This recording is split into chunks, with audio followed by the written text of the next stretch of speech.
Soy Angelic Sina, soy agricultora y nuestra meta es que en 5 años estas 16 cuerdas estén sembradas.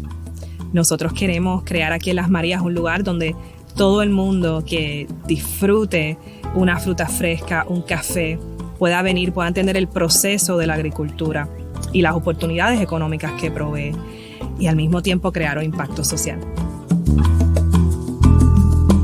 Este lugar es especial porque todo lo que nosotros hacemos va a fomentar el empresarismo en Puerto Rico y a desarrollar una generación que aprenda de la agricultura, que sepa cómo trabajar la tierra y que pueda disfrutar.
Muchas veces lideramos las comunidades, pero no necesariamente nos dan todos los recursos que nosotros necesitamos en cuestión de tener un mentor, de tener un lugar donde tú puedes tener todos los recursos para tú abrir una pequeña empresa.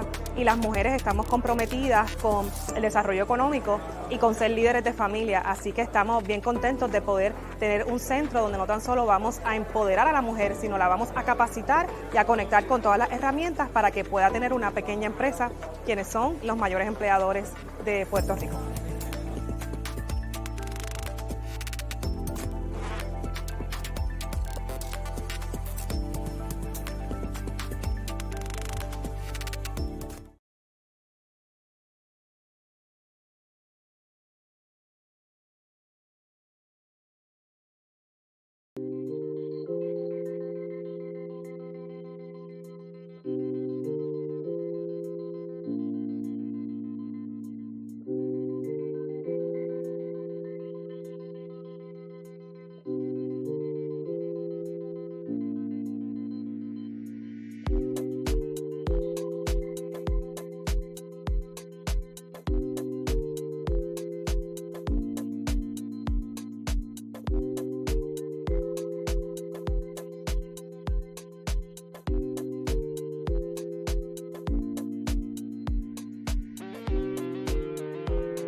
You might see some of the kids in Puerto Rico selling Cafe Ama, and what they're doing is that they're gaining valuable experience that allows them to run their small business. And the most beautiful thing is that all the sales that they make, they keep the funds to open their business. That is the power of Cafe Ama Love.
after Hurricane Maria with magical seeds that survived the hurricane. Amapola is the kid that actually started the program. Ama's great-grandfather Toño, he was a coffee grower. He helped Ama know the ways of the coffee. Then Ama, after Hurricane Maria with the magical seeds, started her own coffee plantation, and she, with her friends, started growing the program so that they could themselves be entrepreneurs. Coffee Ama actually then started growing thanks to the help of Friends of Puerto Rico that helped her develop the program. Now you can obtain Coffee Ama and coffeeama.com.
something to eat, please feel free to help yourselves. We'll start momentarily. Thank you so much.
Metro Women's Business Leadership Summit, hosted by Friends of Puerto Rico. As a young Latina, it is so inspiring to stand on this stage and see women from different backgrounds and paths of life come together for one purpose: to empower other women. We're a big crowd today, so I invite you to share this experience with your network through pictures, posts, and stories, and tag us at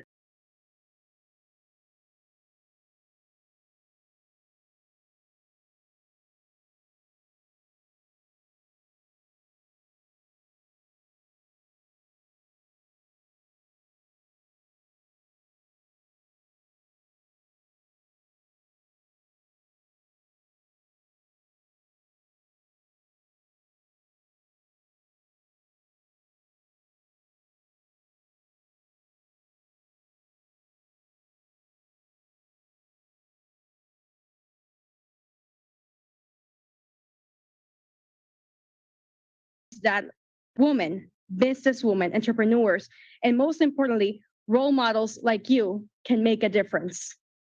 With that said, it is an honor to introduce one of my own role models, President of Friends of Puerto Rico, Angelique Sina.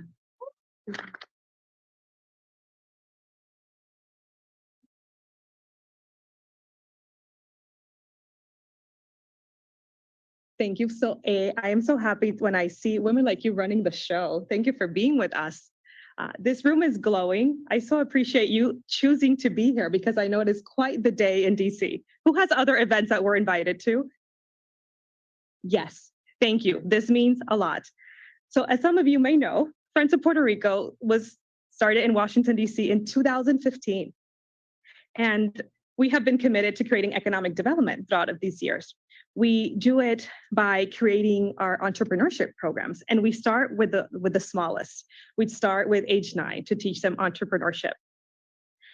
Now we have 2 inclusive business centers. I hope some of you have visited them. One is in Aguadilla, Puerto Rico, and the other one is in Bayamón. If you have not, please do. And one wonderful thing that occurred last year is that with the support of the Small Business Administration, we opened our first Women Business Center.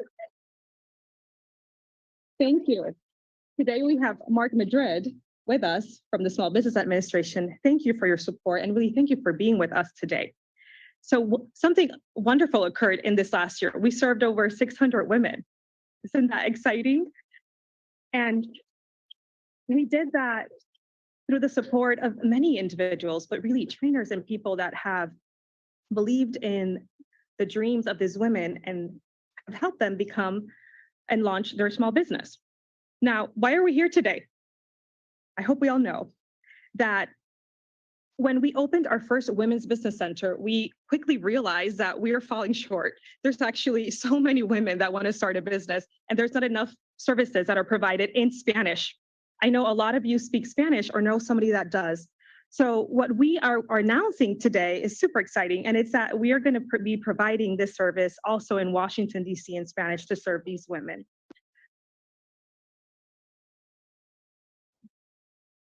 Now, our goal is for more businesses to not only be developed, but for them to be matched with those mentors and the capital that we need to be able to continue growing our economy.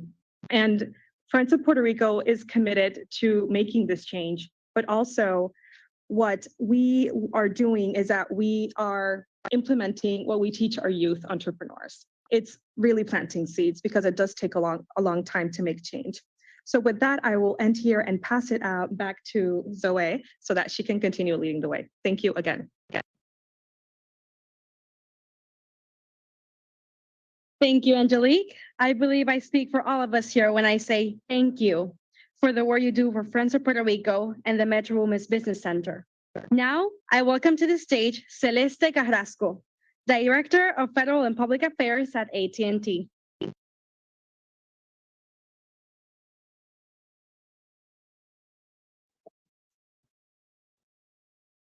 Hello, hello, hello. How's everybody doing today? Good morning. Everybody's awake.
Thank you, Melanie and Southwest, for all their support. Now, I welcome Angelique back to the stage to introduce part of the team that made today's event possible, as well as our keynote speaker.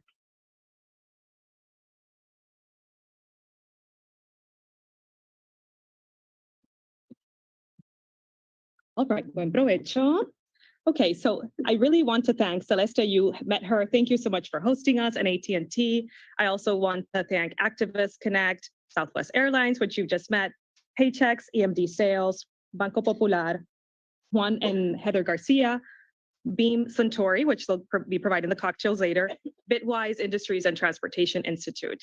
I also want to really just give a shout out to the team at Friends of Puerto Rico and SEMA Strategies for making this happen, and really thank all of you for being with us.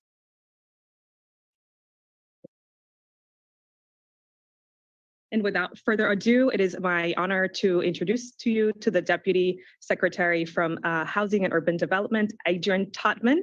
She's an islander as well. She's from the Caribbean, so I'm most excited to welcome her on stage. Thank you for being with us.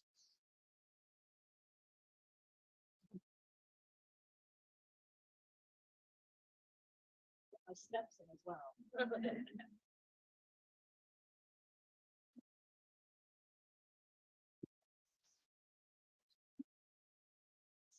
Well, good afternoon, everyone. Good afternoon, everyone. Wow. Tough crowd already. So it gives me great pleasure to be here with you. You know, my team, when we were talking about my time here and this engagement with you, the question was, you know, it's a very small crowd. We don't know how many people are going to show up. You know, you have a very, very busy schedule. Are you sure that this is how you want to spend your afternoon? And I said, absolutely. Absolutely. And let me tell you why. Let me tell you why. How change happens, how people move forward, how we become better and stronger in what we do.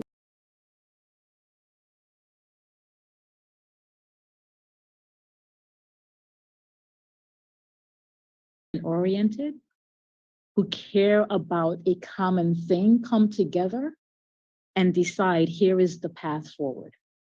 So there is no better place as the Deputy Secretary of HUD, who has so much invested, not just in the things that you all will be talking about today, but the things that are important to our mission to improve communities for people here in the States, but certainly in Puerto Rico.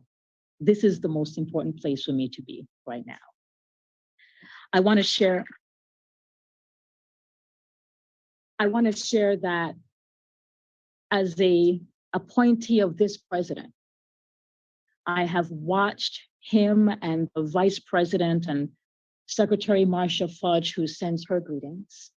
I have watched the way in which they provided us leadership at every level in terms of how we need to move forward. And let me tell you what that means.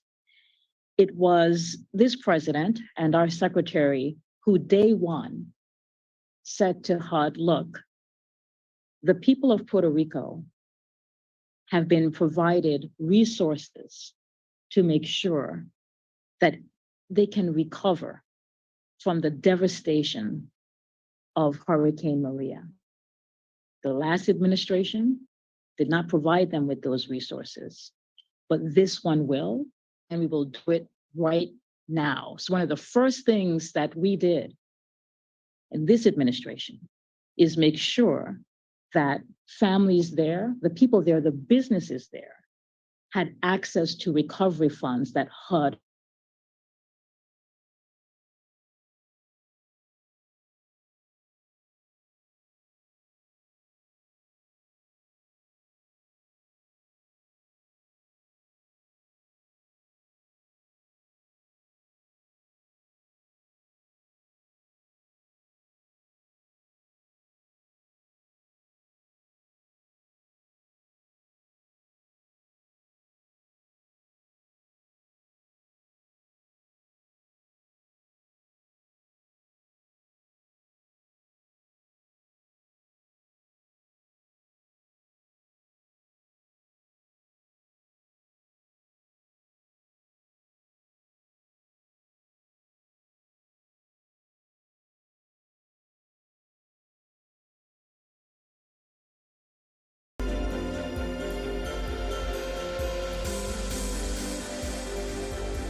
Puerto Ricans here in the States, everywhere, that we are doing that work.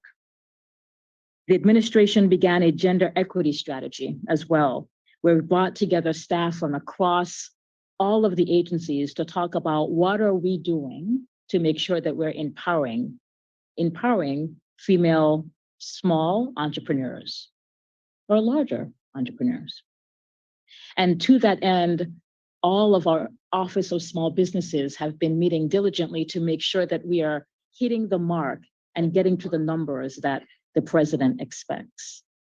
I'm proud to say that at HUD, we were able just last year to deploy over $200 million to small female-led businesses, and that number will grow. And one of the ways it will grow is to make sure that you are checking in with our Office of Small Business representative who's here. It's good to see you, to make sure that you're learning about the business that can be done with HUD.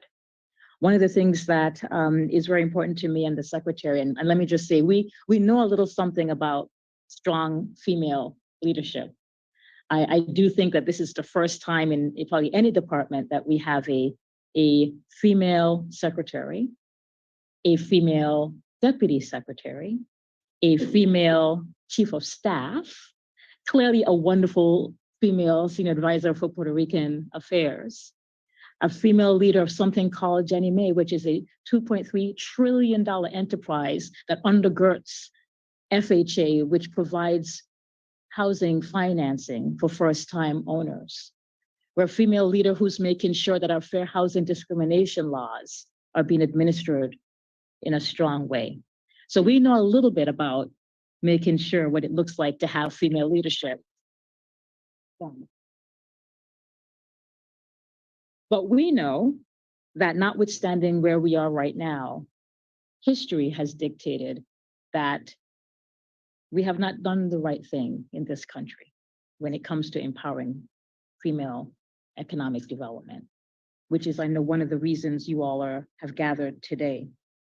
And so I commit that we have been doing everything we can to lower those barriers, to make sure that there's access. We've had listening sessions, and we understand that sometimes people don't understand HUD Geek, right?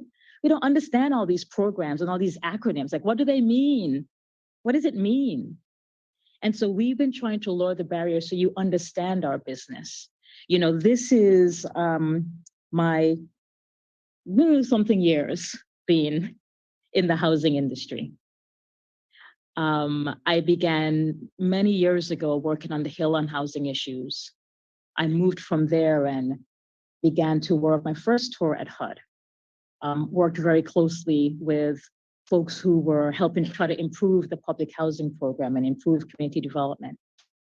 I moved from there and had the opportunity to do housing right here in this amazing city of ours. And it was through that work, that very intentional work of being closer at the local level, that I began to see the disconnect between folks who want to get business and learn more about what's happening in the housing space and how difficult we have made it.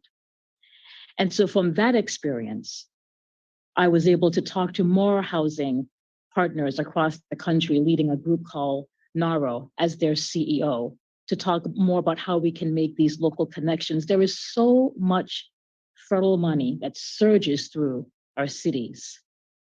And sometimes it's only certain folks who are able to compete that are able to understand how to access those funds.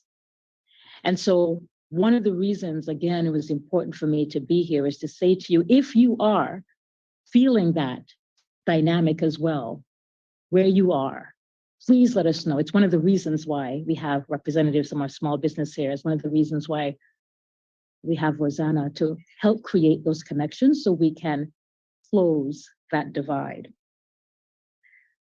One of the things that the secretary is very clear about is making sure that we are not just empowering people in terms of first-time home ownership, as I mentioned, but that we're doing everything we can to really reduce the generational gap. And that comes through many forms, certainly home ownership, but also our ability to spread wealth through economic development and business. So as you continue on your journey here, how many folks are traveled to get here today from other? As you spend time here with us in Washington, please don't be shy. Doesn't look like a shy group. You are here to learn, you're here to network, but you're also here to push. You are here to push. You're here to ask, why can't we do things better? Why can't we have more equitable access in terms of not just business, but really some of the programs that we have?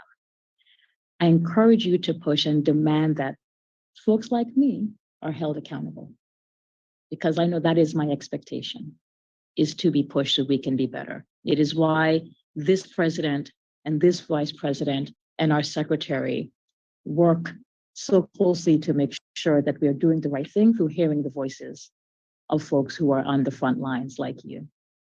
So to the extent HUD can be a true partner, not just one on paper, a true partner, please let us know what that looks like. Let us know what's happening in your communities.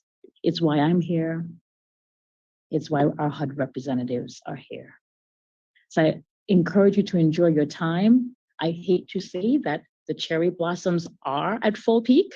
I don't want anyone to have to lose the opportunity to learn and grow with each other, but this is one of the most magical times in Washington, DC. It's one of the best things we produce. We get a lot of crap, but it's one of the best things that people, best things that we do is these beautiful cherry blossoms. I had the great opportunity just last week, when the day that they were blooming, to sit down with my counterpart from Japan, the Vice Minister of Housing, from our good country partners in Japan.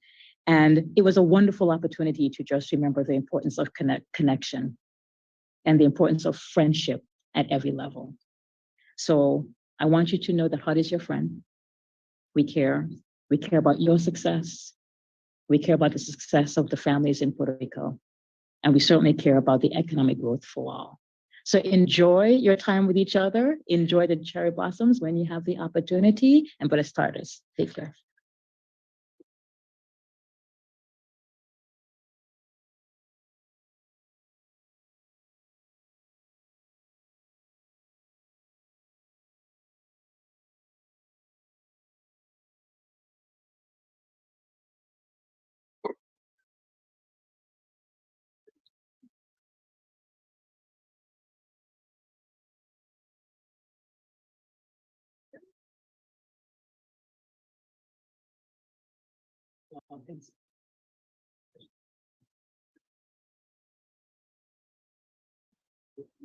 Yeah.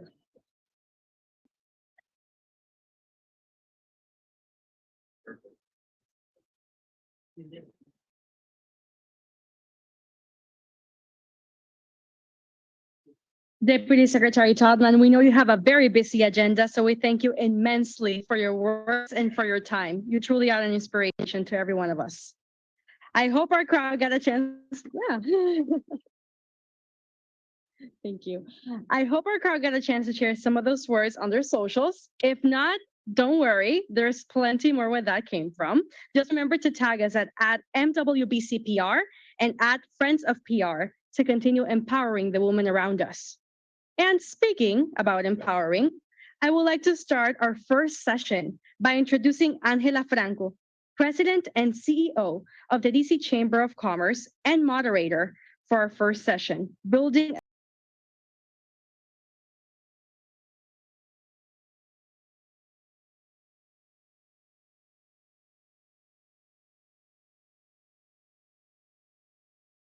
Everybody. Well, first, I know that the deputy secretary left, but if she's there listening or if it's not, isn't that very important to have her here and really show the support to all of us? Sometimes just her presence and her support, it makes a difference in what we all do, doesn't it? So we're going to thank her from the distance for really being with us and for supporting this morning's event. So I'm very happy to be here. You know, when you see somebody that is committed, engaged, and really from the heart wants to make a difference, I'm the first one in. And I met Angelique, how many years ago? Many years ago, because I had just started as president of the Hispanic Chamber. And since then, she had that passion for being better, for transforming, and started with her own self, right? Looking for her passion. And you have seen how much her life has transformed. So just watching that is really an inspiration for me, and it should be an inspiration for all of you. And that's the reason why I'm here, because I want to support you. I want to see you grow more, and I want to see this organization keep flourishing and shining as it has so far. So I think I'm gonna sit here, right? Because I feel like I'm distant from my panel. Hello. And I know that the president of the U.S. Hispanic Chamber of Commerce, Ramiro, is going to join us virtually, right, Elia? Okay. Huh? He's okay. So our panel, can you hear me well? Okay. Our panel today is building a stronger and more equitable economy for women. So I feel very connected with the subject, the theme, and I'm excited about the great conversation we're going to have. We have an incredible panel today, a panel that is committed to women, and that the two women that we have in the panel have transformed themselves and really have to, we all have to step up for ourselves, right? And speaking and breaking barriers and overcoming obstacles. And so I will go from left to right, introducing our panelist, Mark Madri. He's the Associate Administrator at the U.S. Small Business Administration. And I'm so happy to have you here, Mark. You and I met like 13 years ago. I was running the Hispanic Chamber in DC, and you were running the Hispanic Chamber in Austin.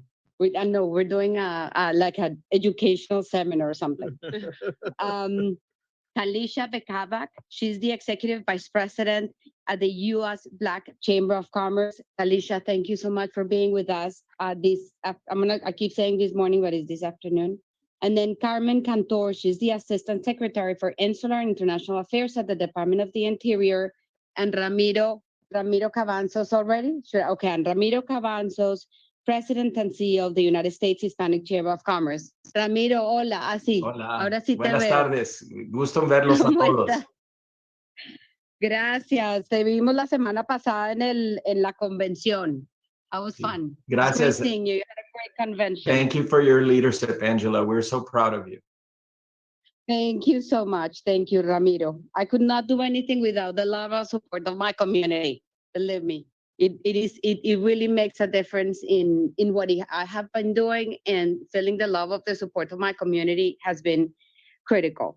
Okay, so we're gonna start our conversation, and I want to start with all respect with the gentlemen, but I want to start with the ladies. Of course. Okay, so Of course. and maybe the first question I really want to ask you as leaders in your areas, because I know that, you know, being a leader in the U.S. Black Chamber of Commerce and being a leader in international affairs and traveling the world hasn't been easy. So what can you share with all these wonderful group here about what has made you unique as a leader in the roles you have taken? So let's start with you, Talisha. Oh, of course. Well, thank you so much for having me today. Thank you to the Friends of Puerto Rico. So I am Talisha Bekavak, currently the Executive Vice President for the U.S. Black Chamber, and the highest ranking woman in history at the organization. So when you talk about what makes this unique, I think representation matters, and all of you all being here today, coming from near and far to represent your issues and your businesses, it's so important.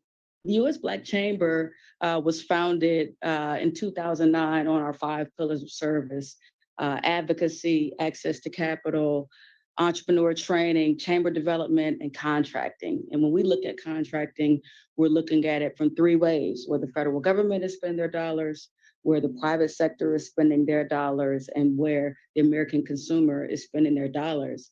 And, you know, it's very unique to talk about Black and brown, small, woman-owned businesses.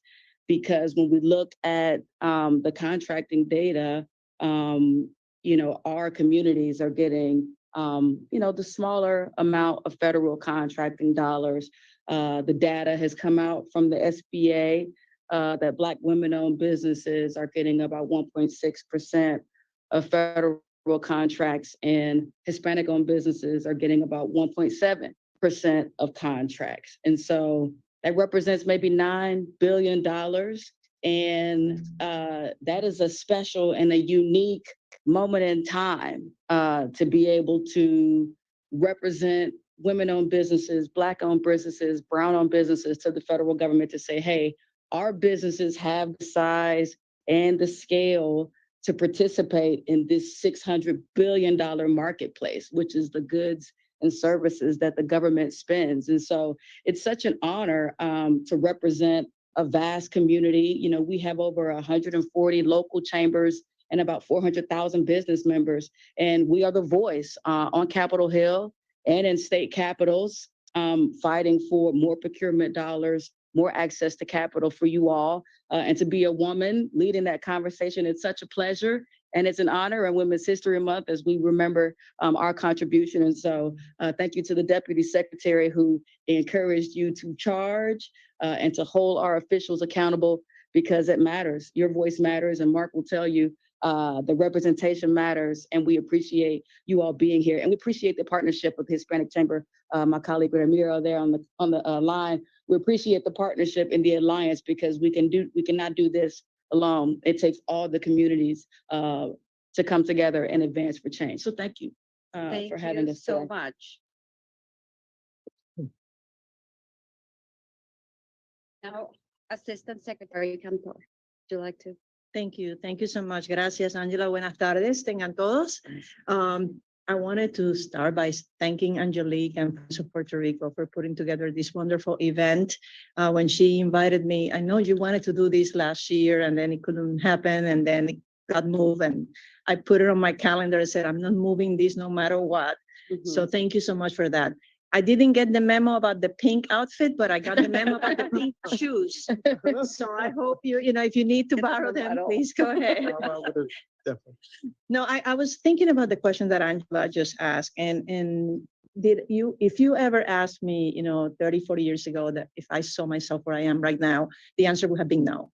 I'm originally from Puerto Rico, Mayagüez, Puerto Rico, and my family, my dad was one of 18 siblings, and my mom was one of 9. And my dad, I'm sharing this with you so you can see the background on where I'm heading with this. My dad only has an 8th grade education. He had to quit school when he was 13 years old because his father, this is the 1950s, of course, decided to divorce my grandmother, and my dad had to go to work. So that happened again in the 50s, and my dad had to quit school. But I can tell you right now that my dad is one of the smartest people that I've known in the world. And when I was growing up, he encouraged both my sister and myself to study hard, that with an education, we will go places. But I never imagined that I would be where I am. So let's talk about the early 1990s. I graduated from the University of Puerto Rico in 1989. In 1990, I got an offer to join the U.S. Postal Service. This is, again, almost 33 years ago. And I didn't want to take that job, because I told my dad, I said, Dad, I went to college, and I have the job that they were offering me was a job working nights and weekends. And I said, I didn't go to college to work on weekends. I was kind of ignorant back then. But he said to me, Mijita, esto es un trabajo que tiene beneficios, debes considerarlo. And I'm so glad that I listened to him, because I never imagined that I would have the most wonderful time working in the federal government, not only in the U.S. Postal Service, but in different capacities in different agencies, becoming a U.S. ambassador, being appointed by 2 different presidents to presidential appointments, going in front of the Senate twice to testify. So here I am, very grateful for what my dad, did many years ago. So the question that you're asking about what makes us unique, it's our backgrounds, where we come from. for me, it has been that I never forgot where I came from. You know, soy de Mayagüez, Puerto Rico, soy Boricua, soy Latina, and I work hard and I work very, very hard, and I make sure that, you know, I work in collaboration with my colleagues, that I, you know, do the best job that I can ever do. So nobody can come to me and say that I did a B- type of job. You know, I lead by example. You know, when I give my word about something, I go back to my word. I try to be as genuine as I can in everything that I do. And I think that that's what carried me where I am right now. I'm going to be done very quickly because I know we have other questions, but when I was asked about 4 years ago if I wanted to be considered for a US ambassadorship position, this was something that was in the making for about 10 years. Someone that I had met many, many years ago who saw my qualities. And back then, this is 2012, 2013, he said to me, you have all the qualities that we're looking for ambassadors. And I want you to consider that. And then time went by. And in 2018, he called me and he said, I'm putting together the list of ambassadors for next year. Do you want your name to be included and considered? So again, what you do, you leave impressions. People remember how you are with your employees, with your colleagues, with your community, and you know they recognize that. So again, what makes you unique? It's perseverance, you know, having integrity, working, you know, giving 200%, being passionate about what you do. With that, I'm going to turn it over to Angela. Thank you so much. Yeah. Isn't that important? Never forget where you came from, right? Representing, leading by example, being genuine, being yourself. And you know, one of the things that really got to me of everything you said is when I hear somebody saying, oh, I'm not going to work weekends. I'm like, you know, when you have a passion, you work weekends after hours. You don't have anybody to tell you to get out of bed, right? So it's just something that you love to do, and it's something that you do every single day. So thank you for that. Now, let's go to another question, and I'm going to start with you, Ramiro. Why is it important to build a strong and more credible economy for women and Latina and Black-owned businesses? Angela, thank you so much. And thank you again for welcoming us to Washington last week at our legislative summit. We will never come to Washington again without a warm welcome from the leader, speaking of economics, of the not just the former Hispanic Chamber that you were CEO of, but also the DC Chamber, Angela. We represent the future, the past, and the present of this nation, and it was built by Latinos and Latinas. We've been here for over 500 years. For people that know their history and can still read about it, Spanish was the first language spoken here after Native American languages. And you all know the data, the evidence, the facts are, as someone said, facts are stubborn things, but we need to keep pushing that every day, that our economy is a $3 trillion economy with 63 million people. 1 out of every 5 people in this country self-identify as Latinos and Latinas. And so it's an economic necessity. It is not corporate social responsibility. It is not a cultural decision on our part.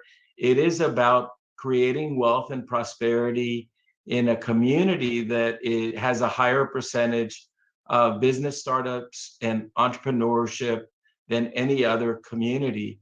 But we can't do it alone. And I commend my friend Mark Madrid for his service, not just in the private sector, but also to our country. And my dear friend Talisha Bakovic, who's been my mentor since I came to Washington. She and Ron have been with us every step of the way. And I want to commend Secretary Cantor for her service also.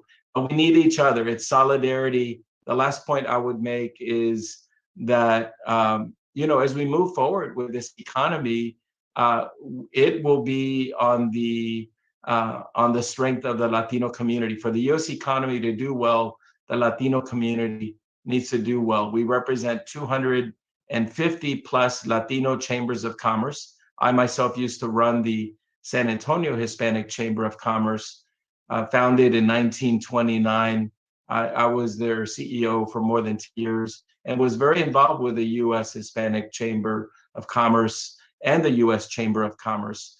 And so we also represent 5 million Latino and Latina-owned businesses. But guess what? Latinas are starting businesses at 6 times the national rate.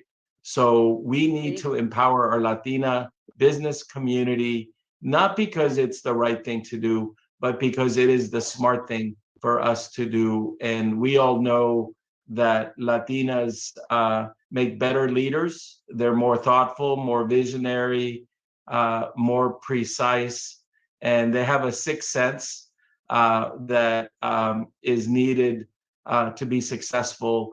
Latinas run households throughout this country and do the finances for every Latino or Latina-owned family in this country. So for us, it is something that is a necessity. It is not an option for us. And I'm very proud to say that Carmen Castillo was the chairwoman when I was hired, and following her was Alice Rodriguez, another powerful Latina.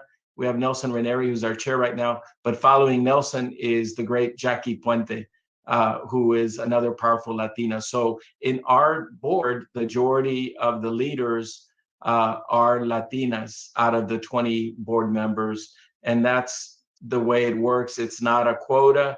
It's just the cream rises to the top. And so thank you so much to Angelique and our friends of Puerto Rico. The first thing I did when I came to Washington was to add Puerto Rico as the highest priority on our legislative agenda that had been missing. So that's something that's here to stay, and we're very proud of that.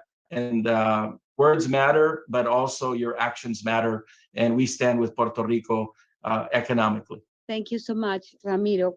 And Mark, I want to ask you the same question. And also, why don't you talk a little bit about the new programs that were shared with us yesterday at the White House? Absolutely. Well, happy Women's History Month, everybody. Yes?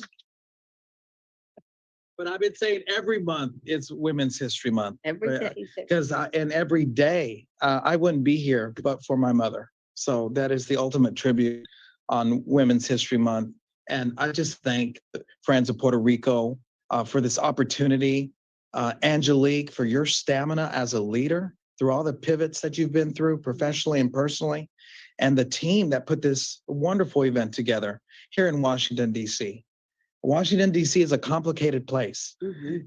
It's stimulating, it's complex, it's divided, but this is where policy happens, and you're in the right place. And before I go any further, all women business owners and Latina business owners, please stand to be recognized, because we're here because of you. Exactly. Would you mind standing?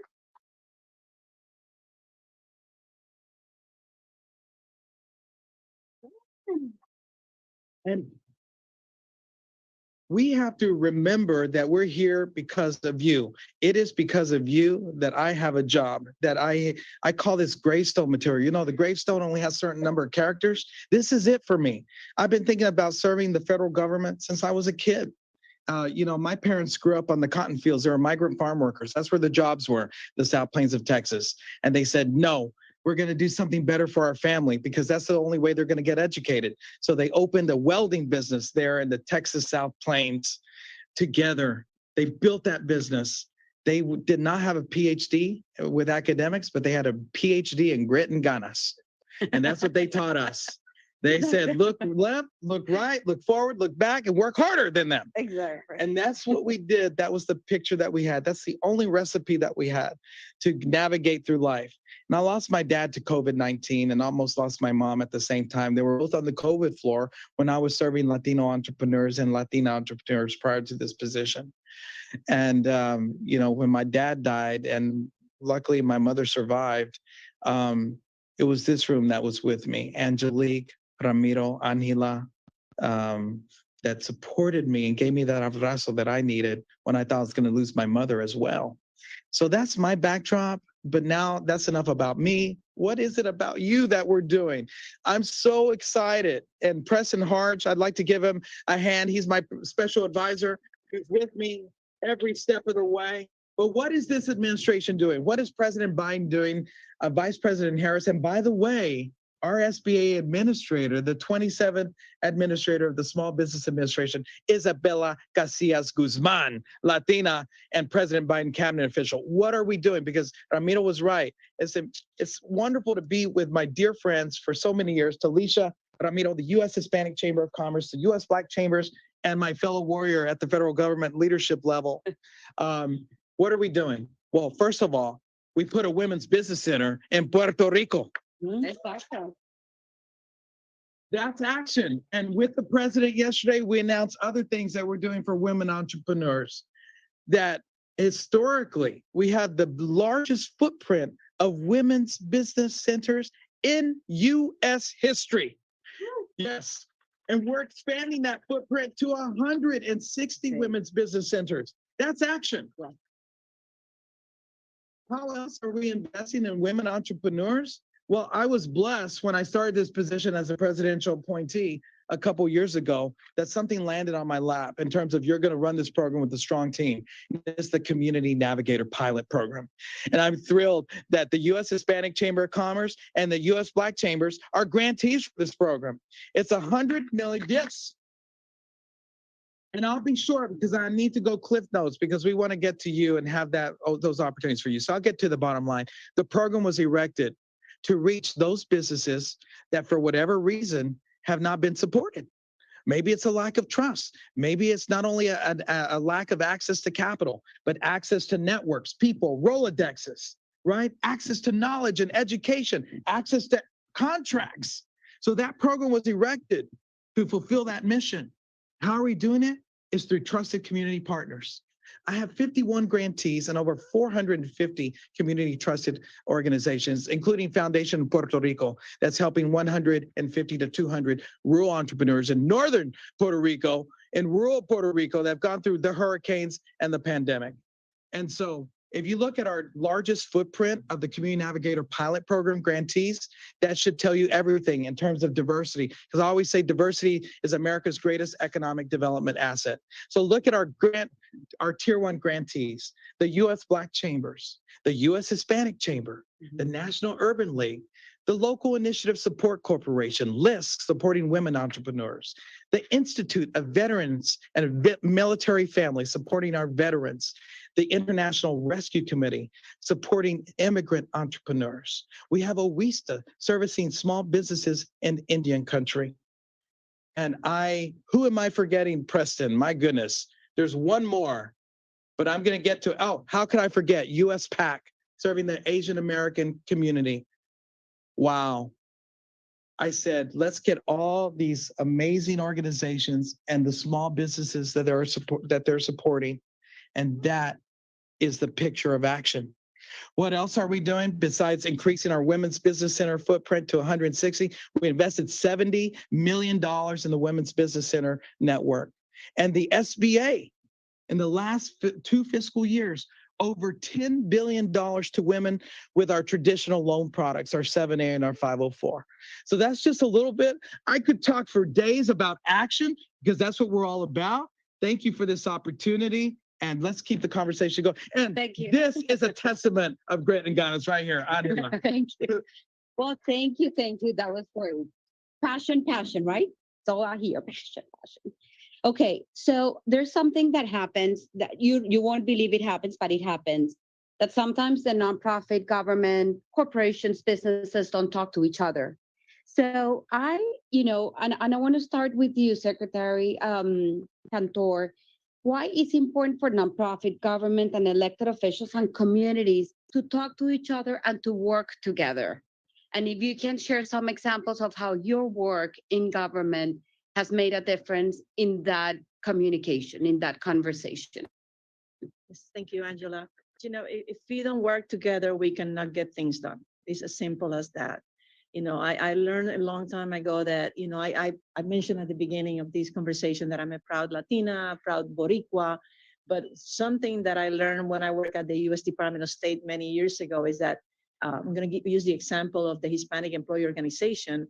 At the time, the Hispanic Employee Organization was divided because que si los mexicanos, que si los puertorriqueños, que si los venezolanos, mucha pelea, ¿verdad? And I learned that, this is not how we are going to accomplish things. If we don't come together and look at the goals and the priorities that we have, we're not going to accomplish anything. So when peoples and communities work together, let me tell you, they develop trust and they build each other up.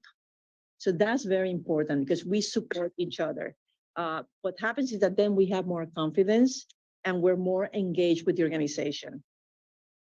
I think learning to work well with others is vital to anything that you do in your life. It's not only with the nonprofits or, it's everything that you do in your life. You have to learn how to work well with others.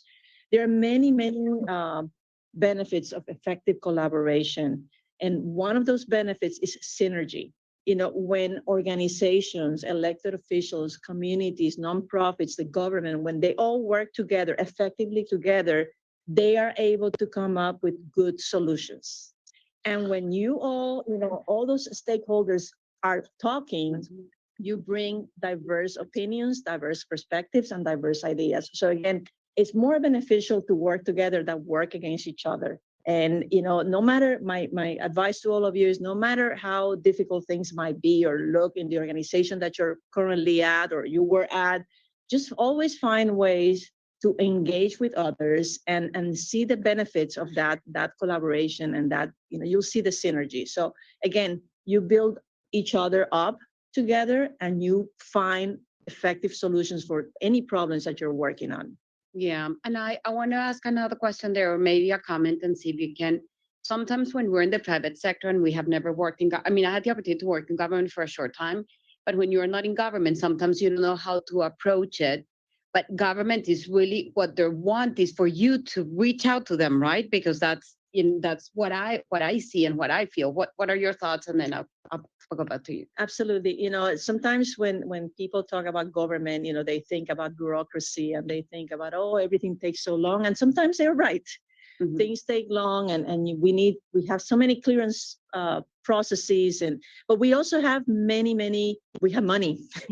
We have grants. Mm-hmm. I know you've mentioned the grants that SBA has, the office where I work at, we I didn't mention this before.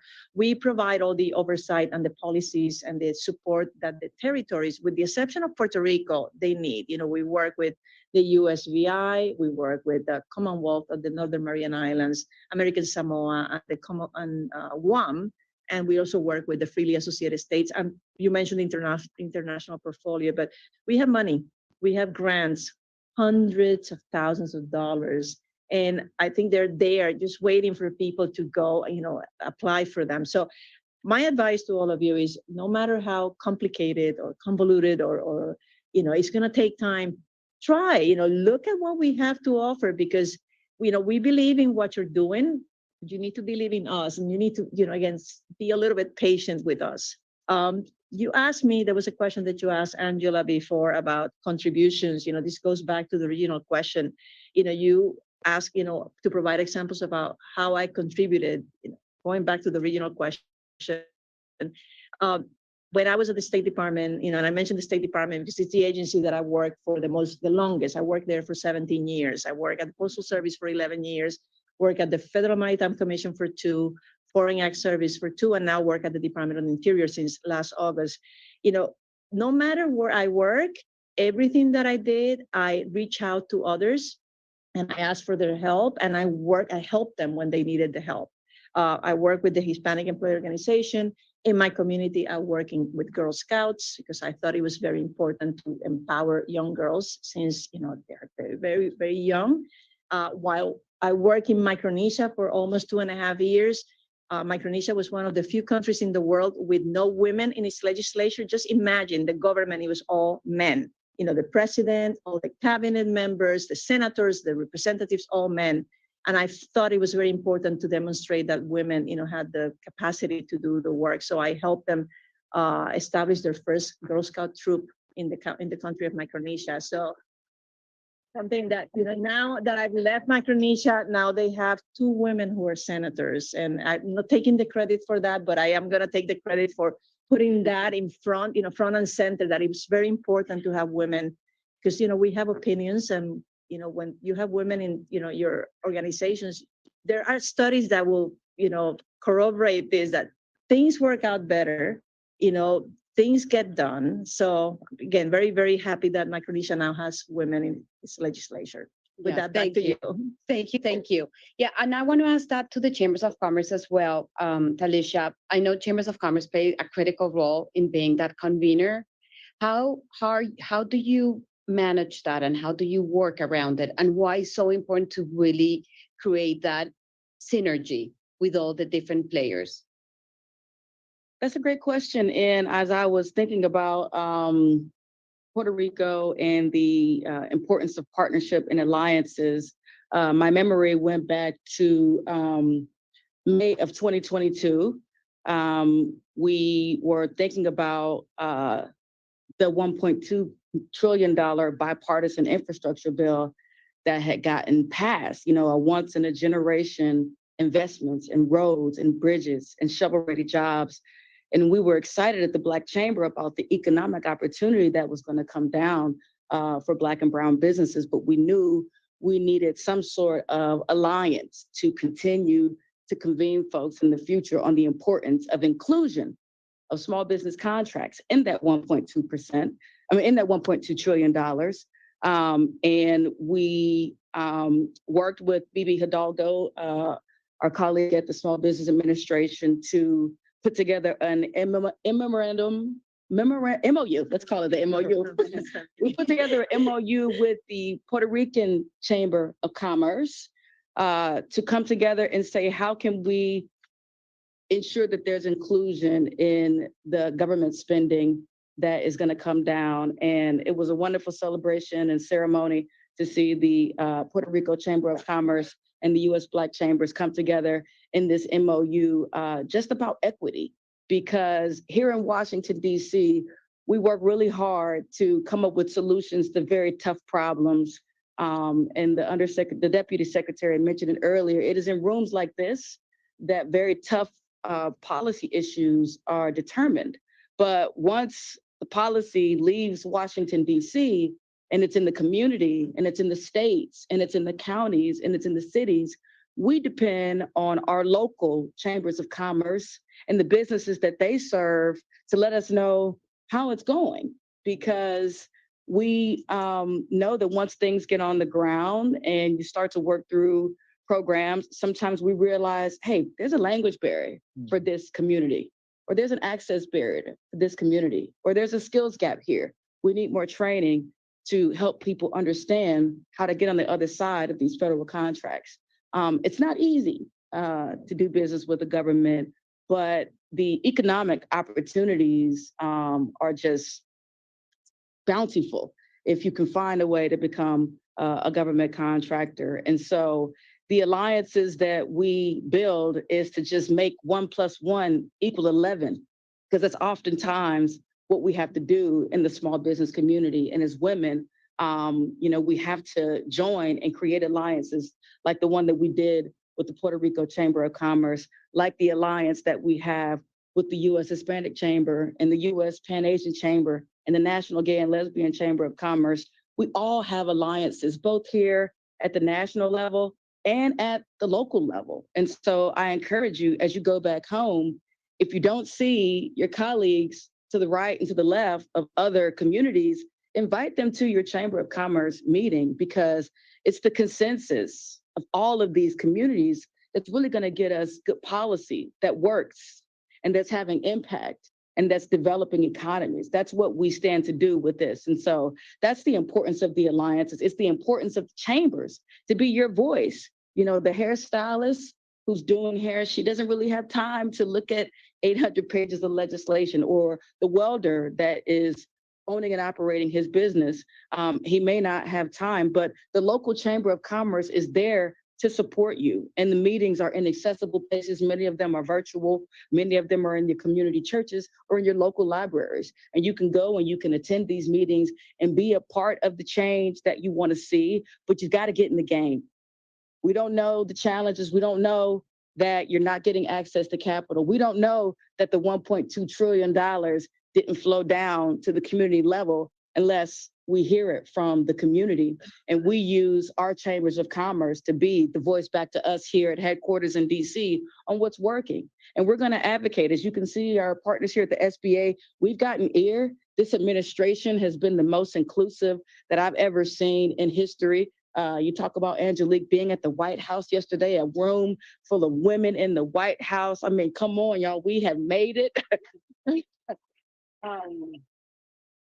And we have to continue. This has been the most diverse administration in history, and we can't let this be the last time we have this many women, this many people of color in history. But we have to hear from you. You've got to get involved. You've got to support your local chamber. You've got to visit your local women's business center, because all of these resources are there, but you have to be aware of what's going on. And what better way than through your local community organizations, through your chambers of commerce, to ensure that you're staying in the loop. And so those are the ways that we try to have community impact, national impact. And that's the way that we leverage strategic alliances to really make that 1 + 1 = 11. Yeah. Thank you, Talisha. And you know, that made me think of the responsibility that we have in leadership, right? Because we are the ones in front representing. And sometimes our actions, our words create a trickle effect in the communities we serve. So, I mean, for me, and I obviously see it here, and for all of you, when you're going to be out representing, you're speaking for you, but you're representing women, you're representing your community. And that's the way I feel every time I go out. I'm representing all of you, and that creates a trickle effect. So let's talk a little bit about the U.S. Hispanic Chamber, and what, you know, kind of the partnerships you have done. I mean, I was involved with the chamber for so many years, and I experienced firsthand the impact that I had in my life and in the work I did. But I want to turn it over to you, Ramiro.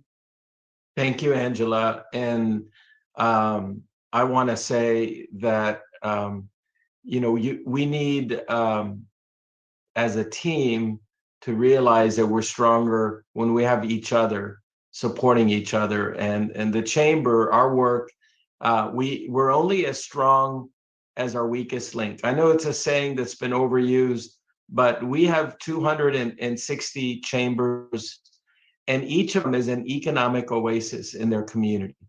And they serve that role during the pandemic to survive. And at the very core of what work we do, I'm a chamber CEO of one of those 260 chambers. I just happen to have an office in Washington that represents our national association. But we need to think about our strength being the individuals throughout this country. We have chambers from Honolulu through Puerto Rico, Wisconsin, down to the Rio Grande Valley, Magic Valley, and then of course Seattle, Miami, and then San Diego, all the way to Long Island. This is a community that is thriving. The beauty of being Latino and Latina is that we represent everyone. Joaquin Blaya in the 80s and 90s was CEO of Univision and Telemundo. And he came up with this great saying, being Hispanic is a state of mind. And it's true. We're not a race. We are a culture.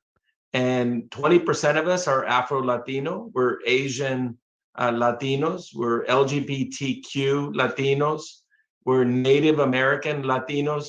And we're Latinos who are Caucasian also, as blonde-haired, as blue-eyed, as we are the beautiful color of Black. But the passion that we have is for entrepreneurship and for our families and for our patriotism as a nation. And so it is unrivaled. The only thing that has held us back, Angela, has been our own self-doubt, or people trying to push us down or pull us down. We need to realize that our own confidence, our own self-esteem, that is what gives us success. If you think you're going to be successful, you will be successful. We should not worry about anything that anybody thinks about us. We just need to stay focused. We need to work together and to make sure that we pull all of us with us forward. And when we climb up that ladder, keep the ladder there for others that you can pull up with you. My dad had this great saying, as I was hearing Mark talk about his wonderful father who we lost. My dad had a saying that I can never forget. It is, dime con quién andas y te diré quién eres. And tell me what company you keep, and that'll tell me who you are. And I am so proud to be on this panel with great company, because we need to make sure that we support one another, because together we're stronger. By ourselves, we may go fast, but we're not going to go far. So together we're going to go far. We're going to be successful. Our strength is the diversity in our community, the diversity of languages, our skin colors, and our backgrounds. But this economy, for it to stay the strongest economy in the world, it's going to need our women, who are the majority of the entrepreneurs today that are starting up companies, but also leading companies. So I'm happy to say that in the last 10 years, that women have started more than 70% of the small businesses in this nation. And that's really at the core going to be our strength for the future, Angela. You know that. You've known it forever, but everybody here supporting our friends of Puerto Rico and Angelique know that we're going to do this together. We're going to be very powerful. And I do want to commend what I know my friend Talisha said. This administration has more than met us halfway, and it's our job now. This is our time, and we better get a piece of that pie, from the economy and these projects, because we can build those EV charging stations at the same time in our community. Yeah, thank you so much. There's something, everything you said stayed, but the thing about some people trying to put you down, or that little voice that talks to you that tells you, I cannot do it, you're not good enough, whatever. So what I do is that I tell him, thank you, but stay here, because we all feel that way. We all feel sometimes that people are trying to put us down, as strong as we can be. So just put that on the side, keep going. And sometimes you just have to do this and look forward, right? And be like the horses. They have the little things here and they don't hear. That's what I do. Anyway, It's a good example. Thank you so much. Now, Mark, you were sharing with me about a couple of great examples before we go into questions, start Q&As. Okay, I have to start now? Okay, thank you, thank you. I could do 2 minutes. Right, Preston. Yes. Mark was sharing a couple of great stories of women entrepreneurs, and I really want to give you the opportunity to share, and then we can go into a Q&A. So write down your questions. That's right. Start thinking about it, Mark. I'm going to time myself for 2 minutes because Okay. I pride myself in doing that. So I'm going to tell you about Maria Palacios. Maria Palacios is in the room. Please stand. Okay.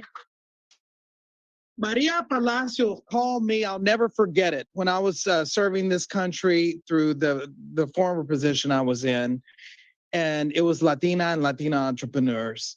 And it was that time. It was in March, right before lockdown. She said, Mark, I lost 90% of my revenue in 1 week. What are we going to do? She had her daughter on one hand. I knew she had another cell phone, second or third phone. And I said, I don't know.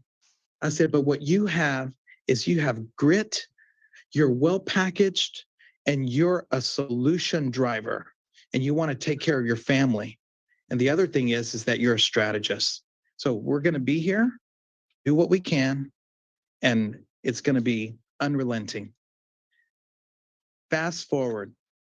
Who's on Good Morning America? Just 3 months later, Maria Palacios building that company. Raising capital with alternative sources of capital. I'm talking VC and angels. All she did is transform her business from a B2B to a B2C company. So I don't even need 2 minutes. These are the stories that I can tell you about without paper for the next 2 weeks, uninterrupted. But that's why we're here today. And there's so many other examples. I see Maria Fernanda Madeline. I see so many examples of testaments of grit and goddess. And those women entrepreneurs back there that are out there selling their products and services, that custom jewelry, the custom swimwear, the spa, And, you know, the custom, you know, it's things that I've never seen before in terms of Cosmetics, things you can do beauty. with your hair, the Cosmetics. cosmetics, and also the barrettes that are back there, all homemade, under 2 minutes. Thank you very much. Thank you. Thank you, Mark. Okay. Now I'm gonna open it to questions that you may have, that you want to hear in addition from the panelists, so please go ahead. You can raise your hand one at a time. Okay. So do you want me to start with a question? I can, okay, go ahead, please.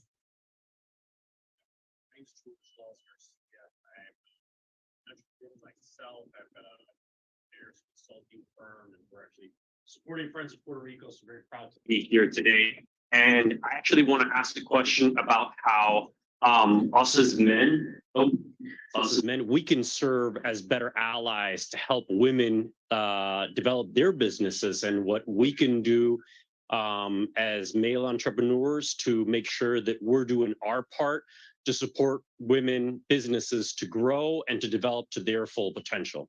Oh, thank you. That was a great, I can answer a little and then I'm gonna turn it over to you. I mean, for me, the best way personally is to give constructive feedback, you know, really in a way that is constructive. I mean, I always ask for permission before, but I say, would you be okay if I give you some feedback? You know, women, as we tend to be emotional and we react instead of responding. And that's something that can help us be better professionals. So I'm gonna turn it over to you, Talisha. So less than 1% of Black and brown female founders receive venture capital.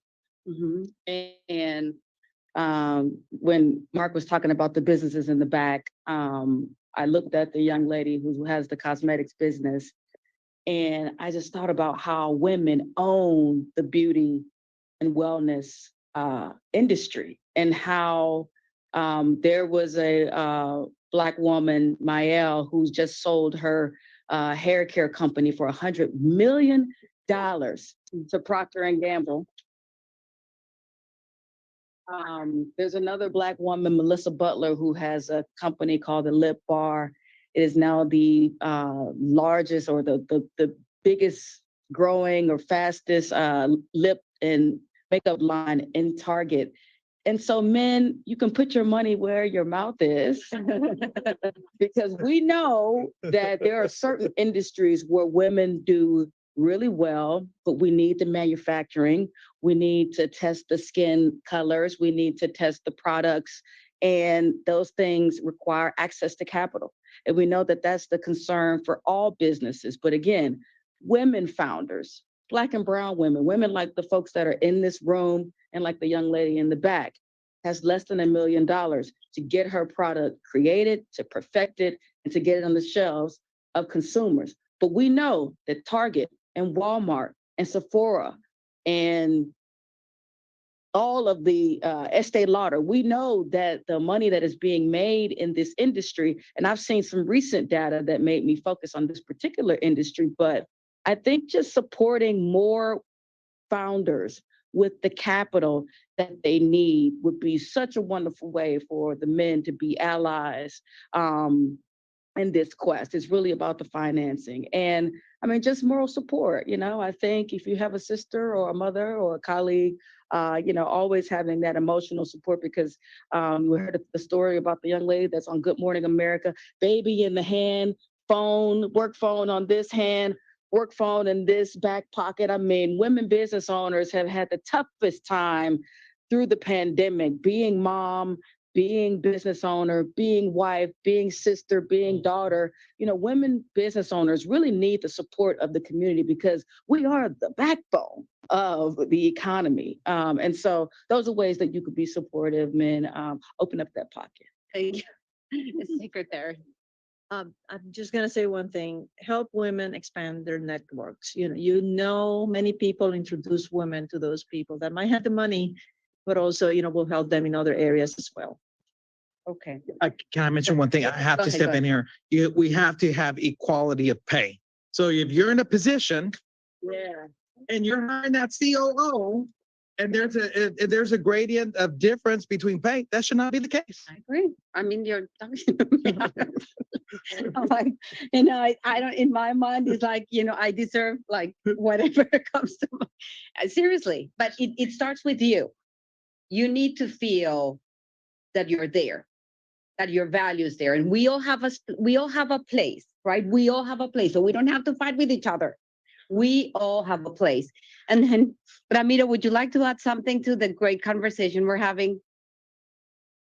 Well, I mean, I just briefly, I will follow the 2-minute rule by Mark Madrid, you know, but I think everything that's been said is profoundly true. And, you know, what matters, I think, for us at the chamber is that we build a support group, people that do business with one another.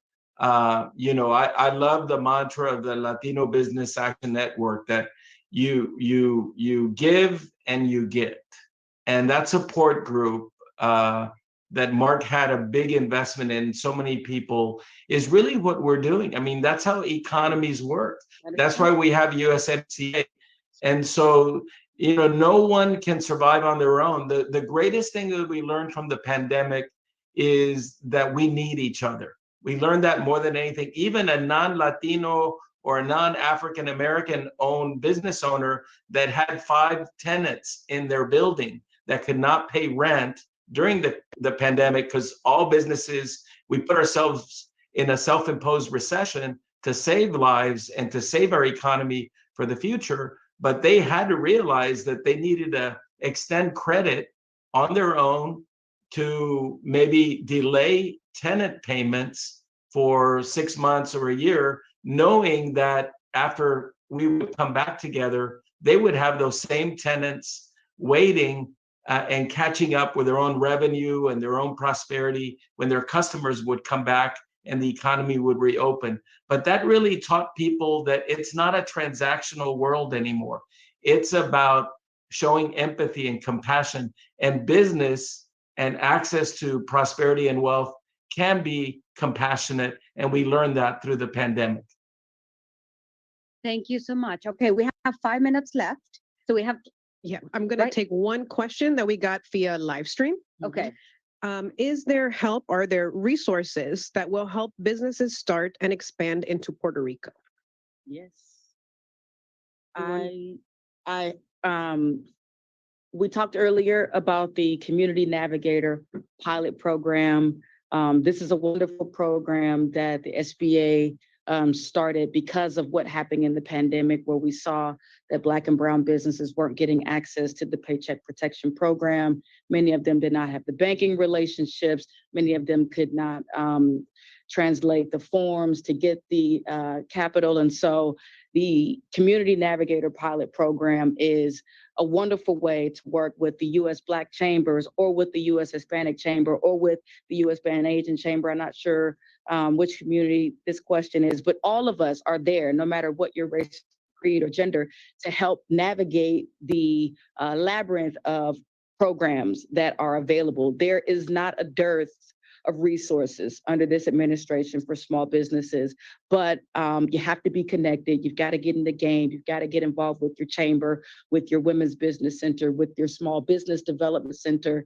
Many of them are in cities around the country. I also want to say the business centers are there in your community for you to go and open the door as an open door policy. So between those resources, Community Navigator, Women's Business Centers, Small Business Development Centers are all, and your local Chamber of Commerce, are all wonderful ways to continue to get the resources and technical assistance that you need to grow, scale your businesses, and ensure an equitable economy for women businesses. That's right, Talisha. And I'd like to piggyback on that because I oversee the technical assistance arm of the SBA and the educational footprint of the SBA. Of course, we do it with our other units. But if you go to sba.gov, like Small Business Administration. I'm glad I see those pens going, or those cell phones working. SBA.gov. If you go right now, you're on your cell phone. If you go to the homepage, you'll see a menu on the top right.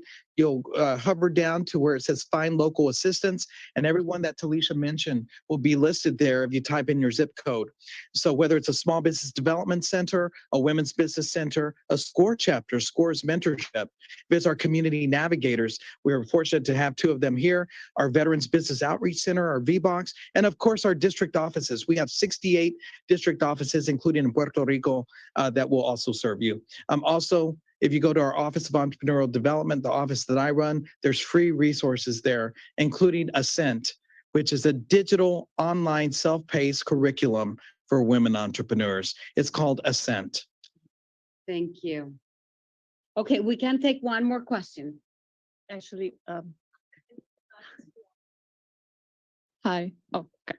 My name is Dasha Suarez, and I just would like to challenge everyone over here. I see a lot of beautiful women in this room who are business owners or work for a nonprofit. How can all of us help a brand new community in the United States? For example, like Ukrainian refugees, how we can help them today? Most of them are mothers with children who left alone. How can we all, what can we do? Yeah, I mean, the first thing I would say is that we have to connect our new communities to the resources that are available. And I had a situation that I encountered the other day that really broke my heart because I left church and there were 2 immigrants from Venezuela that were dropped in the bus. And I had all the connections in Montgomery County, so I started calling the council members. They didn't know. I mean, was unbelievable. It was like very.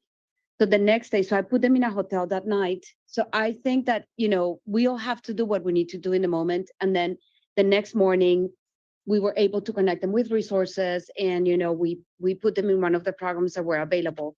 But it's a reality that we're living right now. And I think that we all have to have enough sensitivity and heart to understand how privileged we are and that everything we do helps. So, that was a personal situation of mine. And since then, I started attending a lot of the programs. I have a nonprofit to help Latino women, and many of them are immigrants from this region that is called Latinas USA. And what we do is that we bring them resources and help them emotionally and financially. But I think each of us need to do it. It's like more than what are we doing as a community, but what are you doing as an individual, to help change or make a difference every single day. So I'm going to turn it over to Mark, and then or Secretary, I know you have to go. So Yes. you want to respond, and then. Actually, yes, and thank you so much. I will say, reach out to the community organizations and something that I wanted to leave all of you with, and I want to apologize because I do have to run to a meeting. Expand your networks and use those networks when you need them. You all here, I'm pretty sure you don't know each other. Make it a point today that before you go home, you at least meet 5 or 6 other people. It doesn't matter if you're shy or timid or you are an introvert, go out and introduce yourself and meet others, because when situations like what's happening in the Ukraine or in your communities happen, you have each other to ask questions, to ask for advice, for opportunities. So please do that. Again, I am really sorry I have to leave, but I have thank to you leave. so much.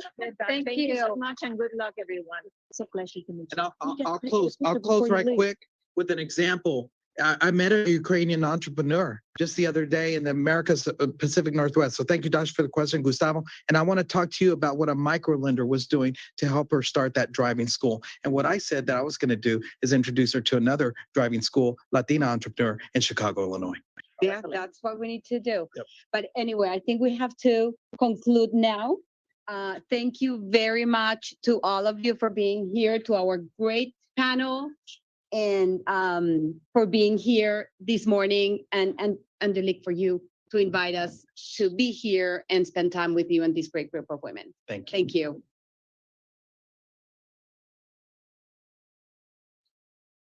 And thank you, Ramiro, for joining us virtually. Thank you. I wish I could be there in person. They told me I was spending too much time with Mark Madrid.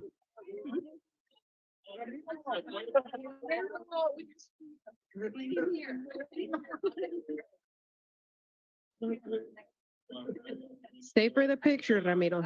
Don't lose you. I will. Smile.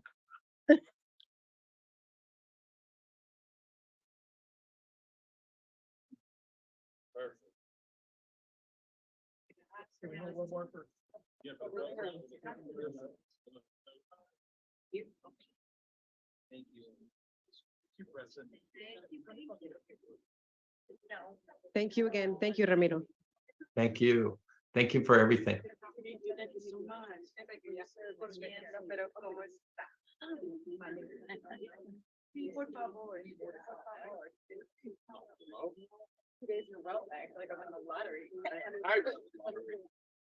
¿Cómo estamos? Oye, felicidades. Bueno, you're such a good speaker.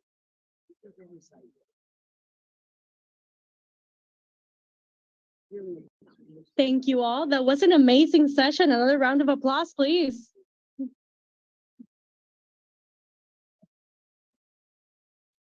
As we listen during this panel, more and more women are entering the workforce, but there's still much work to do. That is why the Women Business Center in Puerto Rico works tirelessly to create a thriving ecosystem for women entrepreneurs. To help them continue these efforts, they need all of us. If you want to help women and their communities access the tools, capital, knowledge, and networks they need to grow, we strongly encourage you to donate to their cause. You can do so by scanning the QR code available or taking home a bag of their Café Ama that they're selling in the bag.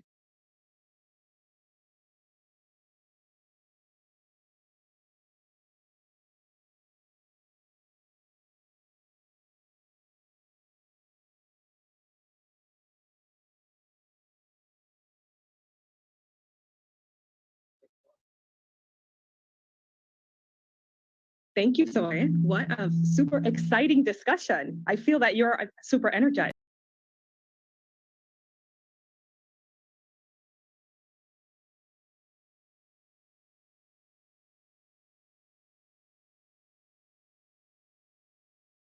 And I'm going to have the opportunity to speak with her and ask her some great questions so that we can continue learning from each other. And then there will be cafecito networking chat. So get ready to meet all these people and make those connections. Thank you. This is harder than I thought. Let me over it. Okay. Let's see if I have some strength left. All There you go. right. Ya tomaste el cafecito. Yes. You got it. Muchas gracias, amiga. Thank you for being here. I'm so excited that you accepted our invitation. I know you have a thrilled to very be busy here. calendar. Oh, very happy to be with all of you, each and every one. Muchísimas gracias por la invitación. Es un verdadero honor estar con todas ustedes. Thank you. Thank you. So, Ileana, I want to share how I first met you because I know you have lots of fans. And it was a while ago, but I had just gotten here to DC and I was an intern. And we have some interns here from the Cordova program. So I want to give a shout out to them. And I remember just being very green. I arrived as an intern and I met you at a very first networking event and I was just blown away with you. Who were you interning with? With Profa. Okay, Yes. wonderful. Thank you. And I remember meeting this super energetic Congresswoman that I met. And was it a reception that we went to at night? Oh my golly, thank Yes. you. And I then researched you because you really touched me and I was very inspired by you. But you were the first Latina woman ever elected to the US Congress. How does that Incredible, feel? right? Isn't that unbelievable? And when I got elected, it was a special election. Claude Pepper, a longtime member of Congress from Miami, who was also a US Senator, chairman of the Rules Committee, Democrat, and I win the special election. It was the only election in the country. And it was a nasty campaign. It was the only one that was nasty. I had an opponent who was really a racist, anti-Hispanic. His slogan was, "This is an American seat." I was born in Cuba, naturalized American, but I'm an American too. So I don't know what he meant by "this is an American seat," but I think I read in between the lines. But of course, being a Florida election, everything went wrong, but finally at 3 a.m, the election was called. And Katie Couric, who you don't know because she was from my generation, was the host, one of the hosts of the Today Show. And she said to our campaign, would the member-elect like to be on the show? And I hadn't done a lot of national media, but I said, well, it's 3 o'clock already. They go on the air at 6. I said, sure. And Katie Couric says, how does it feel to be the first Hispanic woman elected to Congress? Because the word Latina wasn't really used. And I said, gosh, I don't want to disagree with you on nationwide TV, and I'm very thrilled to be on the Today Show, but I'm pretty sure that I'm not the first Hispanic woman, but it's a thrill to be in Congress, blah, blah, blah. And she goes, oh no, we've done our research. You are the first Hispanic woman. And that's how I found out that I was the first Hispanic woman. And now I'm so proud of how many Latinas we have in the House and in the Senate, Democrat and Republican. So we've come a long way, got a long way to go. But to think that it took 1989, that's when I was elected. Wow. Not 1889, ladies, 1989. And I served almost 30 years in the House. I loved every minute of it because I love constituent service and I love helping people. And to represent Miami, I mean, that's not tough, is it? Oh my gosh, it's a slice of heaven. And I loved it. Was on the Foreign Affairs Committee, served as chairman of Foreign Affairs and ranking member. So it was a thrill. And I always try to encourage young girls and young women to run for office at any level, because we need those voices. We need your voices, whether it's for mayor, commissioner, county commission, at state representative, state senate, Congress or Senate. Necesitamos las voces de todas ustedes. We really do. Please Yeah. give an applause. She's making it sound so easy. Let me ask you something, because so many women do want to run for office, but a lot of times they don't. Can you share about the challenges that you first experienced when you were thinking of it? That is an excellent question, because I don't come from a family of elected officials. No one in my family had ever run before.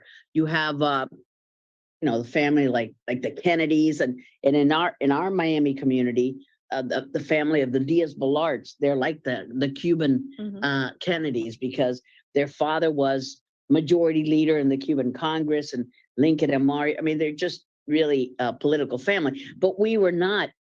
And so I wanted to run for the school board because I was a teacher and that was my dream.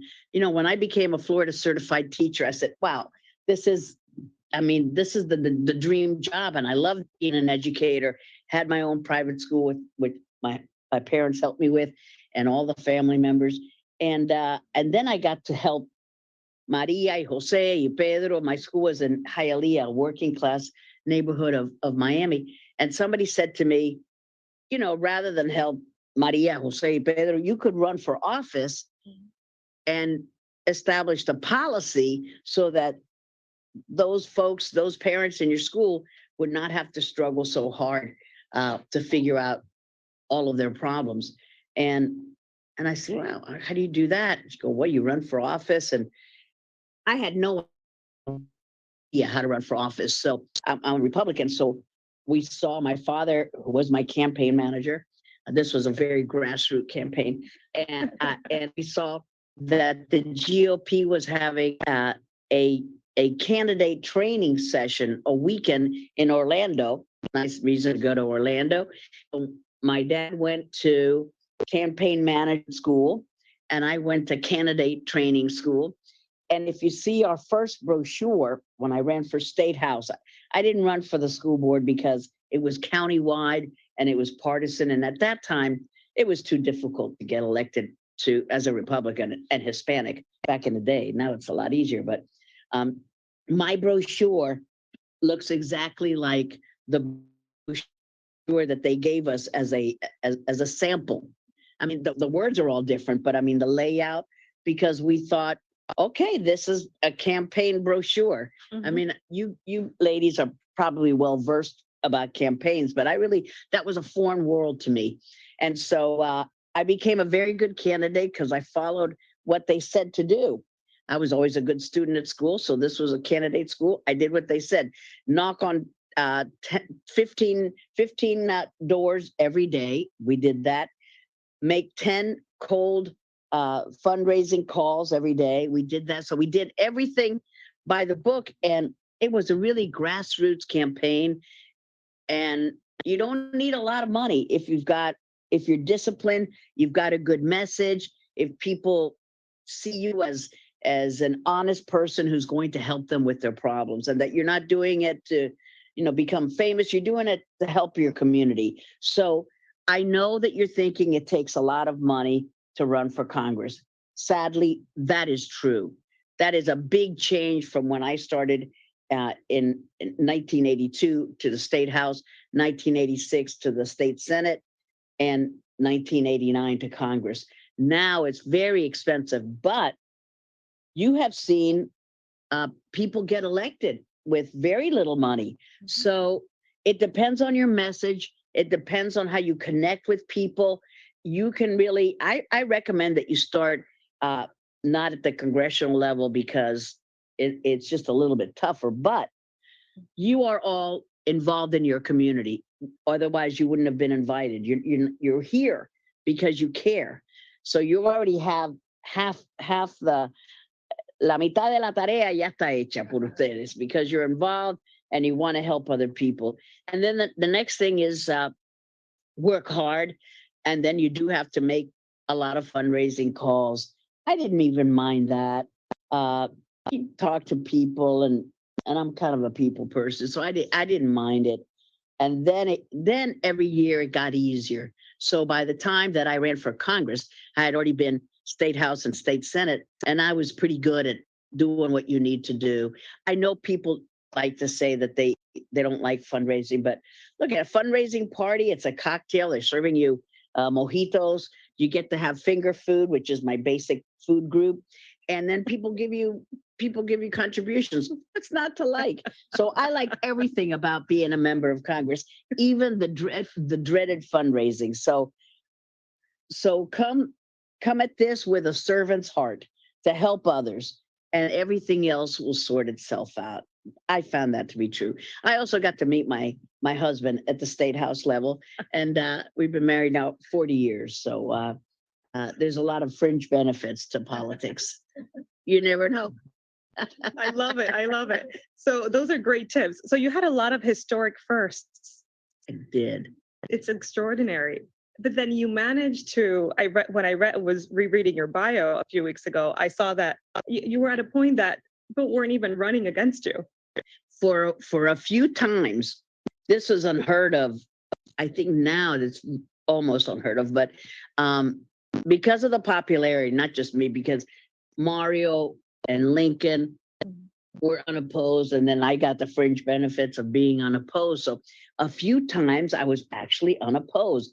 That's crazy. Nowadays, that's not too often. But you know what's changed a lot is that most districts are very Republican or very Democratic. And I had what is considered to be a flippable district. There are about 35 seats that can be won by either party. That's why every election could be a change election. Yeah. Nancy Pelosi had a majority of only 5. The Republicans, we have a majority of only 4, and one of them is George Santos. We'd like to give him away, but he's a Republican, I think. We don't know what he is these days. He's everything. I think he's head of the Republican Party. He's head of the UN, whatever he wants to be. So you see how tight those majorities are? It can change the next time, and in the Senate as well. They have a majority of 1. So every election can be a change election.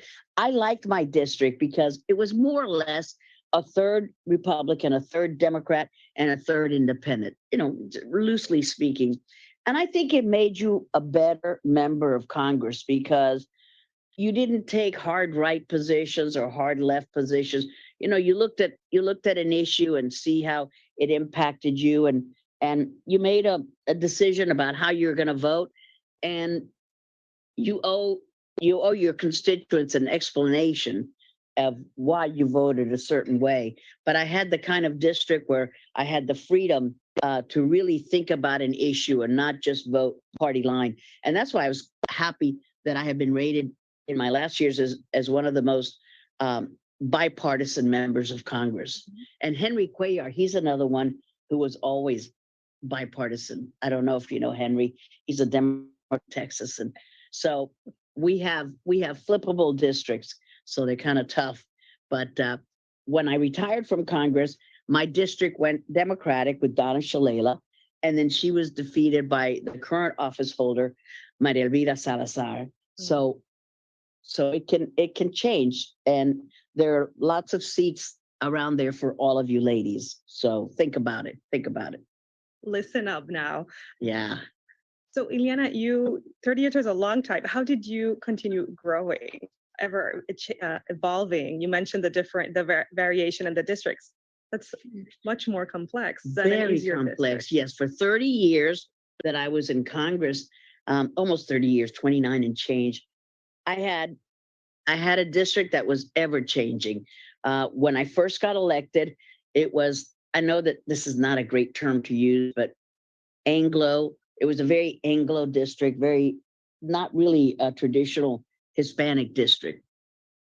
That's why my opponent said this is an American seat. I think he thought that would resonate. And then it changed a lot. And then I've represented just about every corner of Miami-Dade County, and I represented the Keys for 10 years. I love representing the Florida Keys. I represented Miami Beach. Certain parts of the district remained with me no matter how they drew the district lines. And, we don't draw the lines. They're drawn by others. And Little Havana was always in my district, no matter how they drew the lines. I'm so glad, but I didn't have anything to do with that. And Key Biscayne and Coral Gables. Those were the three constants in because they're kind of all lumped together. Coconut Grove.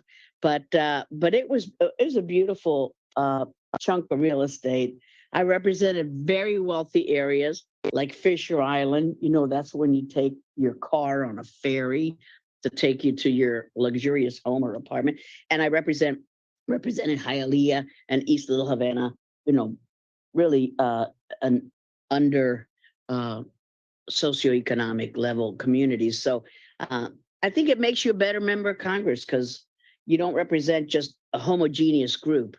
You represent a very heterogeneous community. And I enjoyed it. I really liked it. And I hope that Maria Elvira does as wonderful a job as she's been doing, and she'll be there for a long time.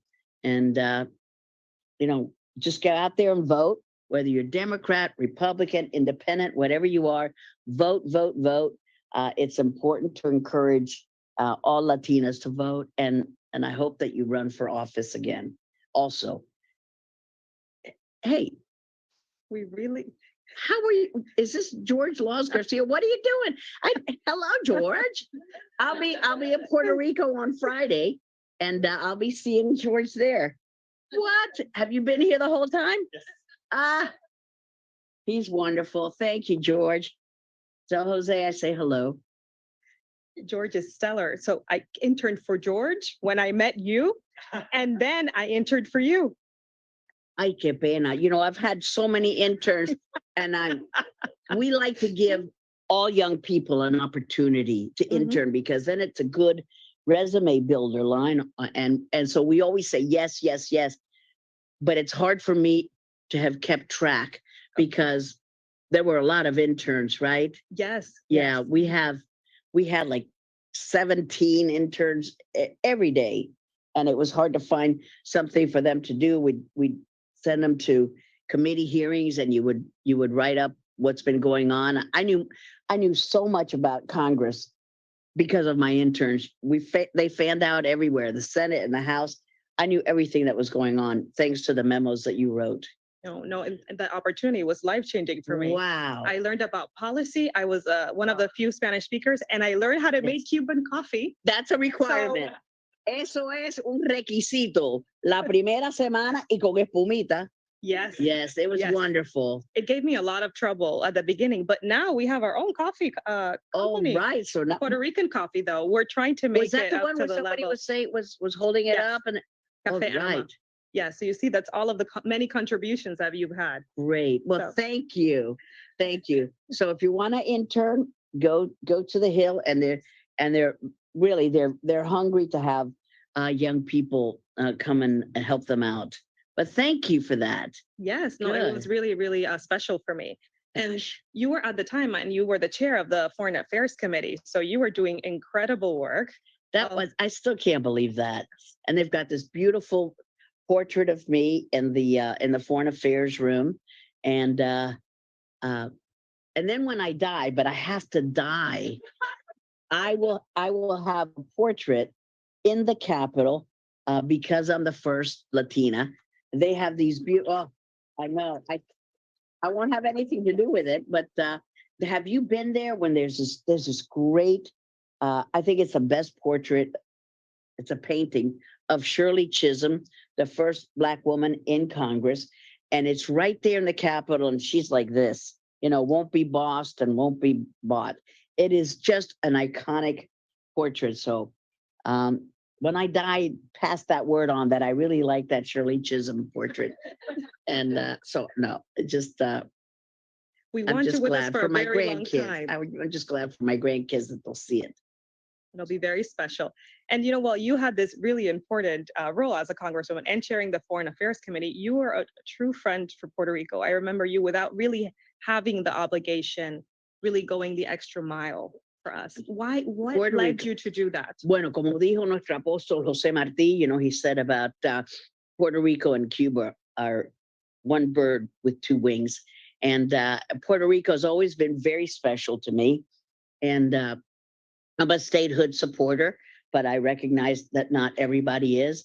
And I believe that Jennifer Gonzalez Colon has been doing an amazing job as a resident commissioner. I don't know how those resident commissioners can represent so many people and help them with their problems with Social Security and Veterans Affairs. When speaking of Veterans Affairs, Puerto Ricans per capita have more volunteers in our armed forces than any other group, and that's something that's just amazing. Even though they don't have the opportunity to, vote for the president, and they get not treated as fairly as they should. But I've always had a kinship with Puerto Rico. I was born in Cuba, lost my homeland to communism, came over here when I was 8 years old with my parents, and to me, I understand the frustration of Puerto Ricans of not having to be captains of their fate, and I think that statehood would give them that opportunity. But I understand that not everybody agrees with me. But I'll be going to Puerto Rico on Friday to speak to a statehood group. So nice. So I Well, can't we have wait. great weather. No cherry blossoms, but definitely No, I beautiful can't wait. I ocean can't wait. views. I just leave in the morning at 6:30 from Miami, and then come back at night. I land at 11 or so. But then the firm that I'm with, it's got a funky name, Aiken, like you're Aiken, but it's AKIN. They're going to have the Latinx attorneys. I'm not an attorney, and I dislike that word Latinx, but anyway, but I'm affiliated with attorneys. We're going to have our first Latinx retreat in Puerto Rico in mid-April. So I'm really looking I'll be having 2 trips to Puerto Rico, and that one I'll spend Friday, Saturday, Sunday, and Monday. So I'm looking forward to that. Oh, I'm sure it'll be very, very Yeah. special. And as we move on before the last question, I want to give a heads up that we're going to open it up for questions. So please Thank take you. advantage of this opportunity. Thank you very much. You shared with us a lot of your accomplishments, and you make it sound so easy, but I don't think it really was. I want to ask you about how, because Friends of Puerto Rico is all about accelerating. We don't like to talk too much. We like to have action. I can see How it by the can- presentation before me. That was a lot of wonderful advice too.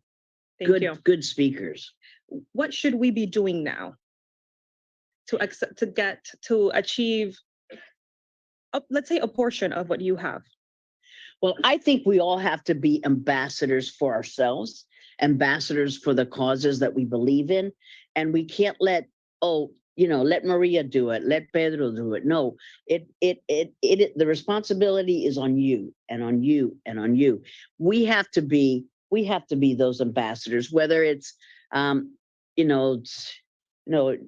marriage equality, whether it's better pay that one of the speakers talked about, whether it's better daycare options for working moms, whatever it is, you can really change people's minds.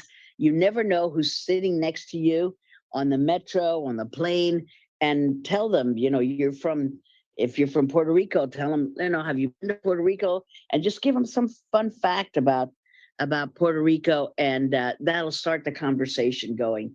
So I never hesitate to tell people around me about what I'm doing, and it's not to brag. It's just then you hear about what they're doing, and you grow, and you become more knowledgeable. So I think sharing a piece of yourself with those around us makes you grow as a person. It gets you a lot of education. And people want to talk about themselves, right? Don't you find that to be true? We're not just talking about ourselves. People want to tell you what's happening in their lives, and they want to show you a picture of your grandkids. I got a couple of pictures I can show you. We've got 9 grandkids, so we're very happy. And 6 of them live right across the street. Ay, Dios mío, 6. And then 3 of them live just about 10 minutes away from us. So we're very happy. And so far, so good. God has been very kind to me and to my family. And we pray that he continues to bestow all kinds of goodness to us. And I wish you all good things from our Lord. Thank you. Thank you. Unas bendiciones de nuestro Señor, y le deseo a todos ustedes un éxito en todo lo que están haciendo. You deserve lots of success. So I know we have questions probably online and from this in-person room. Who would like to get started? You can raise your hand. I know somebody will bring up mic. It doesn't have to be about anything that I talked about. Yes, wonderful. Maria Cristina. Maria Cristina, what a beautiful name. Congressman, wonderful to hear from you.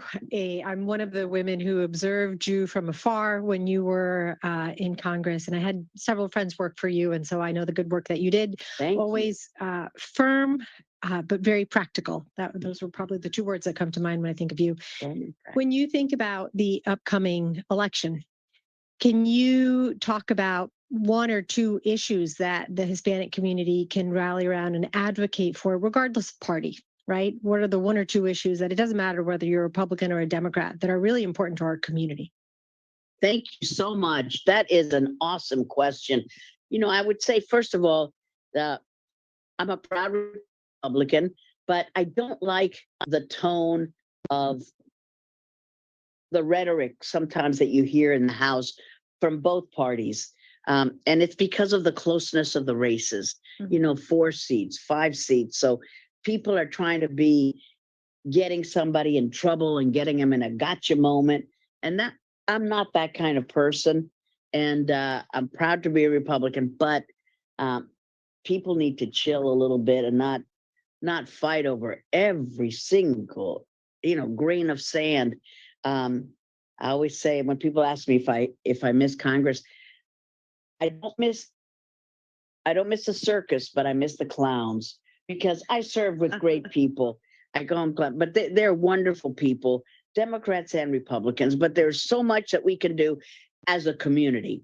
And I think educational opportunities and economic opportunities are the 2 issues. Being a former Florida certified teacher, I believe in the power of education to lift all boats. So I think having more scholarships available to all students, not just Hispanic students, but we are an underserved community. There's no doubt. And my alma mater is right here in this building. Florida International University has an office there. I have an AA degree from Miami-Dade Junior College then, and then a bachelor's and a master's from from FIU and a doctorate in education from the University of Miami. Go Canes. But so educational opportunities are very important. More scholarships. I think that we need to offer more financial aid, especially to Latino students. And then employment opportunities. Sometimes it's still a good old boy network where if you're in the country club, you hear about an opening here, you know, AT&T is hiring, and I'm just using that as an example. AT&T is a wonderful organization, but sometimes if you're not in the country club, you won't know that that opportunity exists. So a little more even-handed about finding out about employment opportunities and promotions for Hispanics, being able to serve on boards for Fortune 500 companies. We're very underrepresented. We're underrepresented everywhere, but it's getting better, and we have to help each other out. So you help one person, that person helps the other, you pay it forward, and pretty soon you have a very supportive community where you can make little girls' dreams come true and little boys' dreams come true, and they can aspire to be whatever they want to be. And that can be a reality for them, not just for the privileged few, but a reality para cada persona, para cada muchacho, cada muchacha. And organizations like this, the Friends of Puerto Rico, you make that possible because I see all the connections that you've made, people who have connected with one another, and the promotion that you all made for all those entrepreneurs. It's quite impressive. So organizations like this, bridal hair and makeup and charging station, I mean, just and all those products, it's just great. It's great to be here and to say, I feel energized being with each and every one of you. Do you feel it as well? It's a great environment. La felicito a todos ustedes. I'm just so honored to be here. Thank you. Thank Shirley. you. Thank you. Do we have more questions? Pretty in pink. Yes, She's- I'm ready for the cherry blossom. Yes. Who else would like to ask a question? Got one over there. So thank you so much. I follow you also for years. I think I saw you the first time at an event on the Hill that it was for women. So Great. When was never that? forget it. Oh, it was probably 8 years ago or something. Ay, It qué was long bueno, time. qué bueno. Gracias. So I wanted to ask you, you mentioned something. I represent an industry that is male dominated also. I'm in construction. Oh, boy. Yes. So, Wow. I guess in your case, you were also in an industry or in the government where it was male dominated. So what is your suggestion? What helps you to overcome those challenges that sometimes is really hard? We felt very alone. Yes. So Yes. what is your message for? You're orphaned. Can you imagine a Latina, a woman, a Latina in construction? Holy moly. That is amazing. Felicidades. Congratulations for being gutsy enough to venture into that enterprise. And I would say to highlight that to make you stand out from everybody else. But of course, what's going to get you jobs is not just your gender or your ethnicity, it's the kind of job that you do. But I think you have a real opportunity to stand out from the boys, to say, wow, because it captures people's attention. For you to tell me that you are in construction, a really male-dominated field, wow, that's probably one of the last ones that is so male-dominated. What is the name of your company? Wow, congratulations. Absolute leaders? Builders, absolute builders. Yes, join trade organizations, trade groups can really network, and you can give out your cards and see if you can ask questions at events like this, make yourself stand out. That takes guts, to ask a question. Not everybody feels comfortable to have a microphone, and you did it, and you made yourself stand out. So already you're doing it, but belong to a trade group, many trade groups, Hispanic chambers of commerce, you know, in your community, building and trade organizations, and keep talking about how unique you are. And then for Women's History Month, like a month like this time, have something where you can invite the press, you know, have little shovels and hard hats and invite a group of Girl Scouts to come and tour a building site that's safe, and get the media to come and follow you around. And that media story can get somebody interested in hiring you for and do you do residences, or do you do commercial? I think there's a good opportunity to really stand out. And what's going to make you a success is the quality of your work, and not your ethnicity or your gender, but use it to your advantage. Don't be ashamed to do that. And it'll make people notice you, and you can promote your business. And buena suerte. I wish you nothing but success. Where are you based? Where is it?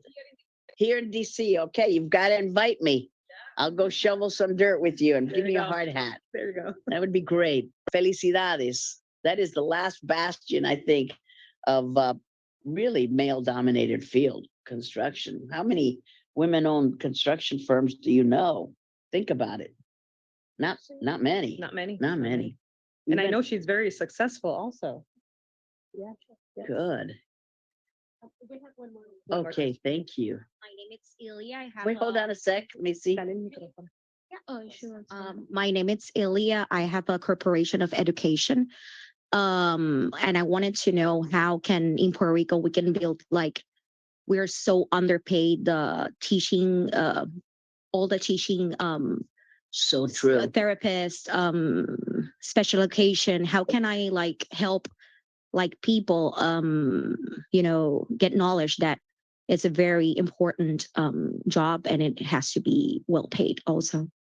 You are so right. What beautiful, what is your name? It sounded Ilya, like Ilya. sounded like ILIA. mine, yes, Ilya and Ilyana. You are so right. How can a job that is so fundamental to molding the next generation of leaders pay so little? I mean, you say, you know, a nurse is paid well, you know, it's a tough job, but at least the pay there is even better, and getting better every time. And with COVID, we really saw how important the healthcare field is. Yet for teachers, and also you know, teachers assistants and teacher aides, it is so badly paid for the kind of outsized role you have, the kind of impact you have on a child's life. And even college professors, when you start at the community college level, they get a lot of adjunct professors, and they pay them very little. So whether it's pre-K, which they pay dirt to preschool teachers, to all the way to community college level, it is an underpaid profession that has an outsized, profound impact on our next generation. And asking a question wherever you go, telling people about it, and bugging your legislators to say, no, this can't go on, where you have a bake sale so that you can buy little things for your classroom. Oh my gosh. And then it depends on your zip code. If you happen to live in a nice neighborhood, then you get a school that has better school supplies. If you live in a neighborhood where it's a lower socioeconomic level, you have to really work hard to make sure that your kids have all the tools that they need. So education can be the great equalizer for American society, but we need to pay teachers more, and we need to pay paraprofessionals more.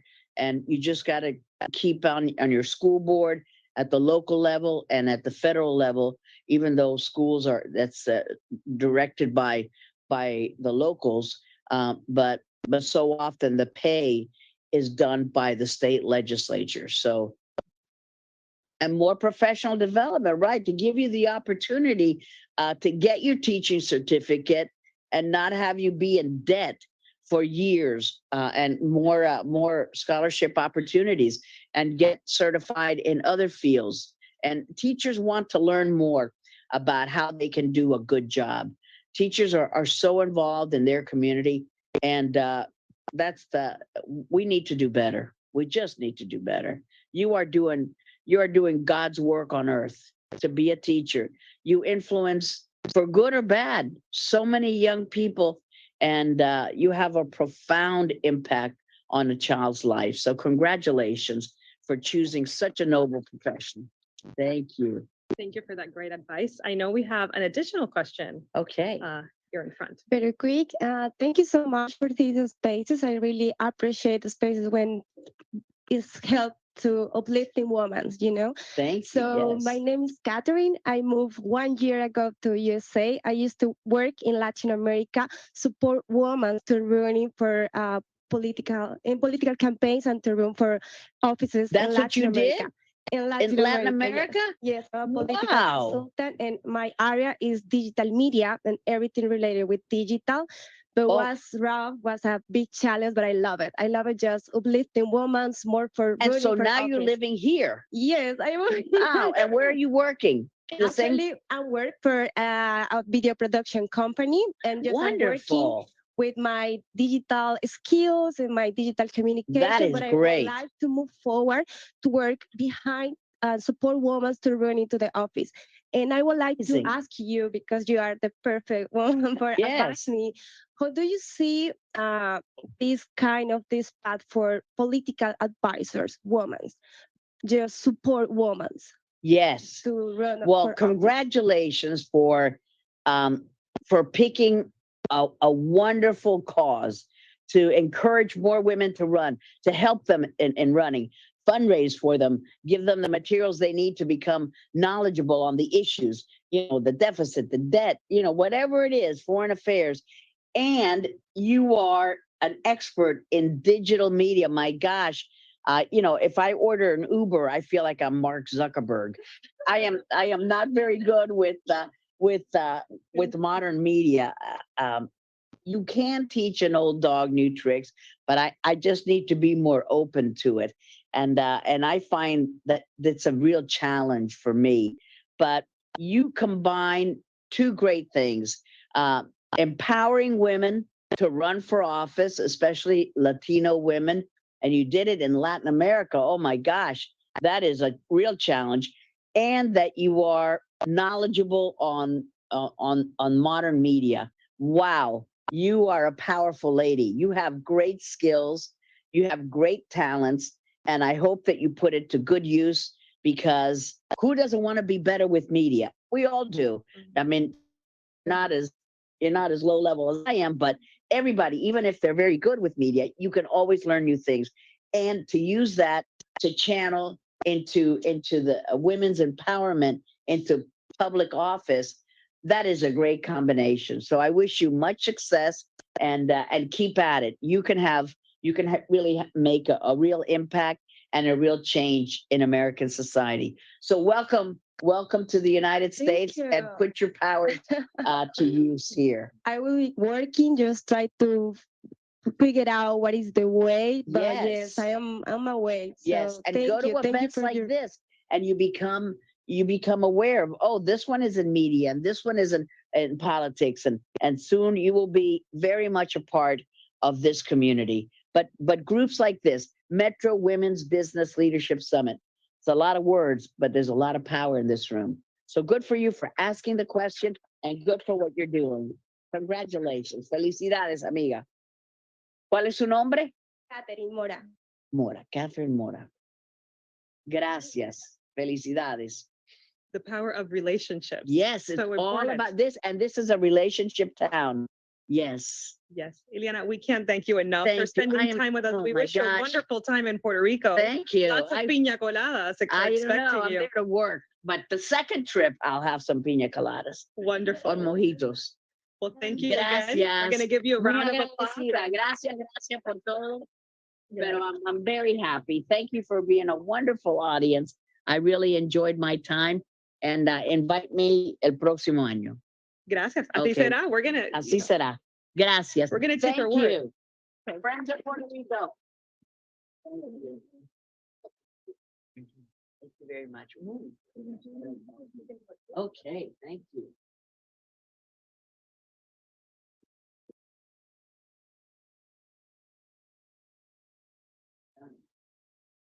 Okay, thank you.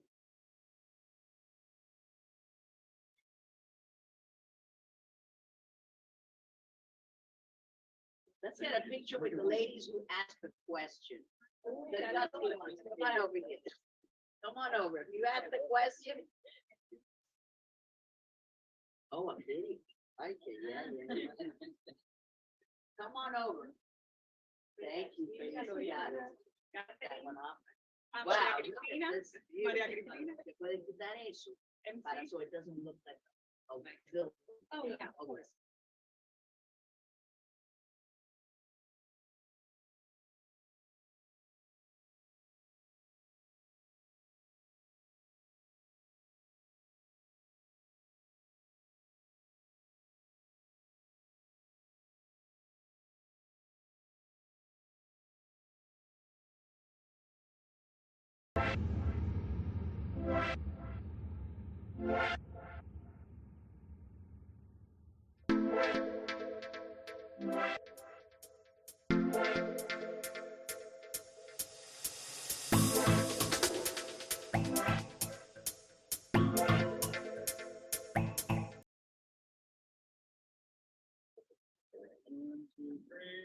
Thank you, Angelique, and thank you, Congresswoman. And Congresswoman, I just have to say, thank you for paving the way for generations of women to come. Now, I don't know about all of you, but I need a little pick-me-up. And I may be biased because I'm Puerto Rican, but I know that Puerto Rican coffee is the best. And if you don't believe me, our Cafecito networking comes at a perfect time. During this part of our program, we'll have the opportunity to network and be part of our vendor expo while enjoying a cup of Café Ama, a coffee ethically sourced from a local family.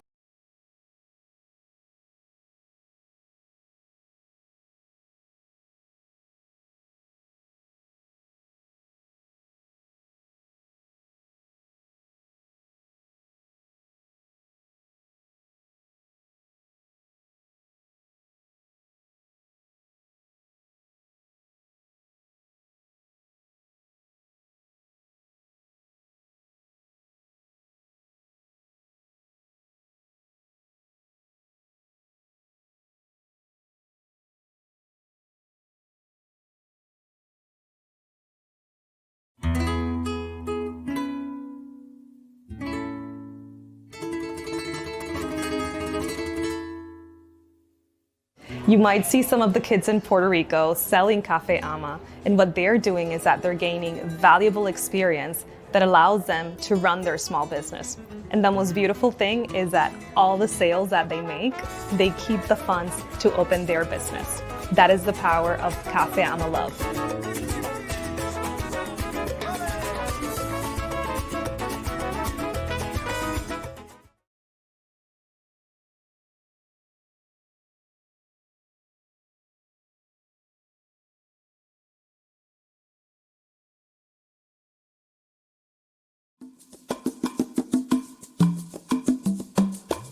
Soy Angelique Sina, soy agricultora y nuestra meta es que en 5 años estas 16 cuerdas estén sembradas.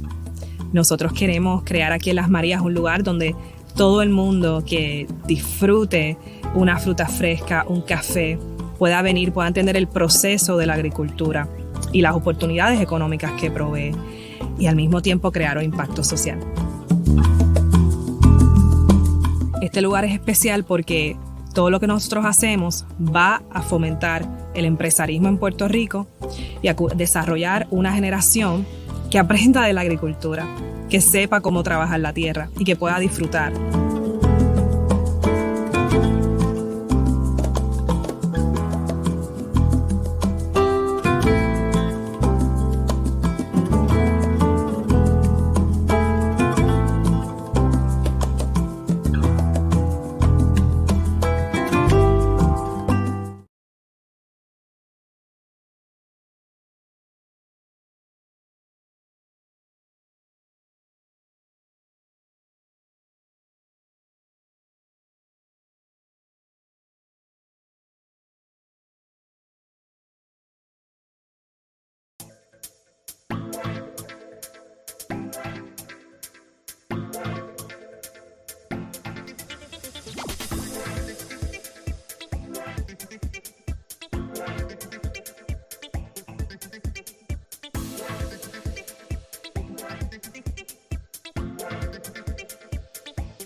Cafe Ama started after Hurricane Maria with magical seeds that survived the hurricane. Amapola is the kid that actually started the program. Ama's great-grandfather Toño, he was a coffee grower. He helped Ama know the ways of the coffee. Then Ama, after Hurricane Maria with the magical seeds, started her own coffee plantation, and she, with her friends, started growing the program so that they could themselves be entrepreneurs. Coffee Ama actually then started growing thanks to the help of Friends of Puerto Rico that helped her develop the program. Now you can obtain Coffee Ama and coffeeama.com.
Soy Angelic Sina, soy agricultora y nuestra meta es que en 5 años estas 16 cuerdas estén sembradas.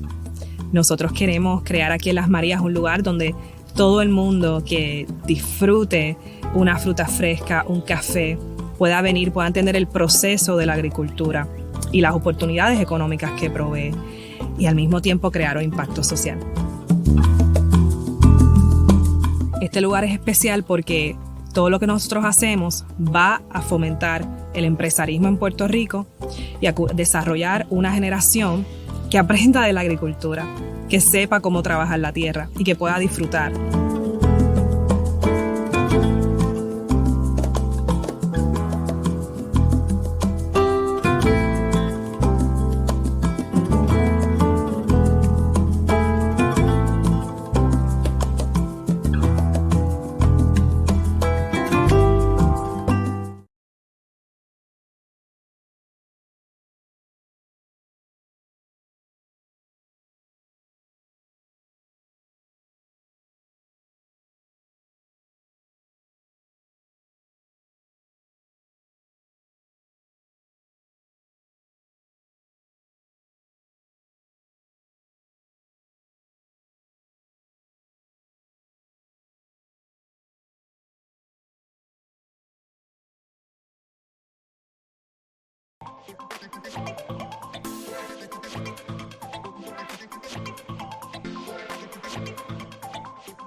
muchas veces lideramos las comunidades, pero no necesariamente nos dan todos los recursos que nosotros necesitamos en cuestión de tener un mentor, de tener un lugar donde tú puedes tener todos los recursos para tú abrir una pequeña empresa. Y las mujeres estamos comprometidas con el desarrollo económico y con ser líderes de familia, así que estamos bien contentos de poder tener un centro donde no tan solo vamos a empoderar a la mujer, sino la vamos a capacitar y a conectar con todas las herramientas para que pueda tener una pequeña empresa, quienes son los mayores empleadores de Puerto Rico.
You might see some of the kids in Puerto Rico selling Cafe Ama, and what they're doing is that they're gaining valuable experience that allows them to run their small business. And the most beautiful thing is that all the sales that they make, they keep the funds to open their business. That is the power of Cafe Ama Love.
Hurricane Maria with magical seeds that survived the hurricane.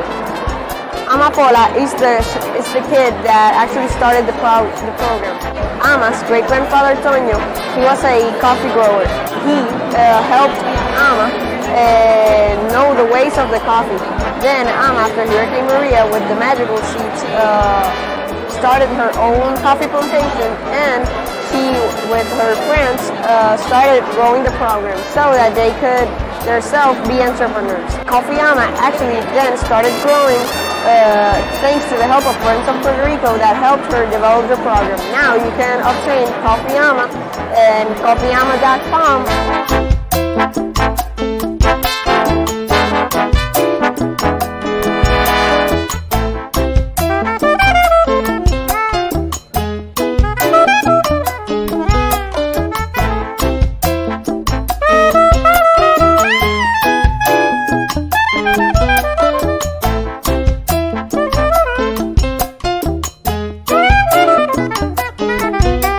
We love Cafe Ama. Cafe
veces lideramos las comunidades, pero no necesariamente nos dan todos los recursos que nosotros necesitamos en cuestión de tener un mentor, de tener un lugar donde tú puedes tener todos los recursos para tú abrir una pequeña empresa.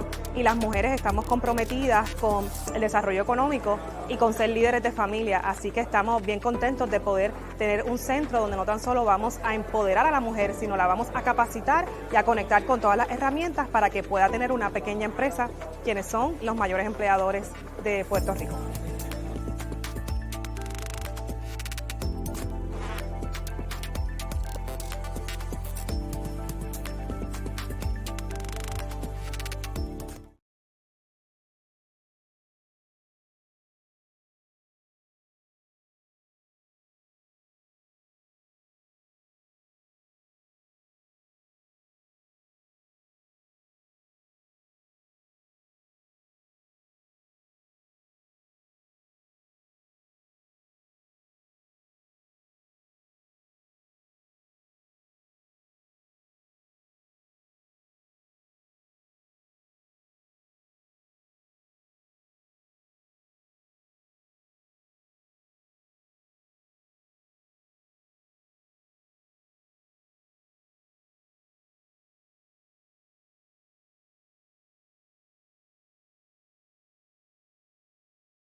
One last thing to say before we continue with our program. I told you Puerto Rican coffee is the best. If you're with me on this one, which I'm sure some of you are because of the applause, feel free to share a picture of your cup and tag us at MWBCPR and at Friends of PR. Additionally, I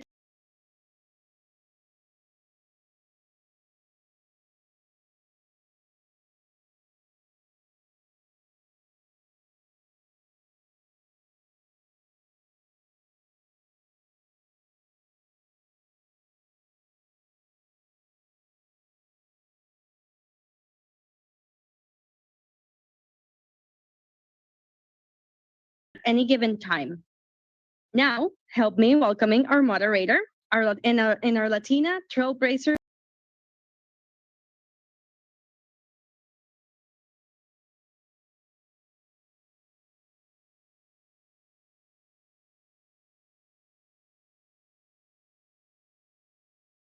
Thanks for having me. I'm the CEO of the Idaho Hispanic Foundation, which hosts the Idaho Women's Business Center. So like Angelique, I host a Women's Business Center in a partnership with the SBA. And so happy to be here. What a room full of powerful people. I really enjoyed getting to know all of you. So let's get to know our panelists. We won't waste any time and jump right into questions. So it would be coming from your left and my right. Our first panelist is Maria Fernanda Reyes, president and founder of Adopt a Hero. Our second panelist, Maria Cristina Gonzalez Noguera, executive and vice president and chief communications and public affairs officer at Banco Popular. Thank you, Maria. Our third panelist, and to my left, is Celeste Carrasco, External and Legislative Affairs Director at AT&T. And lastly, and down at the end, we have Lorraine Carrasco, Vice President of Community Relations and Market Manager at Citi. Thank you for welcoming all of our panelists. So as we've already heard today, the importance of making connections, networking, you are all here because you took intentional efforts to be here. For some of you, it may have been quite easy, and for some, it may have been a real sacrifice to budget out the time and to get to the conference. So congratulate yourselves for being in the room today. As we talk about growing the ecosystem, that's why these panels can be so powerful, because before you is a panel of very amazing women leaders who worked really hard to be where they are. So we're gonna hit them with a really big question first and ask them, why is growing the Latina ecosystem so important right now? In fact, why has it never been more important than it is today? And we will just go ahead on this first question, and I think I'd like to hear from all of you. So we'll just start kind of down at the end. Thank you so much, Diane, and thank you everybody for this opportunity. It's a great pleasure to be amongst all of you. I think to your question, all of us here embody what the importance of a Latina in this economy. And recently, last year, most of us and some of us were present at Latitude, which brings together the most influential Latinos in many different industries. And one of the data points that came out of that is that 1 in 5 people will be Latinas by 2025. So we're not minorities, right? And investing in us also, and ensuring that we're represented in businesses like here is important. It's not just the right thing to do, but the smart thing to do. I would pose the question the opposite, right? Why not? Why not grow the ecosystem? I think representation and community matter. And so growing the ecosystem just means that we will be better represented. It just means that our community will continue to grow, will continue to prosper. And so why not? I see no reason to not grow it, quite the opposite. Really good. Yeah, I mean, not much more to ask, to add to what has already been said. But when you think about the next generation, if we don't create the space today for them, then it's going to be very difficult for them to accommodate themselves in this ecosystem. So think about it as a table with chairs around it. If you bring a chair for yourself, the day that you leave, that chair will be vacant for somebody else. If you bring two chairs, you're making that ecosystem available to others. So that's what we want to do. We want to make sure that we create spaces so that the next generation has a place to come to and take their rightful seat at the table. And I think it's crucial, right, that we develop those relationships. It's very important to develop a network of people that support you, of people that you can trust. And when I was thinking about this, is I would answer it in, two different ways. You need someone on your side to help you with your businesses, your endeavors, but also someone, to keep you honest, to provide you honest feedback in terms of what's working, what's not. So it's important that you develop those relationships and you foster them so that we can all be successful in this day and age. That's really good. When you think about each of your own personal ecosystems, I mean, that's kind of a buzzword we've heard about a lot in recent years, but what does that really mean for you as an entrepreneur or as a business professional?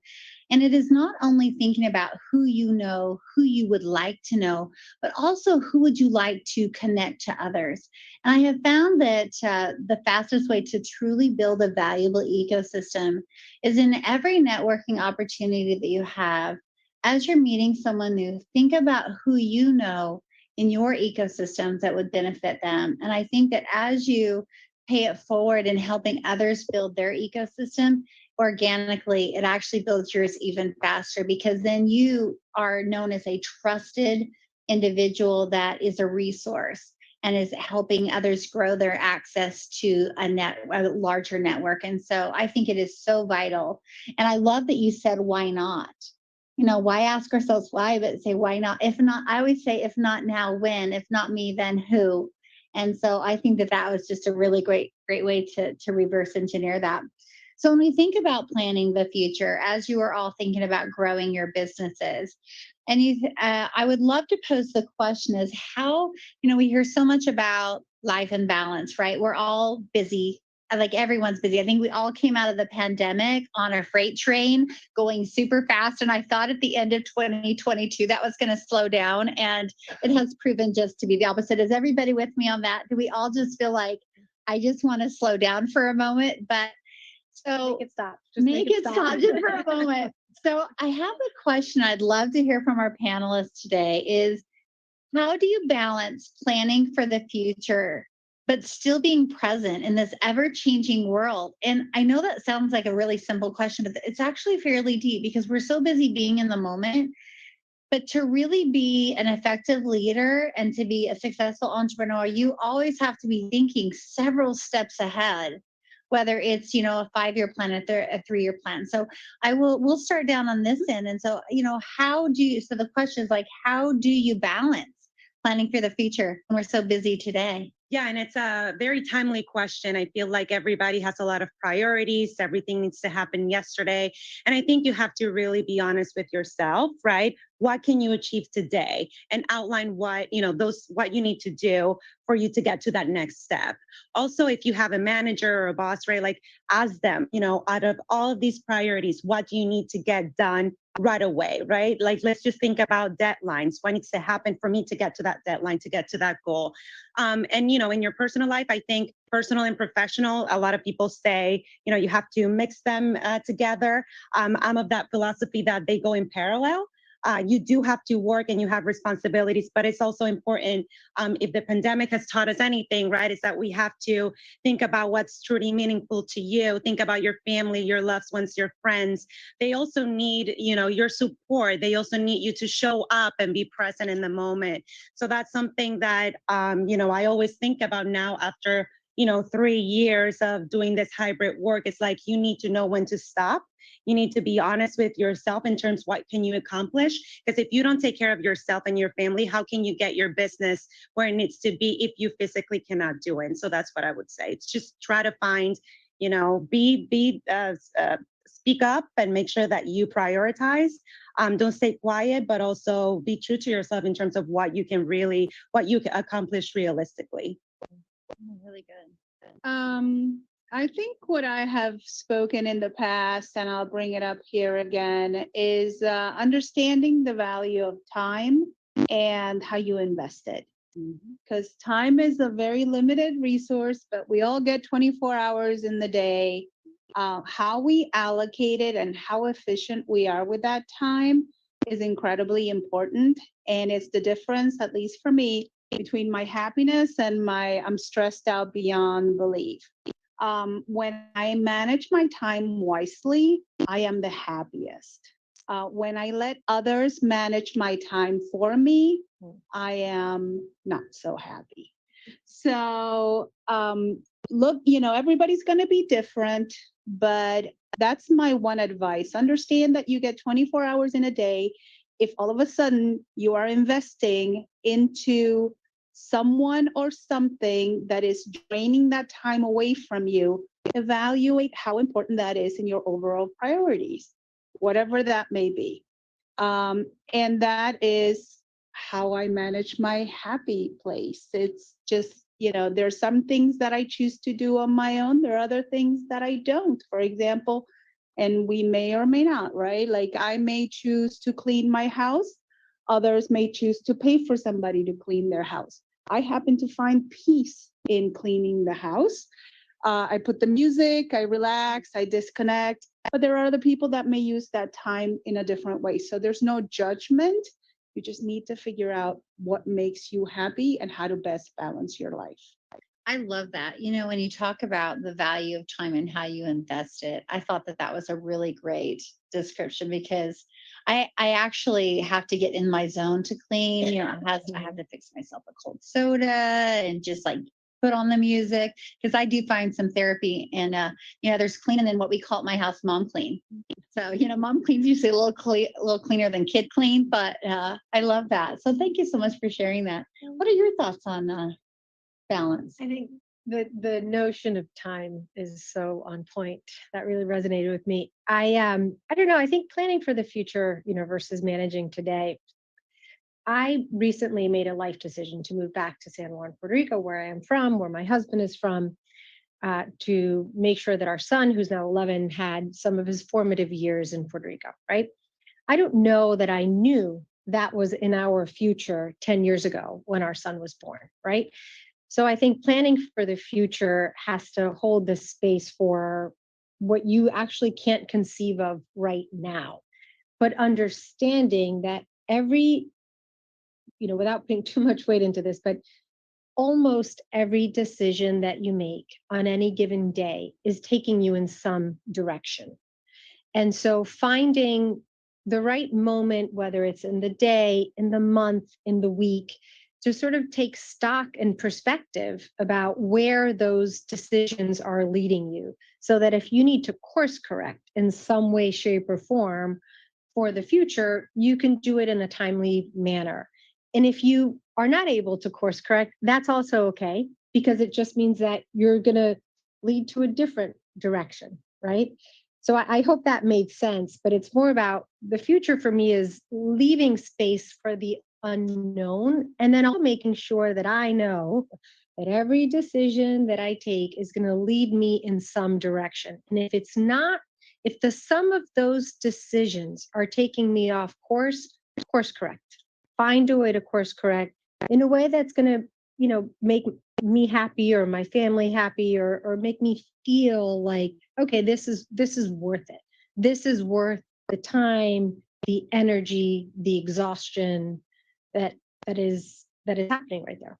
Yeah, I'm with you on that one. Last year, Madeline, some of these people here, we spent about 70% of our year traveling. So, but we hadn't traveled since the pandemic. So for me, one big change that I did to kind of course correct was to figure out within my circle who can be there if I can't go. Okay, so this year, what we decided to do is, if most of us, let's say the group that I usually hang out with, or my business partners and friends, we have decided if you can't be in the space, if you can't go for X reason, make sure you always have somebody, that you invite somebody that can speak about you there. So you don't always have to be present at events. You can either attend virtually or send somebody in. So that has been a huge change for me because I've actually decided to hybrid live in Mexico and travel to the US as much as I can so that I can have that peaceful aspect, right? In a ranch and relax and then come back and travel, quite a bit. You don't eat, you don't sleep very much. But where that has really added a lot of benefit in my life is that you have this trusted circle of people that will always be there for you because you can't do everything. And time is the most valuable thing you can give to someone.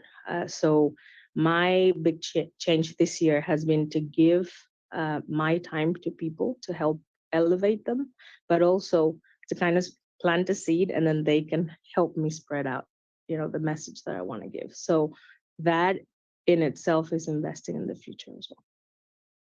Really great answers and all very different. And I think that when we think about planning in the future, I always go back to, I don't know, I actually know I'm not alone in this, but we were all excited for 2020, weren't we? Like the turn, like it just even sounded cool, right? We were done with 2019, 2020. And like, I can even remember like New Year's Eve, we were like so excited. And in January, like started off pretty well, like we have all these great plans. And then what happened?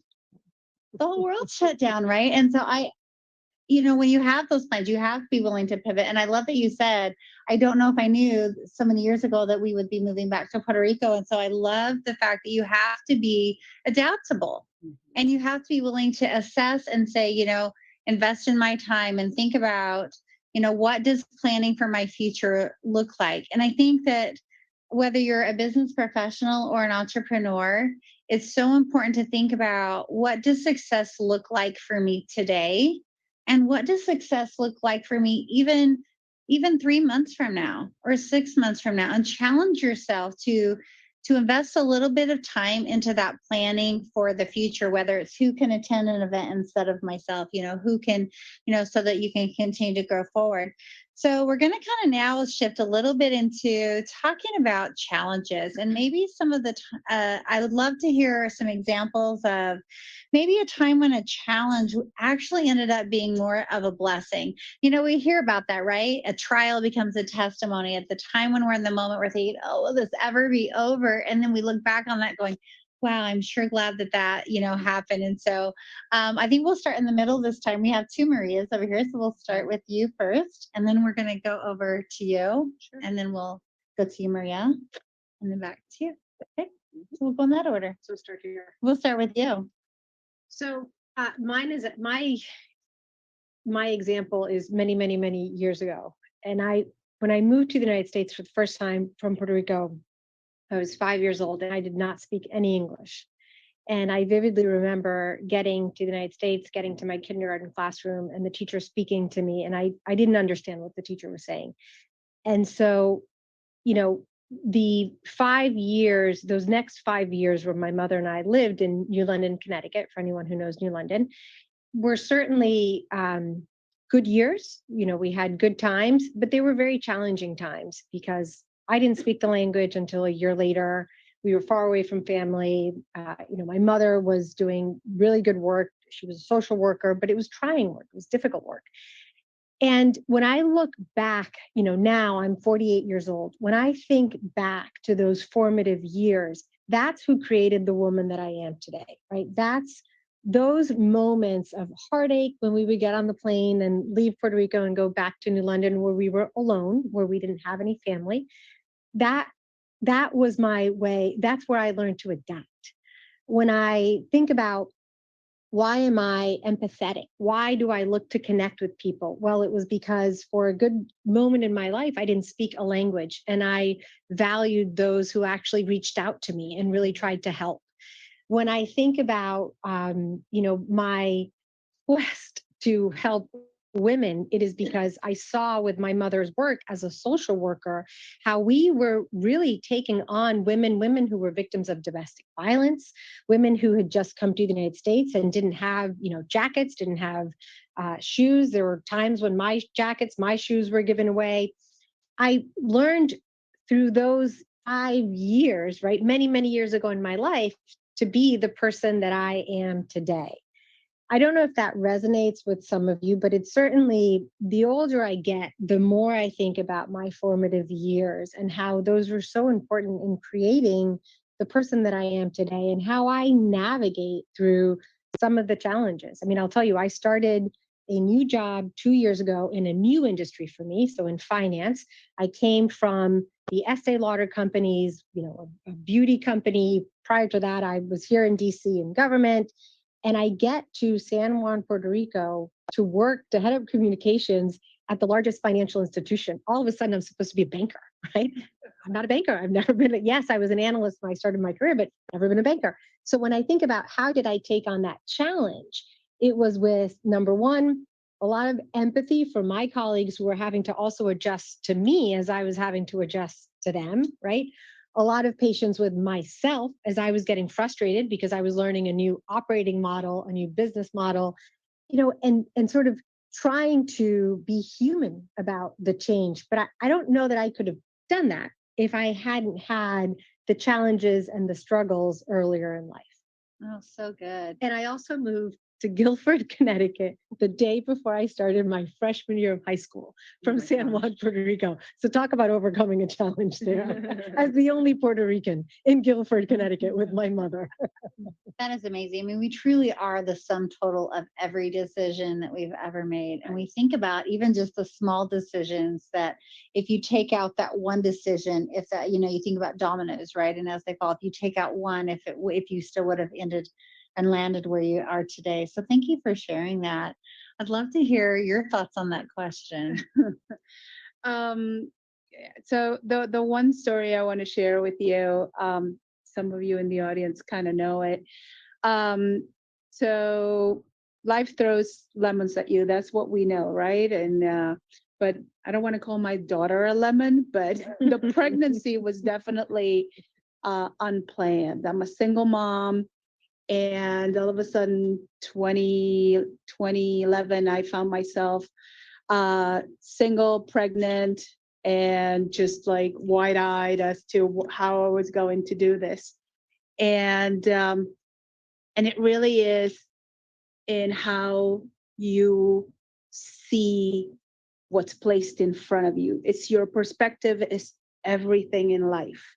So I took this blessing because anybody would have told you I could never get pregnant. I have, physically it would have been impossible for that pregnancy to take place, yet here it was.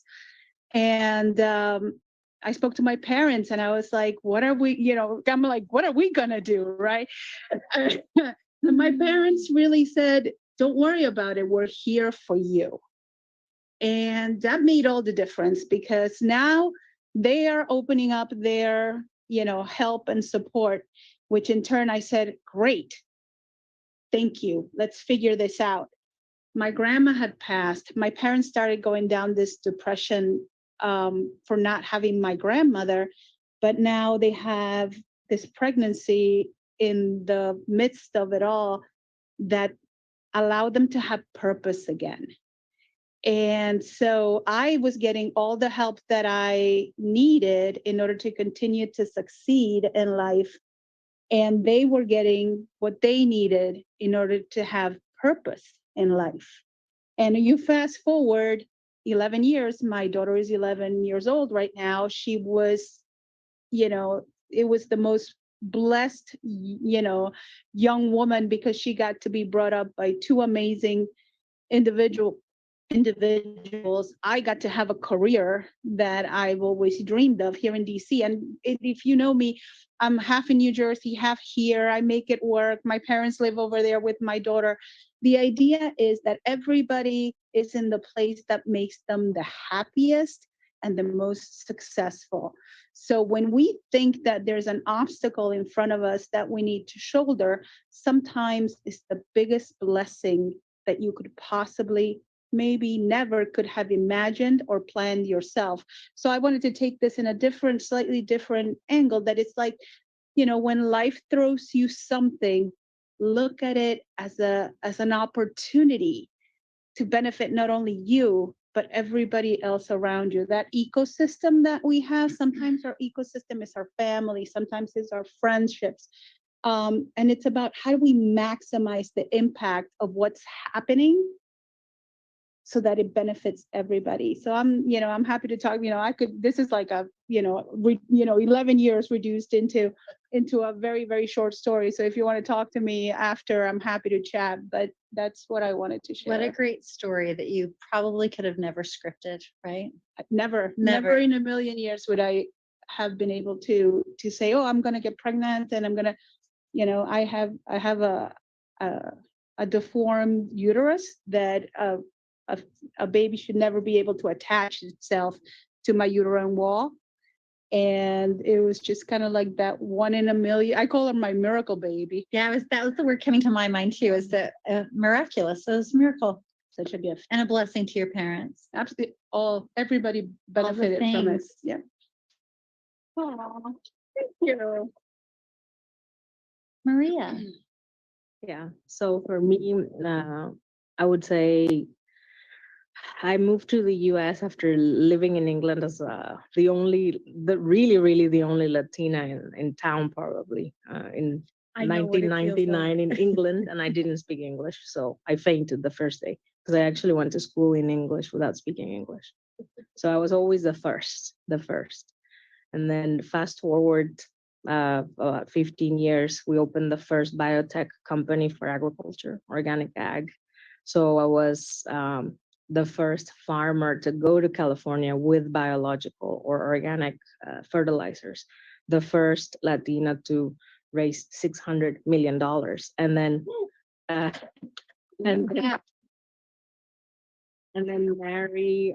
marry wrong, unfortunately, somebody that was legally more educated than me in the legal system. So I hired him into the company and he started growing because we are, many Latinas are, they grow with this mindset that we have to let the men shine, even though I was ahead of the company and raising most of the rounds of investment. So a lot of the investment was European and he started shining more and more and more. And then it got to a point in 2019 where I had to step down just for the sake of just saying, hey, I've given it 10 years of my life. This was my baby, pretty much. But at some point, you have to decide in your life what's going to make you happy. Okay. So even though it's a lot of money, I left like probably about 20 million on the table to be happy. So then the pandemic hit. I had lost my dad due to lack of access to a ventilator, not through COVID. But before that, when I left my company, I exited before I got sold. I decided to set up a foundation, which I called Adopt a Hero. Initially, it was to support farmers because I was seeing how farmers were suffering. I'm a third generation farmer myself. And then when the pandemic hit, we were seeing that farm workers in the US, in Mexico, and also frontline heroes, medical heroes, were dying. So through the LBAN network that has been mentioned here where Mark worked, we got many of the entrepreneurs to start to donate masks and equipment. So I turned my pain into power, from having lost my father due to lack of access to, such a basic equipment, to actually go through every single hospital in Mexico. We helped about over 1,000 hospitals with about 3,000 volunteers, and 2 million frontline heroes were served during 2020 all the way to now. So it's about how do you turn those hurdles that will hit your life, but actually make them into something that will help others.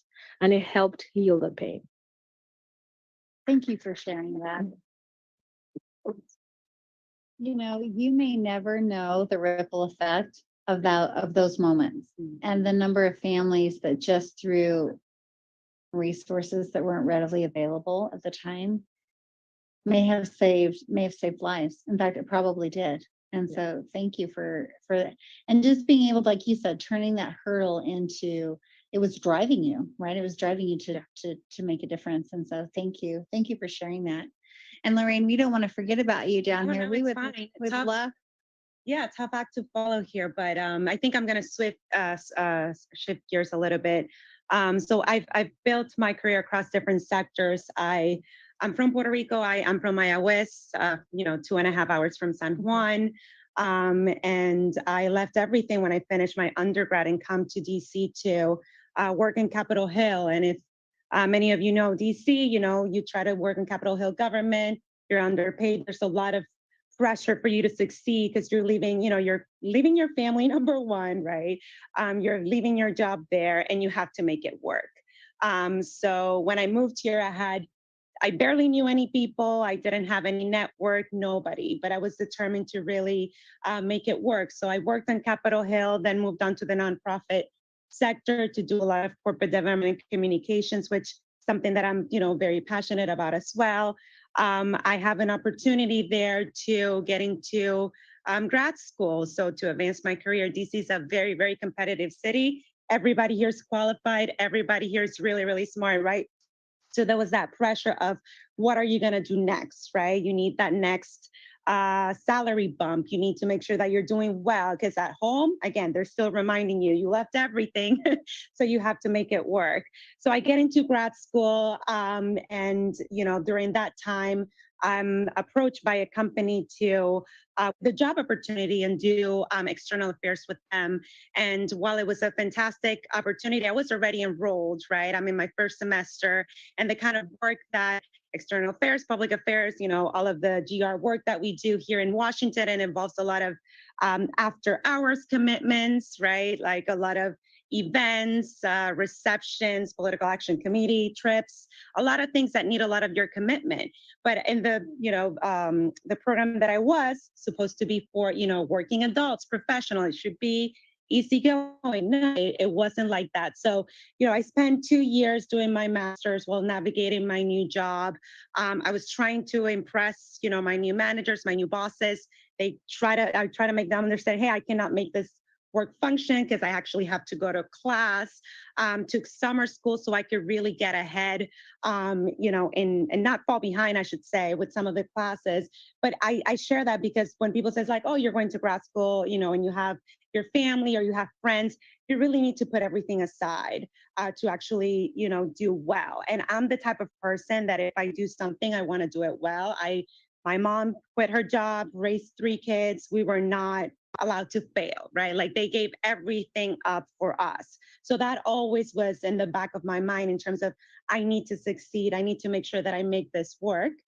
So I was very vocal. I really, it was really hard to sort of neglect some of my friends, some of my family, making them understand that I couldn't go home for Christmas, right? Or I couldn't go visit with you, or, work commitments took priority and I had to stay very, very late studying or going to class. So it really taught me to manage different expectations and manage different set of stakeholders professionally.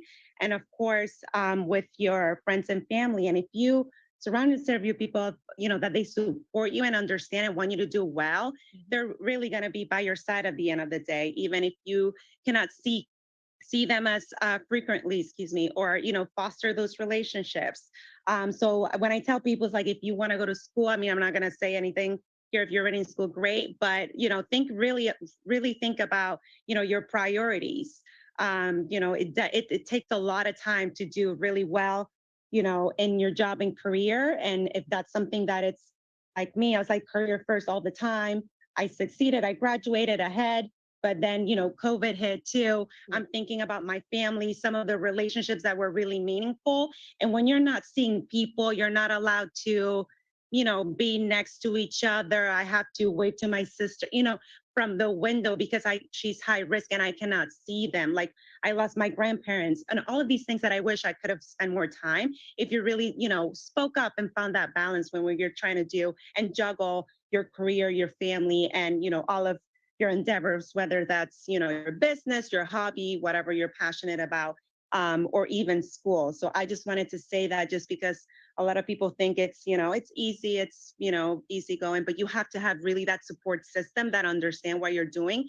And if you are, clear with them that for you to succeed, you need your support, it's going to be a little bit easier to navigate. Thank you for that. So, we've heard a little bit about how overcoming challenges and building the ecosystem. And what I will share with you is yesterday I had a very unique opportunity to be in the White House. It's actually the first time I'd ever been inside the White House, been in the Senate, House buildings many times. But I was in a hearing with President Biden and SBA Administrator Isabella Guzman. And the president was talking about how in 2021, there have been more businesses started than in many, many years of history. And we saw that within our Women's Business Center, you know, we were getting used to get about 2 to 1 of new businesses starting, and then it kind of was getting more up to 5 and 1. But the amazing news that we heard yesterday too is not only are women leading the charge in starting in entrepreneurship, but Latina women are really leading the path. Like they are leading the charge for entrepreneurship. And so when I was thinking about when Angelique had asked me to come and moderate a panel on women trailblazers, Latina trailblazers, and I thought about hearing that yesterday at the White House. And so my question for you, and Maria, we'll go to you first, because as an entrepreneur, I'm sure that you've seen the good, the bad, the ugly, the hard. But what are some of the challenges? So we see this growing number of entrepreneurs. They're jumping in right now, coming out of the pandemic, into owning their own businesses, following their passion, following what they love to do, and finding maybe a more flexible way also to support their families. What are some of the challenges that you see entrepreneurs, women facing today? And then I'm going to have another question that I'd like a lot of you to, either what you see as challenges in entrepreneurship, but also what are you doing, and or what can maybe the audience do to uplift women to kind of help combat some of those challenges? That's a really long question, but I'd love for you to dive in on that for us. Yes, and it's a great question. Actually, we've been talking about this through the pandemic. We had webinars because many people of LBAN are familiar, we call it. It's our ecosystem, but it's also a family. Many people were losing their businesses, especially the rate that Latina women went bankrupt, especially in businesses, was much higher than any other demographic. So that's very alarming. And why is that? Lack of information, lack of access to capital. So gladly, I was part of that group that was, you know, we were almost having one PPP class every day, connecting us to different banks and different things. So to me is not only access to capital, but also lack of access to information, right? So I was in a wine pouring event in Napa, actually in San Francisco about 12 years ago. And that's how I came to know of the LBAN program. So how do we make this information about this type of events accessible to the thousands of women that are leading businesses in the US, women that maybe don't speak English, right? Like people like I know many women that own taquerias, or maybe they sell tamales, all different type of industries, and they don't feel worth while asking the information or attending a Stanford event. So how do we make it so that people who are making the 0 to 250,000 margin have access to that information? And those are in terms of businesses, that's the highest amount of businesses owned by Latinas in the US. So one, access to information, resources like this, being part of networks. Two, access to capital. I think if we look at board representation, you don't see many women on boards, right? And that's legally in Mexico, that's actually changing. You have to have the same amount of men and the same amount of women on boards. So I think the US is California is starting to change that.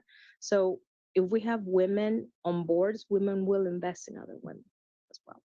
And just that, I mean, many people here are doing a lot of things for women. What I do personally is I always like to pick certain entrepreneurs, like I think Maria Jose Palacios, for example, a good friend.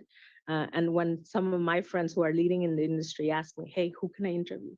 Who are these startups that are hot, that are, the next big thing? And connect. I'm a connector, so I love to see people thriving. And especially women, we need all the help we can get. So especially now.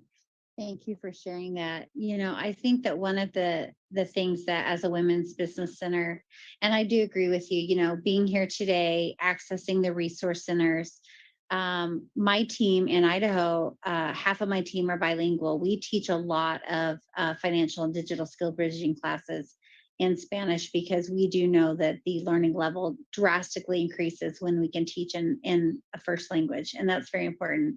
But one of the things that I noticed throughout the pandemic is that a lot of large corporations really painfully stood by and saw a lot of small business owners close and didn't have the access to the PPP and the EIDL because of just not having that financial literacy that they needed. And so I would love to ask a few of our panelists that do represent some of the larger corporations that maybe to share some of the things that they have either pivoted or changed to kind of really help increase the opportunities for women, because we've seen it a lot with a lot of our partners that they have done things that they've never done before to really put focus on small business. And I think I want to start with you with AT&T.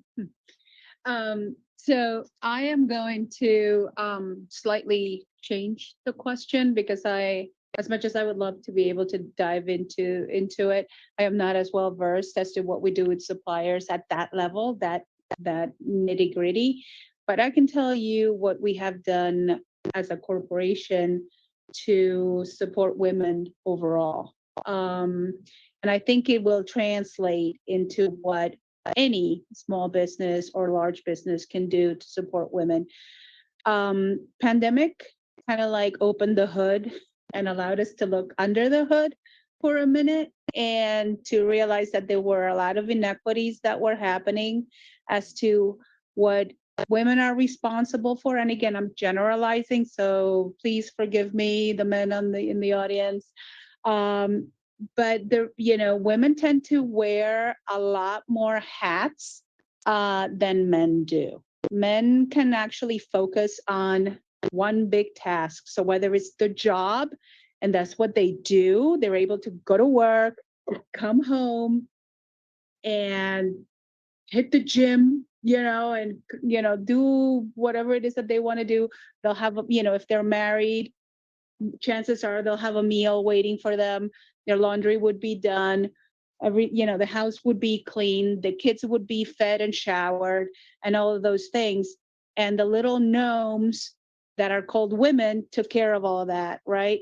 So again, I know that not all households are like that, but we tend to be sometimes self-imposed. We do a lot of those additional responsibilities.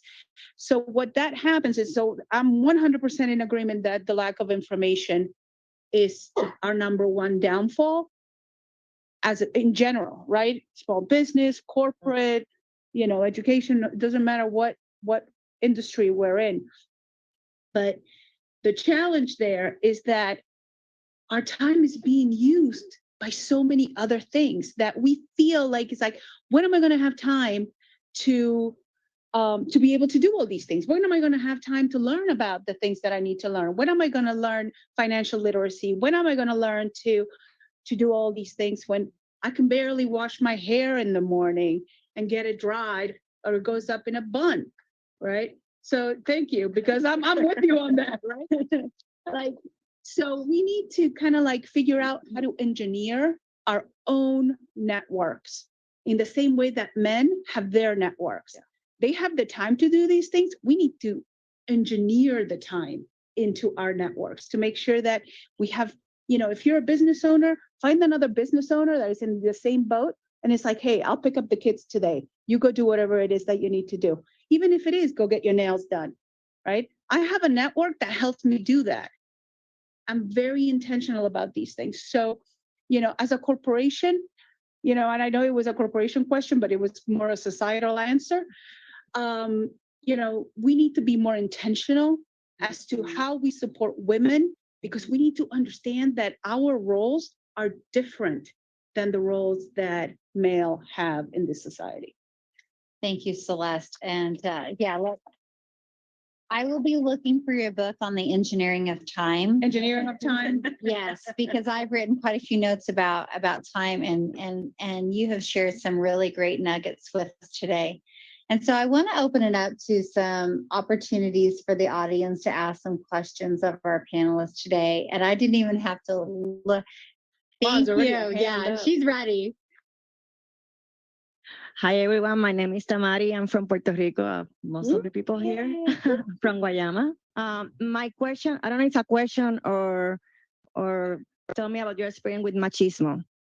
I know, I don't even know how to say machismo in English, but you got it. Misogynist. As a Latina here, I work with both. I work with people from the US. I work with the Latin American countries, all of them. It's have been really hard my entire career how to encounter that. I'm just wondering if you have anything to say about that. What a great question. Who wants to jump in on that? I was actually thinking about you, Lorraine. Great. Because I can take that.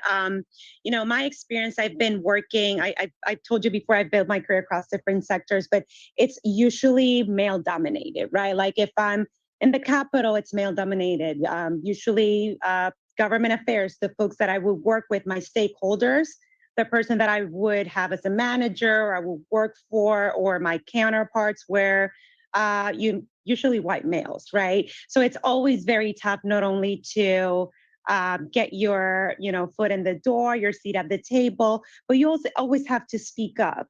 I feel like that's something that I try to do. I mean, they might not ask my my opinion or question, but I'm like, hey, I have something to say. I do have a comment, and just be confident in what you're bringing and your expertise. Just because they might dominate the room, or you're probably the only person that or I'm the only person that looks like me, sounds like me, right? Like that shouldn't interfere with what you're capable of bringing to the table. So I think it's just a matter of having that self-esteem and confidence, but also going back to Celeste, it's like that network and those people you have around you to support you and encourage you. And something we haven't talked about, I think, is just the importance of mentors and sponsors. That's really, really crucial. At least for me, before I left any jobs or taking on any other opportunity, I would go back to my mentors like, hey, I have this, what do you think? We weigh the pros and cons, that have that person to support you in your endeavors, right? They can be perhaps giving you tips. They might have worked with that person, and DC's a very, small town. Everybody knows each other, or they might know someone that knows someone. So take advantage of that too. But at the end of the day, I just say, trust, know your worth, trust what you can bring to the table, and speak up. And this is from someone that's coming, again, male dominated. It's like, I'm usually the only, Latina, Hispanic there. I was like, wait, hold on. I have a question. Let me ask it. Very well. Thank you. Super well answered. So I will say we've all heard the quote, I think it's from Madeleine Albright, but some folks have told me it may be from Hillary Clinton. There's a special place in hell for women who do not help other women. Yeah. And so I subscribe to that 100%. And anyone who knows me or who has worked with me in the past knows I mean it. I think that it's a really interesting thing to put on the table. And as a wife of a man and the mother of a boy, right? An 11-year-old boy. So I continue to think about this. And as someone who lived in very progressive states, whether it was New York, Connecticut, or DC, and has recently returned back to Puerto Rico, I think for most, I will give men the benefit of the doubt. And so I think that for most men today in 2022, it is an unconscious bias, right? It is something that comes out without most men knowing or really understanding where it is coming from. It doesn't make it right. It doesn't mean you need to stand for it. It doesn't mean you can't call it out. But I think understanding where is this coming from is the only thing that's going to help us sort of move from a predominantly machista order to a more equal order. And I do think we have made some really important strides, right? Whether you're in the United States, whether you're in Latin America, or wherever you are in the world. Having said all of that, what I will also share is it's really important to work with and for women who have the courage to stand up and make room and really champion other women. I certainly have my share of male mentors and sponsors, and they have been incredibly helpful and have helped me get to where I am today. But it is my female mentors and sponsors who have really done the harder work. Those are the ones that have pulled me aside at a meeting and said, Don't do that again. That's not going to help you. You know, you've turned the men off in the room. And so you're not going to be able to get your point across. And I even don't like myself saying that, right? You've turned the men off in the room. But part of this is understanding the power structure. Part of it is understanding how decisions are getting made in a room. You know, where does power reside in a company, in a family, in a community? Understanding that power structure, normally it is male dominant. And then as a female, figuring out how you get into it and how you change that game. But I am willing to give men the benefit of the doubt that a lot of it comes from unconscious bias, that a lot of it just comes from layers and layers and years of really, you know, having the control. And I think it is really important for us as women to understand that power structure, to find our own ways of breaking down that power structure and to showing up with courage. That doesn't mean you have to be the loudest person in the room. Figure out how it is that you make the space for yourself and for all those other women that are either around you or are coming up after you. And sometimes that means getting, you know, taking some real hits. I have made some choices at companies that were not favorable to my own career, but in hindsight, they really helped and made space for other women. That's a great answer. You know, they say that we teach people how to treat us, and I think that that kind of goes into that training, you know, that training of how to work with that. Any other questions? Yes. I think she's bringing you a microphone so everyone can hear you. Okay. So, you know, women go through different cycles of their life when it comes to their careers, right? You know, you either go to college, you either get a job, internship, or you go straight to grad school, you go back to grad school. I find that talking to a lot of women in my network, when you're already in your mid-level career, like it becomes harder because there's really no like path that's made out like when you first start out and you graduate. So from your own experiences, can you share like maybe potential risks or situations where you were like, you know what, it's time to go, it's time to move on, it's time to start my own business. So I just kind of love you guys to share your own personal stories about how you've continued to move up in your careers and maybe this isn't where you end. You might end up somewhere else. Well, that's a great question. You know, even for myself, if you would have told me even 10 years ago that a non-Hispanic who is not bilingual would be the CEO of the Idaho Hispanic Chamber of Commerce, I wouldn't have believed you at all. And pretty wild. It is pretty wild. I get that question a lot. And, you know, and they didn't have a foundation. So I founded the Hispanic Foundation and then had this great opportunity to apply to be a women's business center under that. But that intuitive hit, like when you start questioning or feeling that, you know, whatever your inspiration, spiritual, internal compass is telling you that something should change or that you should make that, you know, don't let where you're at in life or age or any of those things be that deciding derivative. Because, you know, when I think about the fact that I was in a room yesterday with the president of our country, and it's because I said yes to a job, to a board of directors, when I said, you guys know I don't speak Spanish, but I love everything about business and people. But I said yes to an opportunity that on face value didn't make any sense at all. And I think about all the doors that I've been able to open for Latina women in this role.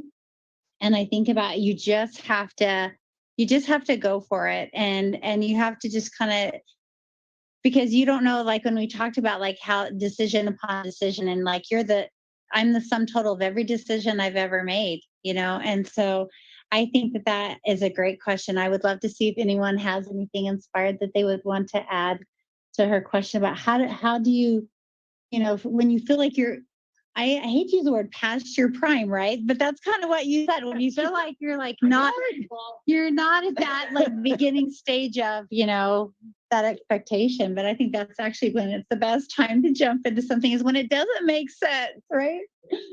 I would say don't be afraid to fail. Many of us are always worried. We always talk about our successes, but not many people are willing to share with you their failures or learnings. So, mis errores, mis aprendizajes. I would say that you always have to pivot yourself. So, pandemic hit, and we were gonna start a new startup that was gonna go to India.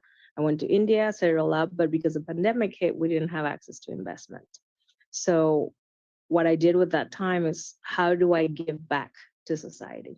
And people were, facing a lot of issues with COVID started hitting. So how do you plan? And then from that, we created this network that then opened the way to create a new business, there was a lot of food waste before the pandemic. So we created a marketplace to prevent that. So how do you pivot yourself? You always have to be pivoting through technology. I think one thing that I haven't heard many people talk about is STEM and technology. How do we, women at all ages, reinvent ourselves through tech? Not to be afraid of it, right? Because this is the language of the future. If you look at what's coming, AI, etc., just be well versed, because especially Latinas, the technology will be key, and many of us will actually shape the future, because technology like machine learning and everything will need that crucial cultural intelligence that will be in the jobs of the future. And it will be us that will be training the machines or developing the code for that to happen. So the experience will actually come as more of value than somebody that just, graduated from college. That's great. I think with our last few minutes, I'd love to hear just, from the different conversations that we've had today, maybe what is one piece of advice or best practices that you might want to share to our audience today? And we'll just kind of start down with you, Lorraine, and go down to you, Maria. Just, a quick snippet that is a great takeaway for today. I would say stay true to yourself, your beliefs, do everything with integrity. Really good. That was a bumper sticker. I know. I should print it out. So for me, it would be never stop learning. Like, subscribe to newsletters from different industries, because if you only subscribe to the things that you already know, you'll never learn anything new. So, sign up for that, industry that has nothing to do with your world, because they may be doing something that 100% will be revolutionary in your space, and you would be able to take it there. So really good.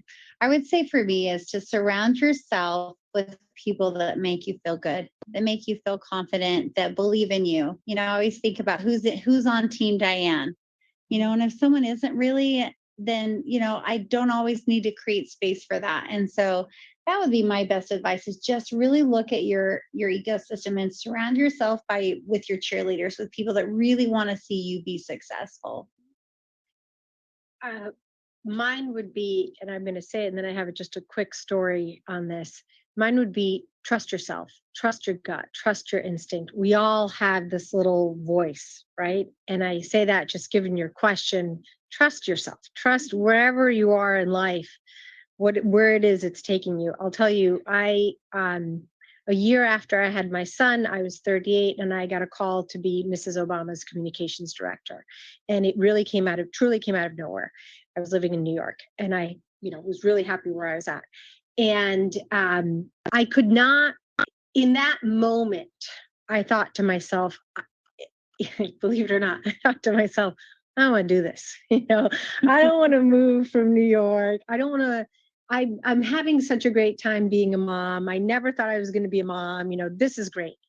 And there was just this voice inside of me that, of course, and you're all going to say, of course, MC, right? But of course, was like, you're an idiot. What do you mean you're not going to move to, DC and go be Michelle Obama's communications director? So there I was in Washington, DC, with a son who was a year and 3 months, with my husband, who I uprooted from his career in New York, and with my mother, who is a saint, who had moved, first to New York to help us, and now to DC to help us as well, right? That was it was a beautiful job, and, you know, happy to talk about it afterwards, but it was a really hard transition. But I knew, yes, we can all talk about all of the external reasons why I should take the job, and I did end up taking the job. But I knew this little voice inside of me that said, it's going to be killer. It's going to be really hard. You know, you're going to suffer, but you have to do it. And you have to hear that voice, really make the space and quiet everything else down to hear the voice inside of you. Because I think the different stages that we have in our careers, sometimes we are the ones that put our own barriers. And we can all reinvent ourselves in many different ways. So think about, what is your story? What is your story now? Forget about what it was 10 years ago. What is your story now? What do you bring to the table now? And just with a lot of conviction, a lot of determination, and definitely a lot of integrity, push yourself forward. Really good. All right, Maria, close us out today. Well, it makes me always remember where you come from, right? I look at my grandmother, she's 102 right now. And she's half Mexican, half Chinese. And she has been my inspiration. And we're talking about women here in Trailblazers. She was the first of many, many things. So she's my inspiration. But for me to look at all of you here, the message that I will give you is, if anybody can do it, why not you? In anything, whether you want to raise $10 million, if you're not happy in your current job, if you want to write a book, like my friend Madeline, you know, Alan, she wrote a book and I'm really proud of her. But we all have something that we're really, really good at. I found my purpose in helping others and with agriculture, and I channeled it. So find your purpose and make sure that nobody puts any limits on you. And the machismo question, I really wanted to answer that. I'll take that offline. But I was once told by one of the investors, you can't do it. You know, you're not, you know, there's no room. He actually said there's no room for you on this table. So I created my own table. Right. Nice. And that's what we have to do. Nobody can put any boxes on us because people before us already overcame so many things. So what we can do from now is totally up to us. There's no limits. Thank you.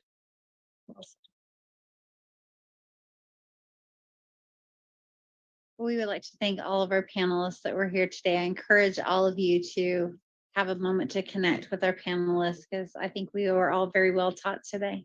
So thank you.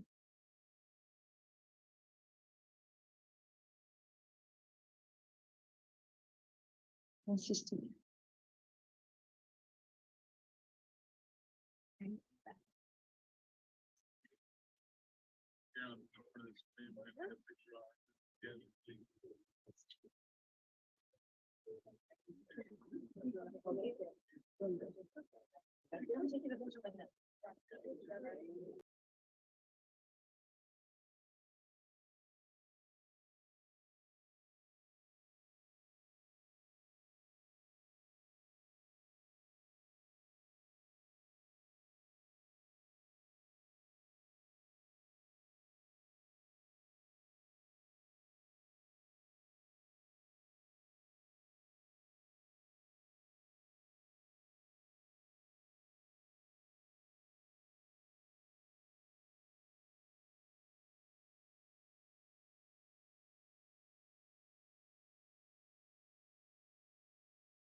amazing and insightful chat.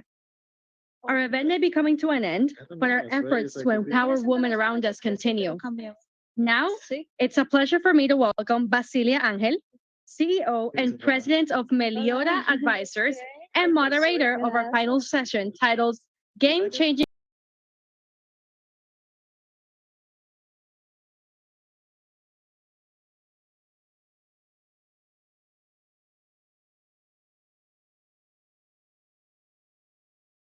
To be moderating this panel. Very important, game-changing resources to be able to overcome so many barriers. And so right now we'll go over, we have Loriana and Gonzalez, Angela Neira. On this side, we have Eduardo Perdomo. y Maria Jose Palacio. Now, I didn't talk a lot about them because I'm going to let them introduce themselves and tell their story. And because they also wear multiple hats, so I didn't want to list out all their titles. As you know, they did already mention women wear multiple hats, of course. And so we'll be talking about that. And so for our first question, I really want everyone to really introduce themselves and really share what their connection is to entrepreneurship and what inspired them to be where they're at today. For me specifically, so I'll share mine and what really connected me to entrepreneurship. It really started in junior high. So my mom, my most inspirational woman I know. I'm from Arizona, and they're very hot summers. We went through a tough time, and so my mom started selling burritos. So we used to sell burritos to farm workers in the middle of the summer in the heat in Arizona, and that's where I first learned all about how to run a business. And so I never knew that from that today, I would then learn how to start a landscaping company with my dad, and then ultimately decided my purpose really is to help others. And I knew that I was really good at setting up the structure of businesses and the processes of businesses. So I became a Lean Six Sigma Black Belt and helped do transformation across the country, right? And now for government. And then ultimately decided, you know what? I'm going to start my own consulting firm and do organizational transformations and improve for the better. So I do that for government, for profit, and nonprofit today. So that's my connection. So we'll get started on this side and work our way this way. So Loriana, you want to kick us off? Okay, thank you. So I'm an accountant. I studied at the University of Puerto Rico, Mayagüez, and then I did my CPA. I decided to, after graduating, moving abroad. I actually lived in DC for 7 years. In a total of 10 years, I did public accounting for the Big Four, auditing and compliance. And then in 2017, I decided to move back home. It was time. And I decided to open my own consulting practice for something very sexy that I thought, planning and strategy. And the story of how I got all these clients, I'll tell you later, but it was going really well. I had like 6 or 7 clients, and then all of a sudden the hurricanes Irma and Maria, and I lost all my clients overnight. And then I saw in that strategy, I saw an opportunity of pivoting my consulting practice to do compliance work. So currently I'm a founder of a business consulting practice that we do project management and post-award compliance for the grants that in Puerto Rico we're receiving a lot of funds for disaster recovery. At that time, it was because of the hurricane, but now, you can add earthquakes and the pandemic to that. And that's only the temporary funds that are available for the island, right? We also do work for the recurring grants and also debt restructuring. My parents are both entrepreneurs, but in their own Centro de Cuidado de Niños, and I can't even remember how to say that, but daycare, thank you. Daycare, and my dad with a lot to do with animals, horses and roosters. So, but yeah, that's it. Thank you. Thank you. Well, first of all, thank you everyone for being here. And I'm very thankful that you support all the entrepreneurs that we have here. We have around 7, 8, and they are part of our program, the Life Asset Program. So thank you for supporting, for buy them things. That's the way that we can support all this community. So my name is Angela Neira. I'm originally from Colombia. I came 16 years ago, and I've been very privileged to be working with small businesses 15 years. So it's been growing and growing just to see how they start very small, and now they are growing. And I just see that now they are, they have their own space. Now they are doing contracts. So it's been amazing. And like you mentioned before, and Celeste mentioned before, yeah, we wear different hats. So 5 years ago, I started my own business. I do tax and accounting too. And I just specialize in nonprofit and small businesses too, because I know there is a lot of need. That's the only way that they can grow. Most of them, they know how to do things. They know how to do the product, the services, but they don't know anything about numbers. So that's when they don't know how to apply for grants. They don't know how to apply for loans because they don't know what is a profit and loss. They don't know how to do balance sheet and all the record keeping. So that's what I do with my business. And I'm just very surprised to see how supporting one of the small business that I have in my portfolio, you can help families, like 10 or 20 families that they are employees for somebody else. So yeah, that's pretty much my career, working with a small business. Thank you. Maria? Hi, everyone. I am super excited to be here with everyone and hearing all these amazing stories. So my name is Maria. I am the co-founder and CEO of Progeny Coffee. I am actually also from Colombia, and my entrepreneurship journey, what sparked that was, all my family are farmers back in Colombia from my mom's side, my dad's side. They have not done anything else but farming. And I feel like, I never saw them working for someone else or something else. So that entrepreneurship, mindset was already in the family. And definitely there's something about farming that creates that resilience on you. But I remember that as I was growing up in the farm in Colombia, they're all coffee growers. For me, farming meant struggle.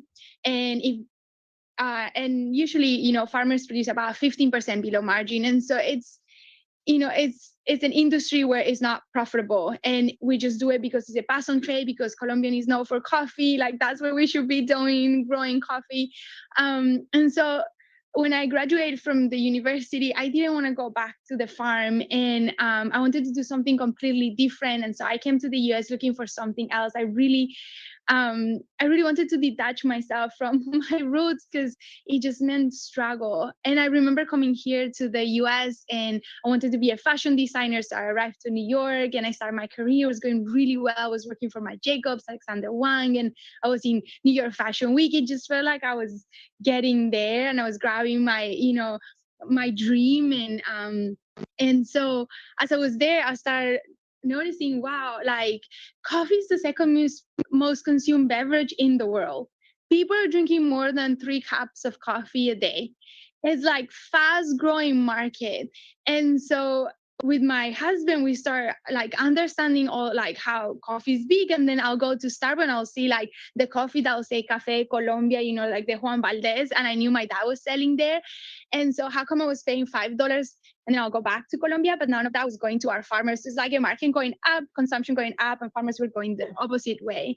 And so that sparked to open Progeny Coffee in 2016 with the mission to leave farmers out of poverty. So it's funny that I just went back to my roots and where I started. Beautiful. Thank you. Eduardo. Thank you. Good evening. My name is Eduardo Perdomo. I'm the director of Mayor Muriel Bowser's Office on Latino Affairs. I would like to thank Angelique and Elia for the invitation, for being here in such a wonderful panel with smart, capable women. Thank you very much. And my own path was, I could go back to 2003 after a summer that I spent here in the United States. I was in New York. As a Dominican, I myself, I'm originally from Dominican Republic. I do have family in Dominican Republic and in Washington Heights, which is a little Dominican Republic. And I went there, I spent the summer, came back to Dominican Republic, and it was immediately after the beginning of the worst financial crisis in Dominican Republic in 2003. Around 3 banks, one of the 3 of the biggest banks collapsed. And I was walking that day on the streets of Santo Domingo, and I saw this working guy, hardworking person, it looks like to me. It was walking on the streets, like eating just a plain bread, and it was just like, and then he walked by me and said something like, life is so hard. And I was just touched by that, and I started to get in interest in doing some social work. I come from a family that are helping others to be whoever they want to be. My parents are professors, both of them. And it was like in my family, but immediately after I started working community-based organizations in the Dominican Republic, I started to volunteer Then I worked for UN Women in Dominican Republic for a little over a year, working in electoral system and gender quotas. And I came here not long ago, 9 years ago, and working at the mayor's office on Latino Affairs under a mayor that has been elected, the only mayor, female mayor, that has been elected 3 times in the mayor city is Mayor Muriel Bowser. And proud to serve under the mayor, and proud to be here sharing the resources that we have. We have this year, last week, she submitted a budget for fiscal year 2024, and it's a $19.5 billion budget. And there is a lot of opportunities out there for women entrepreneur, CVE, DC residents. So I'm excited to be sharing this information with you. Thank you. Yeah. Thank you. And thank you everyone for sharing your beautiful stories. I think it is important to share our stories because that is how we learn from each other and how we can connect and grow with each other and overcome these barriers. And so this panel is really all about game-changing resources. So thank you, Eduardo, for that nice transition. And so before we get started, I'll share some challenges, some which were already mentioned throughout the day, including Maria Fernanda. She mentioned access to information. So there's been various studies. Female founders received only 2% of venture capital. 66% of women report difficulty in securing funding that they need. There's also various challenges in terms of difficulty balancing responsibilities, gender inequality, inadequate support systems such as mentors and sponsors. So the purpose of this panel is to really, how do we overcome those challenges and what resources are available to us as women entrepreneurs to be able to overcome. And so the first question is, so what are some of the resources available that you know have helped yourself or other entrepreneurs be successful? And we'll get started on Lorena on that side. Okay, so thank you. For me, coming to conferences like this one and getting to know each other, someone here could be your client, someone here could be your business partner, so you can open a new line of business. When I moved back to Puerto Rico, that's the way that I started getting clients for my company. There was just me, and after being away for 10 years, I started going through every event in the entrepreneur ecosystem that you can imagine, and it also satisfied my social social hungriness that I wanted to meet people everywhere because of living away for so long. I didn't have a network. And then I started developing and creating that network, having coffee with people that afterwards called me. It could be even years later that, oh, I remember that you were doing this and you can help me now. And that's how I got that. And I pay it forward now in terms of someone asked me, hey, can you connect me with someone to help me with XYZ, and I galvanized the group text. The power of the pack is powerful. Today here, it's been mentioned a lot how powerful connecting with a group of people, of women, of entrepreneurs like this can do for yourself and for your business. Whatever is good for you, I think it's gonna reflect on how you operate and manage your business. Power of the pack. Yeah. Power of the pack. Yeah.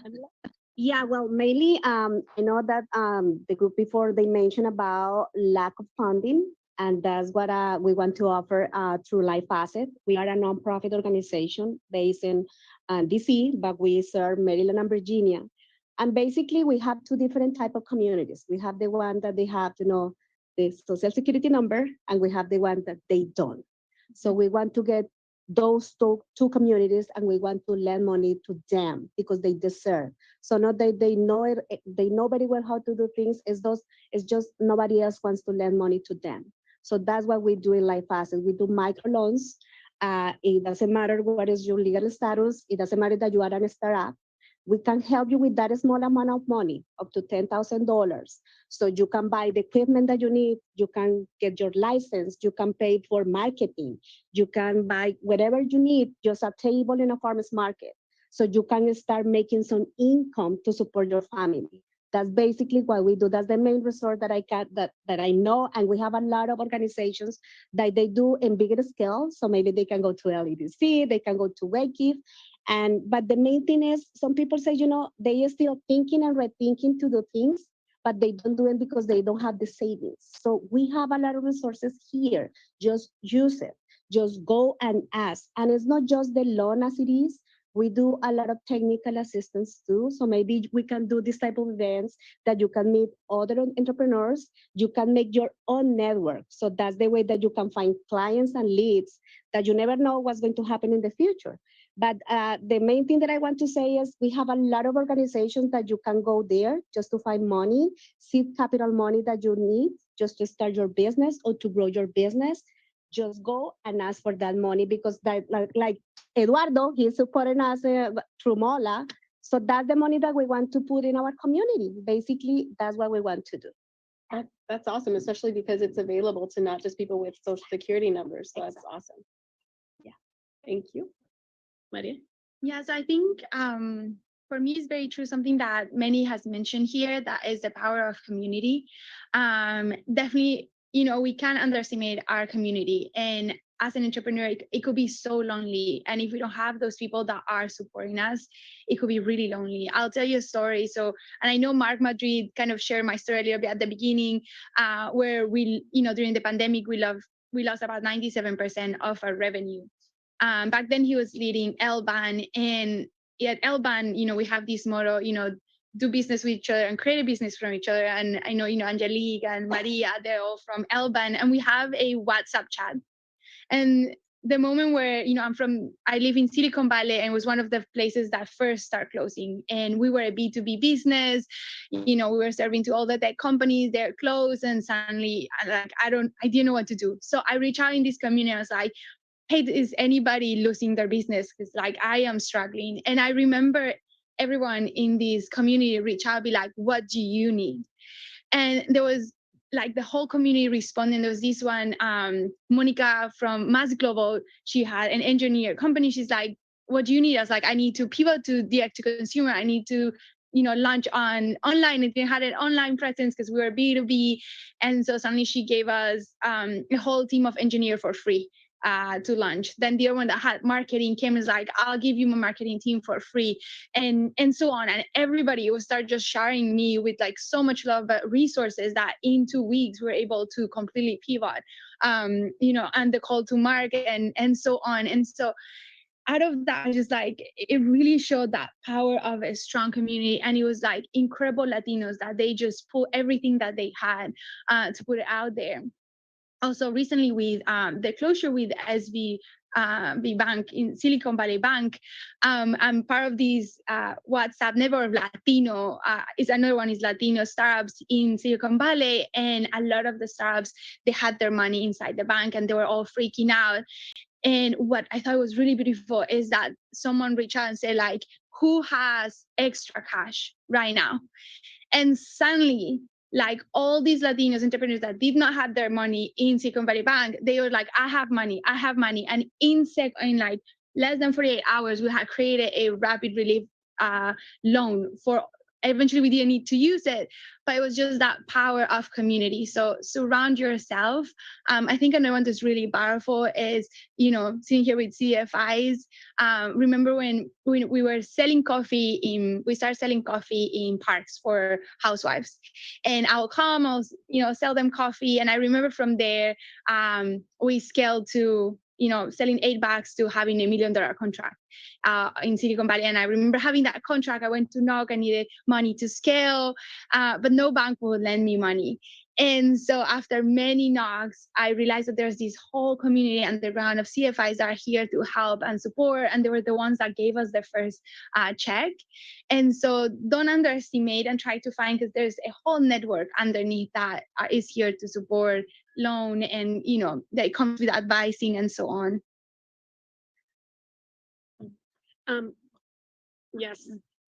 One thing I'd like to add, though, to everything that you're saying, because I know we're talking a lot about loans, and I think our community sometimes can be fearful of loans. And I think that it's important to not be fearful of loans and really see loans as an opportunity to make money, and that you're going to be successful and be able to pay them back. And so just wanted to add that. Eduardo? Thank you. Yes. I think that I'm going to recap a little bit what I've heard from the group, which are really important elements. One of them is the community, the aspect of the community, but the community and the network. You know, because without a network, when I came here, I had to build my own network because I was not from here. And it takes time, it takes effort. But once you find your network, it opens up like so many opportunities. In a city like DC, where we have so many resources available for anyone out there, we live in what we call a sanctuary city. We don't wonder or ask for people's immigration legal status. Like as Angela mentioned before, we have a collaboration. One way is that we collaborate with community-based organizations such as Life Asset is through community grants that my office provides to community-based organizations. So in the past, we have a little grant with you. It was, I think, $10,000 and $20,000 because we saw that you guys were so efficient in doing your work in the community. We increased the grant. But also mentorship. You know, we cannot do it ourselves. We need someone that can guide us through many processes. And this is a phrase that I like to use very often from someone from here, from DC. It's called the Lion from Southeast, Fred Douglass. He's like, there is not such a thing as a self-made person. We all walk in the shoulders and stand in the shoulders of someone else. And that's a reality. And it becomes even more real when you have to go through experience in a city, in a country like this. But once again, in DC, we have so many programs that that the city supports. Just to give you an example, the city has to, this year, we have a $19.5 billion, and every single government agency has to spend 50% of its spendable budget in supplies and materials towards CVEs. That's a lot of money that is out there. And the $19.5 billion budget, my agency, for instance, it's a tiny, tiny world, but we have to spend half of it, say close to $75,000, that we have to do it, because if not, then we're penalized. We'd receive less money the following year. And it's something that the mayor, Muriel Bowser, takes really serious. She's trying to promote the access of small business owners and minority-owned, women-owned business owners, business in DC. So I encourage you to participate in the programs that we have. We have a Prosperity Fund, Neighborhood Prosperity Fund grant to promote the use of transformation of use of mixed use space in Southeast and Northeast. We have a Great Street grant with support within 14 corridors, commercial corridors around DC. We have the food grant in Southeast to create businesses at the east of the river with a focus on businesses in the area of food to mitigate what we have still have at the east of the river food deserts, and so many more opportunities that we could share with you and willing to guide you. We have a Department of a Small Local Business in DC that is helping any individual out there to start their own business, to go through the certification process, to get access to grants, to get access to technical assistance. And I'm not sure if you, do you, Life Asset, have any with them? Can support some clients. Yeah, no, but with the DSLBD, no? Yeah, you do. Partner with them, yes. Yeah. So like at the end of the day is, I'm gonna recap again, is mentorship, the ability of have someone or many other people that can walk you, that can mentor you.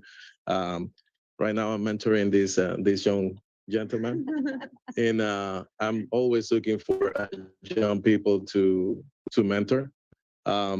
In the power of the community, the power of the pack. You know, it's so powerful, it's so helpful to rely on a network of people that look like you, that have some of the same experiences that you have had in life. So it's taking advantage of that. Yeah. Absolutely.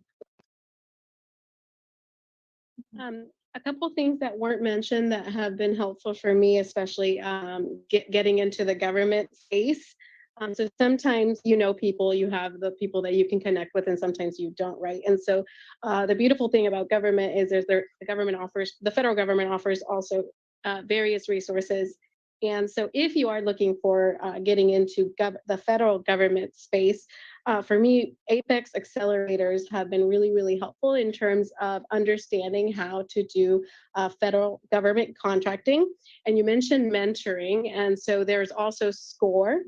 There's a program called SCORE, and SCORE specifically is free mentorship, and they have been, just coach you through so much to be able to get into the federal government space. So I want to add those resources as well. All right, and so for the next question is really focus more about what the best practices that you do for gaining business, right? So we talked about the resources to be able to get started and be able to move. Now, what are the things that you do to be able to win business and be successful in that? Okay, thank you. So at Astra, my consulting practice, we provide a service, right? So what I've done recently is focus a lot on developing the people that work with us, right? So I focus on as giving the people tools for being more confident, more knowledgeable, more emotional intelligent, because that is what's going to make our service better, and in terms like provide more business opportunities because of good word of mouth, or even them because they enjoy the work, get us more clients, because that happens a lot. Are the people, my colleagues, I call them, someone was talking to me about this, and can I bring them as a client for the firm? And we're like, of course. But so in terms of doing that, I've been having this little meetings with them where I ask them 3 questions. What would you do new?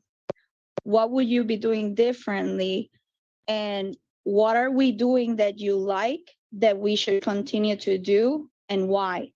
So I gain that feedback from the people that work with me, and listen to them very closely, and the information that I get is amazing, and the things that I've been able to implement or change or start doing new. One of them was like, yeah, I think we should be doing I have this data analysis background that I think we are not doing this, and we should open a line of business doing that. So those sort of conversations, listening to the people, and you can apply this even if you're like in other lines of business where you're selling a product. Like, I would encourage you to talk about this with your clients.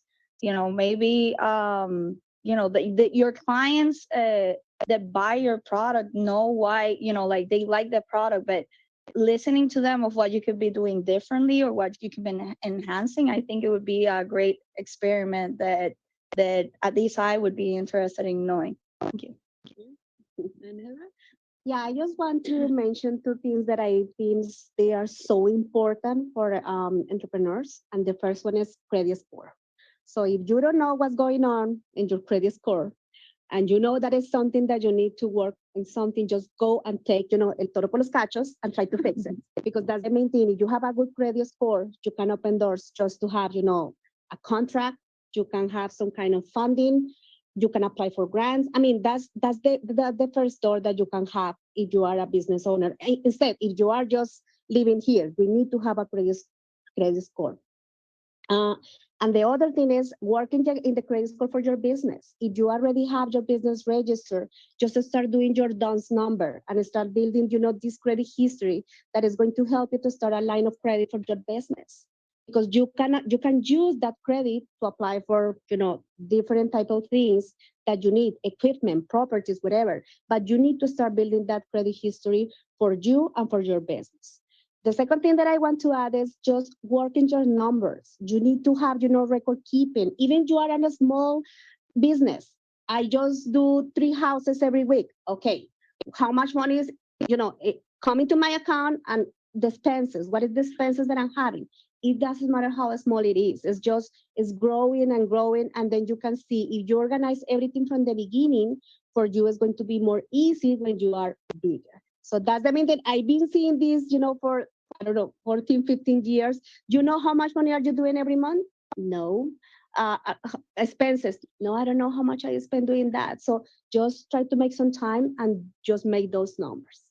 Numbers, love it. Yeah. Keep track of the numbers. Yeah, so for me, I think it goes two ways. Stein is a coffee company, definitely is a very crowded market. Like the world doesn't need another coffee company. And so we really needed to think like, what was our biggest differentiator and how we could launch a coffee business that was going to be really set apart from everyone else. And so we really thought through like, from the farm level to our packaging, bringing our culture forward, and just like really embedding that uniqueness and like secret sauce from beginning to end. Because when I go out there, I'm competing with like big giants, and so I knew like it just needed to resonate big, not only going through supply diversity or because because it's woman-owned company or minority-owned company, but what was that excellence and what was that differentiator? And then once we're able to hit that, so for example, we created like adopt a farmer model. And so we work with corporate clients where they get to adopt our farmers, we have a whole mission in Colombia and so on. And so instead of choosing a regular coffee company, they will choose Progeny Coffee. They will get to assign their farmers, and they get to empower a whole mission in Colombia, and they get to empower sustainability. And so suddenly, like, we created something that really set us apart from the competition. And then out of there, we really created like a really good network. We focus, we're going to go through B2B, and that's where we're going to focus ourselves. And so we do leverage a lot of the resources that we kind of saw here. So with the Hispanic Chamber of Commerce, they have the matchmaking. And so I have signed up to every single matchmaking, and they have matched me with Kroger, with Hilton Hotels, with JP Morgan, which is like so many corporates that I wouldn't have had access prior if I wouldn't have also accessing, WeBank conference, where we go to sit down with all the supplier diversities from all these large corporations and tech companies, and MSDC. And so I always try to figure out where are my clients and what is the most successful way, and maximize my time. So I found like these resources. Definitely the one of the Hispanic Chamber of Commerce has been really successful for me because they have also virtually, so I don't need to go outside of my office and meet all these amazing suppliers, and you get to kind of say, I want to meet Disney, I want to meet these and these. So, I will encourage you to kind of look for those opportunities, because they really lead you to great opportunities there. Love it. So I really connect with the whole differentiator thing. So in terms of feedback, when I first got started, it was like, so there's so many consulting firms in DC, like what's your differentiator? Yeah. So I think that's really important as you're all considering what you're going to go into to figure out what is that differentiator, and listening to feedback and start talking to people about what it is that you're looking to do. But thank you. Eduardo? Thank you. So I think that sometimes we forget about something that paralyzes people, and probably women sometimes even more to the unequal world that we live in. And it's like being afraid of failure. And being afraid of it sometimes paralyzes people and deter the ability of moving forward or of implementing something. And like, I've never started a business myself, but I have started so many initiatives through the office, policies, projects, programs that we have implemented. And one of the things that I could recommend people starting a business or just an endeavor, start small. You don't have to have the perfect product of the perfect service or the perfect idea. Just start something, start building up based on your research, and then according to that, don't be afraid. Believe in yourself, believe in what you have, believe in your product, believe in your abilities, and start moving forward then in implementing things. I just want to share something that probably I hope that you all support. In here, we're going to be launching on the 24th of April, the first ever DC Latino Restaurant Week. And it's going to be for mama pop shops here that we're trying to, and that's something, it's something that it's not a business that we're starting at the mayor's office on Latino First, but we are uplifting businesses out there and helping people to prosper with the city and get access to the resources that we have in here. But once again, I mean, don't be afraid to be yourself. Just go out there, put yourself out there, be brave, and do what you think that you have to do. At the end of the day, it's just like, it's so fulfilling when you could do that.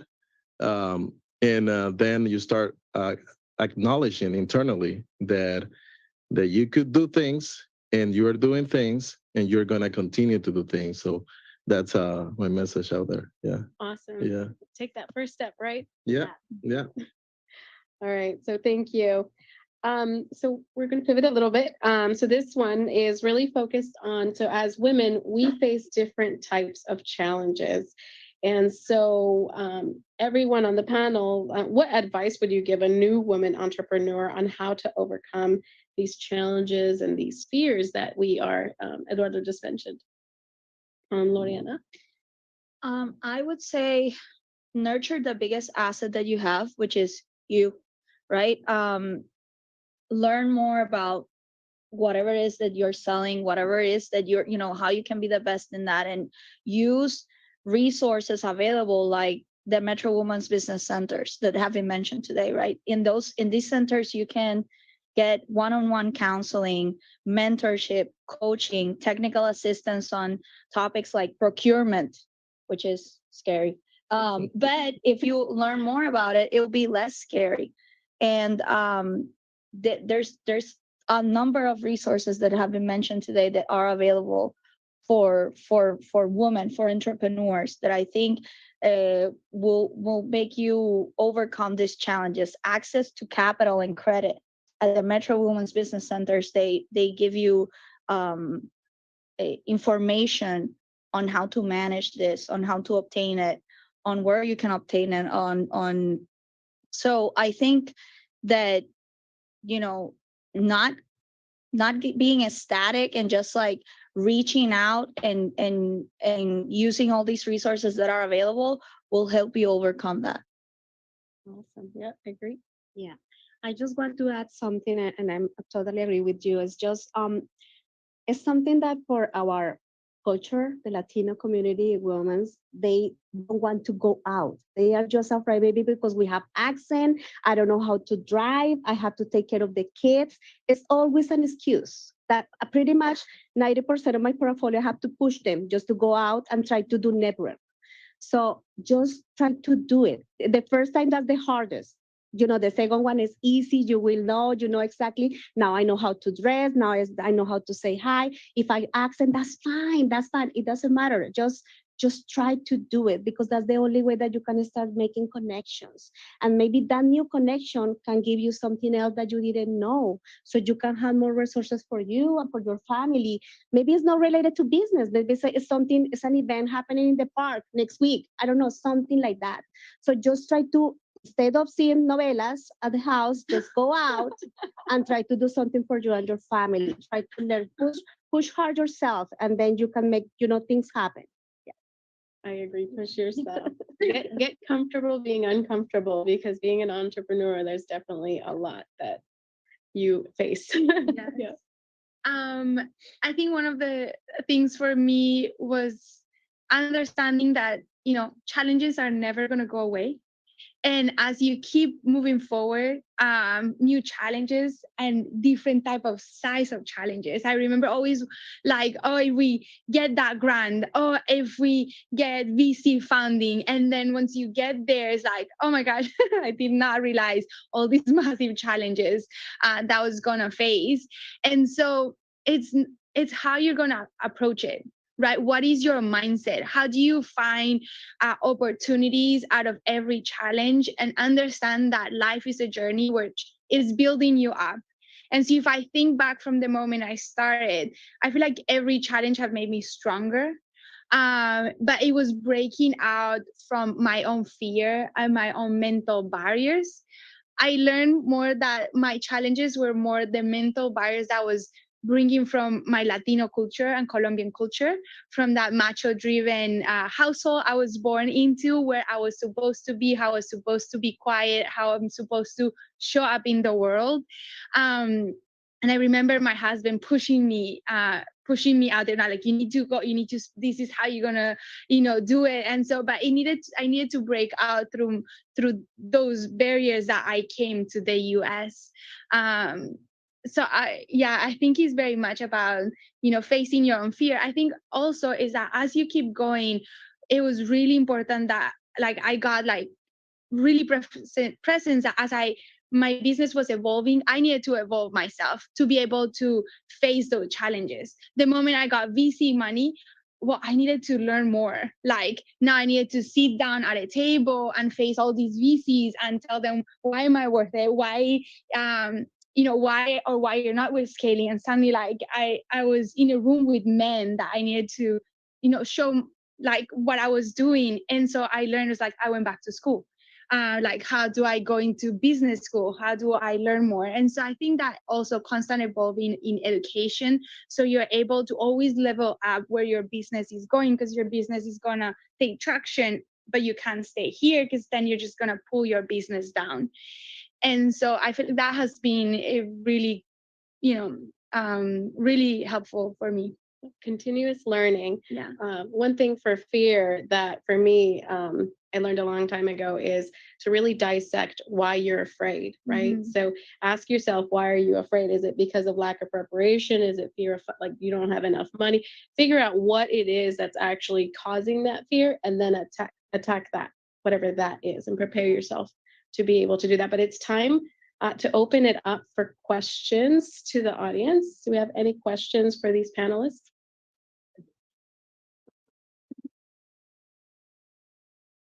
So obviously you mentioned, I think the biggest fear and also risk for a lot of people wanting to start a business is funding the start of your business, right? So it's interesting because I think that depending on where you're at, that you get your business started, the resources that are presented to you are going to kind of engage you in that area. If you're in DC, procurement, acquisition, solicitation, it's all there, right? Because the need for federal government, where most of the hubs are here, have a need for it. You talk about angel investment and venture capitalism. That's not a big conversation that tends to happen in DC. That's because you're in Silicon Valley, right? Yeah. And maybe, VC funding or angel investment is not necessarily something that a small business entrepreneur is going to kind of dabble into. So I'd love to hear from you guys, your own personal experiences on, how you got that first $100, $100, whatever, to really get it, because most of the time it's money you get out of your own personal account, but you have to see the growth of it. And depending on the business or the industry that you're in, when you start to see a steady stream of income, it's going to take a while. It's not necessarily going to be, right away. So I just kind of love to hear your own personal experiences on that. Yeah. Who would like to take that? So I could take that. So I think it's true what you're saying in terms of ecosystem. Now, I know I'm Silicon Valley, but all the VCs are in tech and I'm a coffee company. And so suddenly, like, I was in all, meetings and everybody's like changing the world. And like, what do you do? I do coffee. I'm a coffee farmer. And so there was also resilience that needed to happen. But to tell you a bit about my story, so like I mentioned, I started selling coffee in parks and to housewives. And but one thing that was really critical, I knew where I wanted to go. So my mission was to lift farmers out of poverty. And I knew that being there, I was not going to move the needle for my farmers. And so I was like, I need to find large ways in which I'm going to move large quantities of coffee. So I need to get to the tech companies, because that, you know, like you're saying, here's the solicitation, there's like the tech companies, I could procure them, you know, provide coffee for their campuses. But I remember being there and I knew, like, okay, these housewives, they're taking the coffee back home where all the executives of these tech companies are working. And so I started leveraging that small network, and I leveraged it very much. I was super intentional, because I used to, I remember thinking, like, in that moment, first sometimes I would be like, what am I doing with my life? Like, I just left fashion in New York and I'm here, I'm in a park selling coffee. I'm like, la señora de los tintos. And so, but I was really intentional on like where I wanted to go. And so we start knocking, all these women start leveraging these ecosystem that we had. And so eventually an opportunity came that we're like, okay, can you connect me with someone? Can you tell your husband to connect us someone internally? And it took, I remember it took like 9 months of sending emails to tech companies. Eventually one responded 9 months later, and we were able to hold that big contract. And so that's where the funding journey comes, where I was holding a big contract but had no funding. I was selling 8 bags per week. Now I needed to move pounds per week. So like I didn't have a production, I didn't have anything, and I needed 3 months to make it happen. And so I went and knocked every bank everywhere. And I remember it's like, well, if I could, you know, I have this contract of this company, like anybody's gonna give me a loan. It's like profitable, I have the numbers, why not? All banks, everyone. And like really there you face like, wow, less than 2% of Latinas get funding in this country. Like if you're gonna start fundraising and you just know that you have less than 2% chance, like you already, like you could see like I already failed. Like you don't even need to try. But I also remember, like, you know, for those who are Latinos or were raised in our countries, nothing is linear in our country. Like going to the bank, it takes you 3 hours. Here, I'm still amazed that you could just go in and out to the bank. It's like, so it just makes us more resilient. But then I found a CFI through that journey. And I remember telling the story, and they gave us the first check. And so I made a really good relationship with that CDFI, who then took me to a much bigger CDFI. So first it was like 20K. Then they took me to another CFI that they will lend me 100K. But I made a really good connection with that person from that CFI, which in this case will be her, right? And I make sure I follow up. I make sure I did all the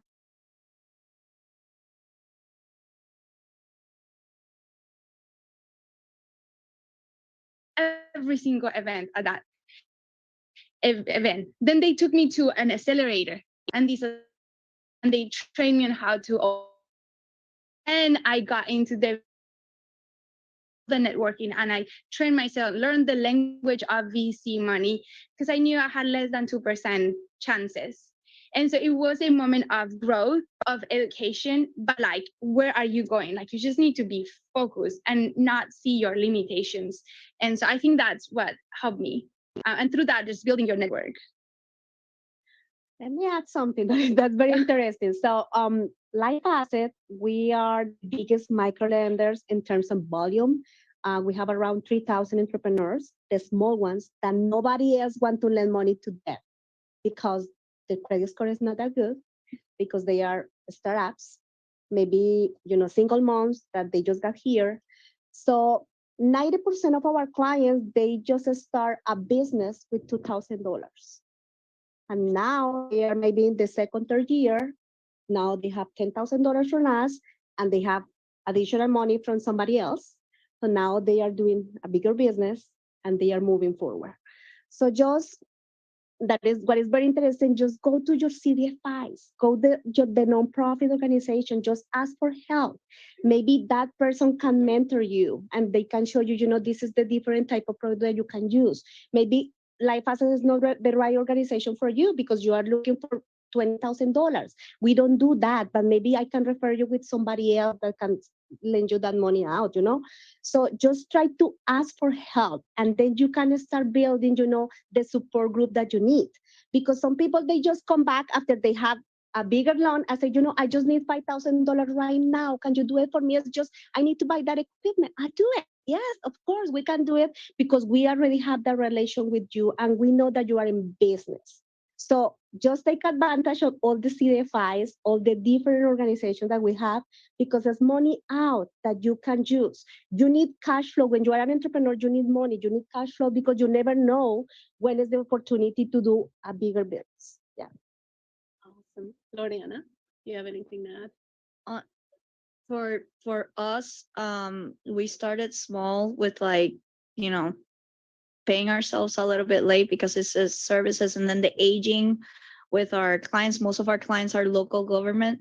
What's a little bit over 60 days, but paying ourselves a little bit late, which I don't recommend, but it's like what we had to do. And then someone believed in us and invested in us, gave us cash up front so we can pay ourselves. And with that comes interest of the line of credit that he gave us and all that. But it was like that sort of grassroots sort of way. Not same. Okay. Same. Yeah. In savings and so Wells Fargo actually has a line of credit for startups that's available with not much history. So and I also had savings, and I invested in real estate a while ago, so I've been using some of the equity there. But yeah. Oh, and I do want to say that angel investing is something that's picked up over the time. It's not necessarily something that a lot of people in diverse communities tend to know more about, but more diverse groups have actually started to get together to create their own angel investment. And it's going beyond the Silicon Valley and things like that. Yeah. So. Awesome. Thank you. Any other questions? Yeah, one there.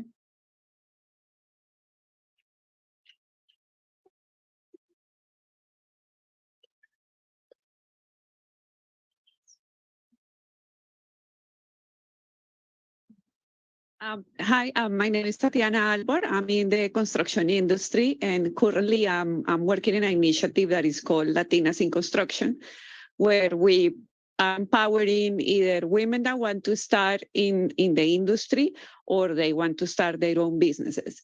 So you as business owners, and that's something that we always try to discuss when we would get together, learning for the mistakes that others made is going to save the new one a good time. So what is a mistake that you as entrepreneur had made that now you can say and give that information to someone else who's ready to start in the new business? Thank you. Great question. Yeah. Who wants to take that? I can start. So, let me put my hat of entrepreneur. So basically, at the beginning, you think that your friends, they will be your first client, and it's not happening. So as soon as you say that you are doing a business, and they say, yeah, but I already have my accountant, I already have my tax prepared, so I don't want to change to do that. So just start making new clients.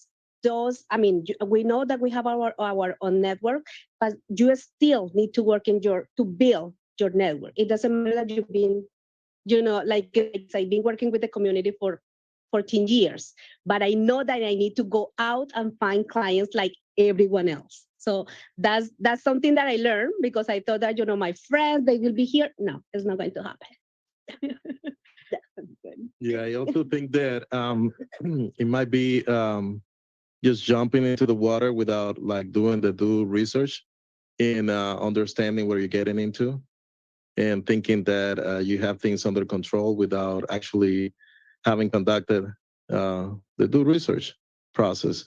That could cause a big problem in the process of implementing whatever in life, whether it's a business or not. And I just wanted to mention something that I was not able to mention before. And if we think about this, it's just like women have been in the public sphere actively around 50 years, depending on the country, less than 50 years. So the fact that that we are here talking about women entrepreneurship and how do we move forward in a world with a more diverse women force, workforce, and leaders in the community. That's a great thing to be part of. And just try to expand your network. I think that is something that we have shared here today very often. That like expand your network, connect with other people that have been doing things and before you, and try to learn from one another. I think that that helps a lot in the process of starting any kind of business or implementing any kind of idea. So I want to myself congratulate all of you in the process of doing what you're doing. Please feel free to reach out to me, to my office, and to all of the other DC government agencies that are out there willing to provide support to women like you. Thank you. We have one more question from the audience virtually, and the question is from Liberada Estrada. If you are recently established and are still unknown, how can you be a resource to others to build your network? Thank you for all the attendees online for the questions. I'll take it to you, Basilia, and the team. Thank you. Anybody want to take that? I would say find your people, find other people that inspire you, that at the same time I always feel, find your people. Your people are gonna become your clients. Your people are, you can look for this group of people that can help you navigate the resources that you need to be able to get what you want, right? Build your tribe. I think build your tribe. Yeah. I think expanding on building your tribe, which is super important. But always look for those who are a little bit ahead of you that could push you, higher, and then go to networking with them is really, really helpful. If you stay with hanging out with people that are at the same level as you, there's nothing bad with that. But in order to keep going, like find those, reach out, it's pretty incredible how other women will say yes to you, to want to mentor you, want to invite you, want to, exalt you. But other is like you're saying, create your tribe. I have here Sophia, who we created a group after we won a grant of Stacy Rice Project by PepsiCo, and they put us together in a group of 5. And we're 5 really diverse women. Since 2020, we meet every Friday. And they're all in CPG, but different products, different markets. And we come together every Friday and we share, like they were saying, how to not make mistakes. So we all share mistakes. So we all learn from each other. But we have a saying that let's be that person that we will call out when they're not in the room. And so, like, for example, I couldn't go to Expo West. And Sophia and the other group was there, and we had a meeting with Target. I couldn't make it to Target, and that was a big thing for me. But I knew I could share with them, tell them everything I wanted to tell Target, and they made it happen. Like they show up to the meeting. Even though they're selling their own products, they had enough space to include me in the conversation. So make sure you create that ecosystem that is just gonna like hold you up. And I think Maria Fernanda was also mentioning something similar, that if you're not in the room, they're gonna speak about you and exalt you there. I agree. And I just want to add something just to close. I guess we are just I know that sometimes we admire people and we just follow people. Just ask for coffee. If they are in DC, believe me, sometimes you would be surprised that people say, yes, let's get together and have coffee, let's have lunch. And then you can start, sharing experiences, and you can receive some advice, just ask for recommendations. But it's something that I didn't do because in Colombia, we didn't do that. But now here you can ask, and I'm very surprised to see, yes, let's do it. And say, right now, so let's do it. Yeah. Yes. So great advice. So you have heard some from powerful women and men, and they've given some great advice. And so just to close this out, I'll just say, just do it. Take the leap. Believe in yourself. So thank you, everyone. Thank you.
Great things must come to an end, but we are closing this session and we are going to enter to the exciting part. How many would like to enjoy a cocktail, a glass of wine, celebrate more successful women? So please join us. We're just going to go to the next room. But before we do that, because we've learned many things today, one of them is the importance of accessing our networks, supporting each other, elevating each other, and asking for favors, because whoever is in business, we need to get on it. So I have a great friend that is with us. Her name is Dr. Madeline Wallace. She is from Peru. Madeline, raise your hand. And besides her running a super successful business, and well, I'm not gonna share revenue, but it's impressive. And she has a PhD, which I read today that only 1% of Latinas have a PhD. She is launching a book. So there are handouts on your tables. And if I encourage you to subscribe, because I promise you this will be a stellar book so that you can also buy it when it's ready to purchase. And for that, we want to congratulate Madeline for launching this book, sharing with us, and then we can shop, support, and continue the circle. Thank you for this wonderful event. I had an oversight this morning because we had a host committee and a board of directors, and I want them to stand to thank them for, most of them traveled in. So if you can stand, Desiree, Loriana, that chairs our Women's Business Center, Juan and his wife, Alan, I saw Alan earlier. Okay, thank you, Alan. And then our host committee, I see Juan